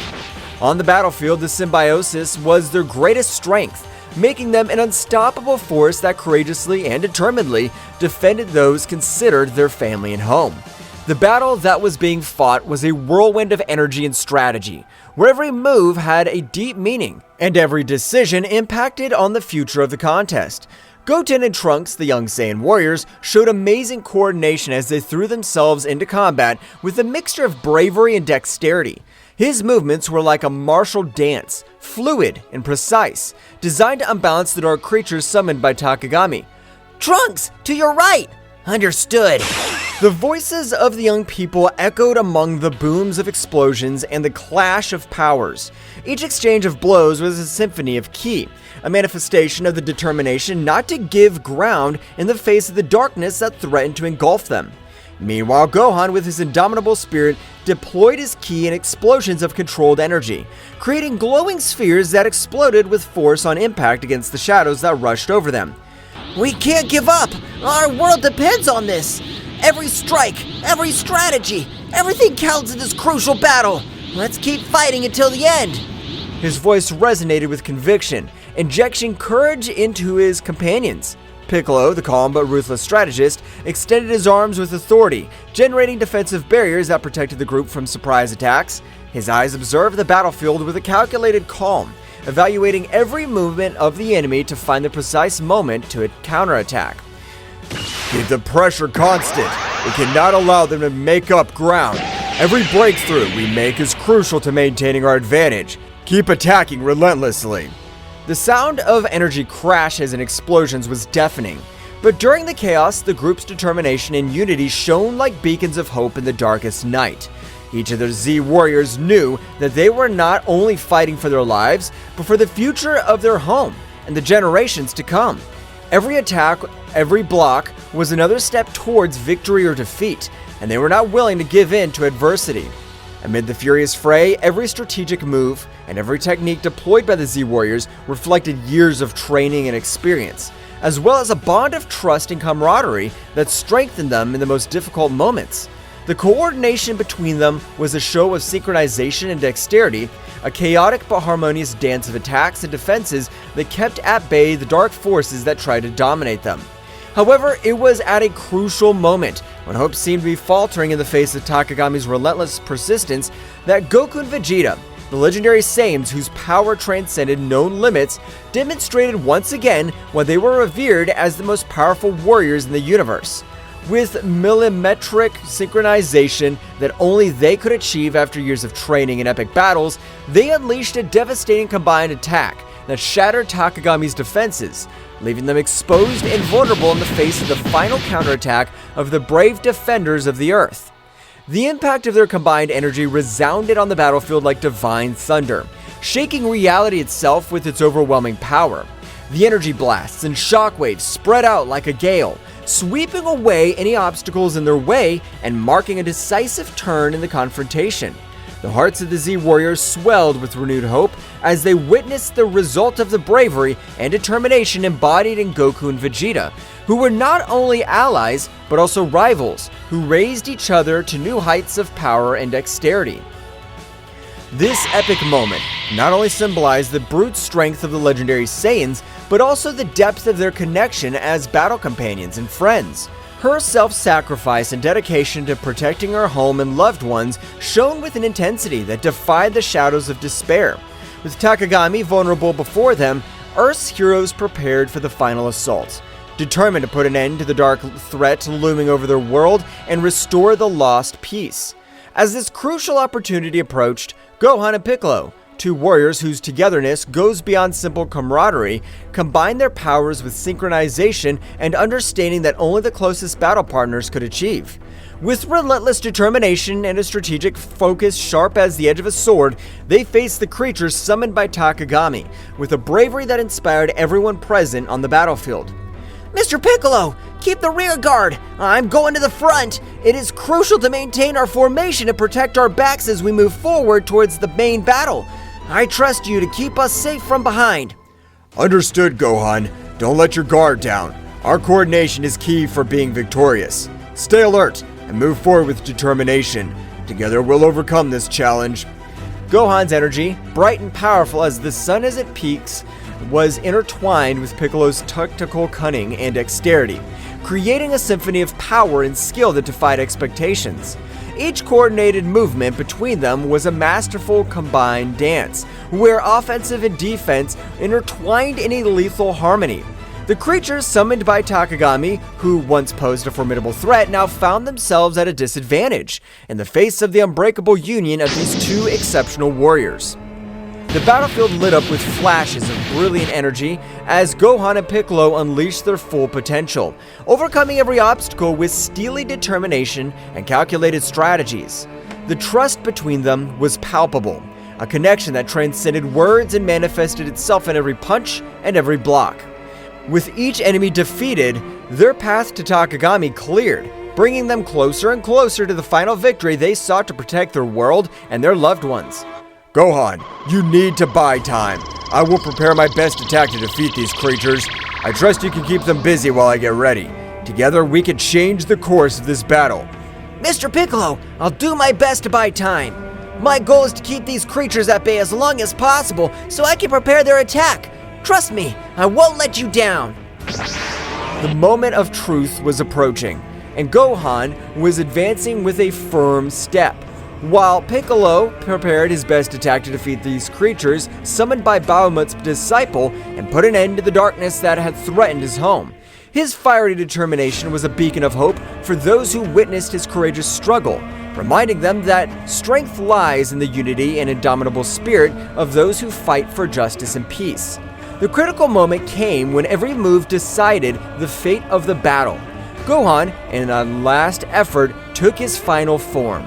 With his bright and determined aura, advanced to the front of the battle line, facing the dark creatures with a mixture of bravery and strategy, as he blocked the onslaughts of the shadows with his dazzling ki. The creatures summoned by Takagami were not easy rivals to beat, but Gohan in his ultimate form took a lot of confidence and began to face the creatures they are facing.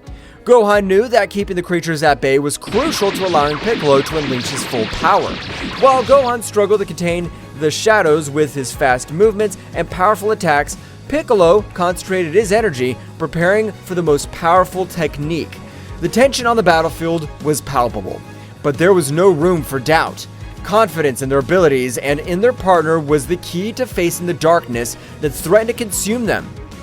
Gohan, keep it up. You're demonstrating exceptional courage and impressive mastery on the battlefield.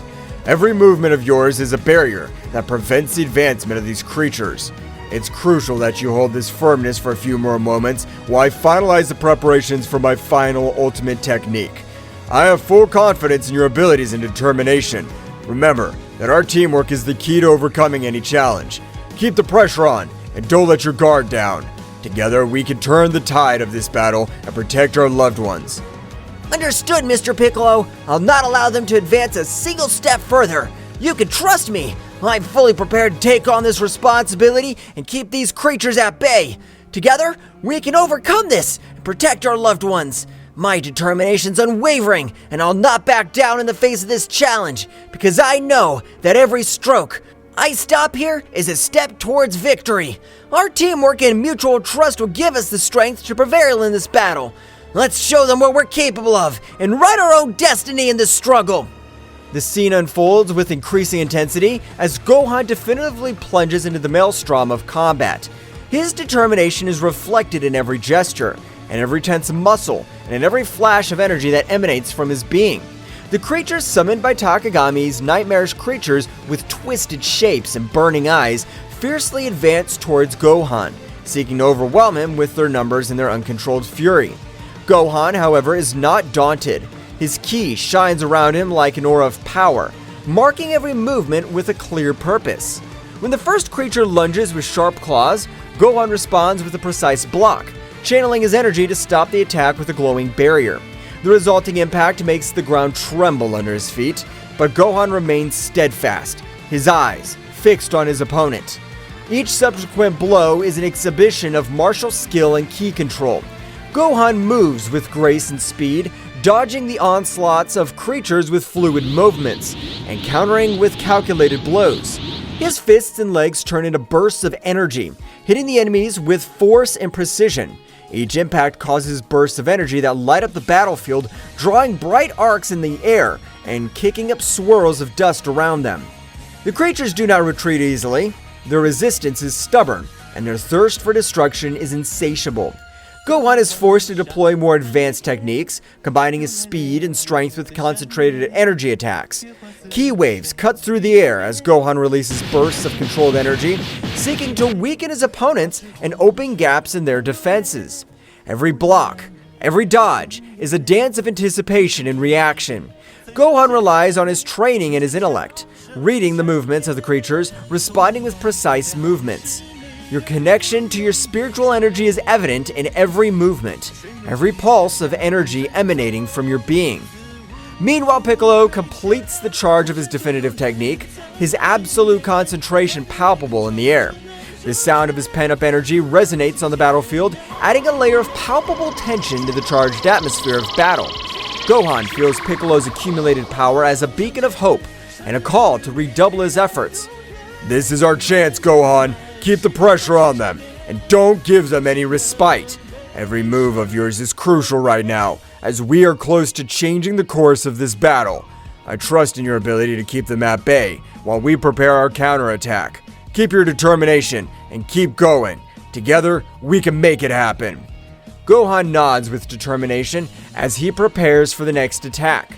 The combat dance between Gohan and the creatures reach its climax when Gohan, with a graceful twist, unleashes a series of energy blasts that cut through the enemy ranks. The creatures recoil momentarily, their twisted forms showing signs of weakness for the first time. Goten! Trunks! I need you to be alert! Mr. Piccolo is preparing a powerful attack! Move quickly and maintain your defenses! Our coordination is crucial at this critical moment of the battle. We can't afford to make mistakes now. I'm confident in your ability to respond quickly and effectively. Stay focused and keep fighting with determination.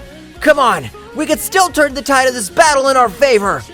The moment came when Gohan, with a precise movement, opened a breach in the creature's defenses, allowing Piccolo to unleash his devastating attack. With a resounding scream, Piccolo releases his ultimate technique, a beam of concentrated energy that cuts through the sky like a fiery comet. Makankasapo!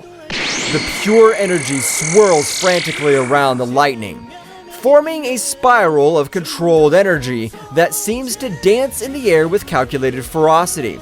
The extreme concentration of energy causes a burst that radiates a dazzling radiance, as if the sun itself were transcending on the battlefield. The energy beam, with its incomparable power, transverses the enemy ranks with pinpoint accuracy, neutralizing the creatures with an amazing efficiency that takes the breath away of those who witness its devastating impact. The initial explosion is only the prelude to the destruction that is unleashed. The torrent of concentrated energy envelops the creatures in a lethal embrace, eroding their forms with an overwhelming intensity. Each wave of energy emanating from the ray is like a chisel, carving out space itself, gradually disintegrating the creatures that meet its path with an inexorable inevitability. The show is both majestic and terrifying, with the energy displayed manifesting in vibrant colors that collide and intertwine in a chaotic dance. The controlled destruction leaves in its wake a trail of disintegration that seems to defy the very laws of physics, demonstrating the supreme power that resides in the hands of those who master the arts of combat and energy control.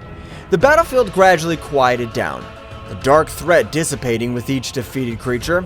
Gohan and Piccolo, breathing heavily, but with a satisfied smile, met in the center of the battlefield, knowing that their teamwork and determination had tipped the scales toward victory. Now, with the road to Takagami clear, they were preparing for the final assault, confident that their union would return their greatest strength. The battlefield gradually quieted down, the echo of controlled destruction echoing through the air as the enemy creatures vanquished before the combined might of Gohan and Piccolo. The glow of the dissipated energy hinted at the near victory, marked by the determination and teamwork of the brave warrior Z, Gohan, and Piccolo, breathing heavily but with a smile of satisfaction on their faces, met in the center of the battlefield, exchanging looks of complicity that spoke of a bond forged in battle and camaraderie. Meanwhile, in another part of the battlefield, Goku and Vegeta were facing Takagami in an epic duel that defied the limits of known power. With their faces marked with determination and their eyes shining with a fierce intensity, the two legendary Saiyans demonstrated once again why they were considered the most powerful warriors in the universe. His movements were like a whirlwind of quick attacks and precise defenses, each strike resounding like thunder in the energy-charged air. Vegeta, keep the pressure on! Let's finish this together! Of course, Kakarot. I'm not gonna let this guy beat us. The intensity of their confrontation filled the battlefield, making the ground shake with every energy shock.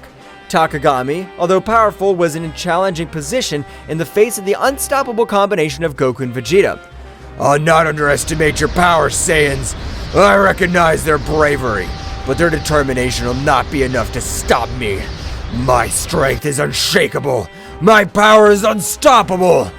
Get ready to face the real darkness. Well, guys, this is all for today's chapter. I hope you liked it and it was to your liking. Now, don't forget to leave your powerful like Supreme God level, comment, and subscribe. Now, without further ado, see you in a new video. Until next time. Takagami.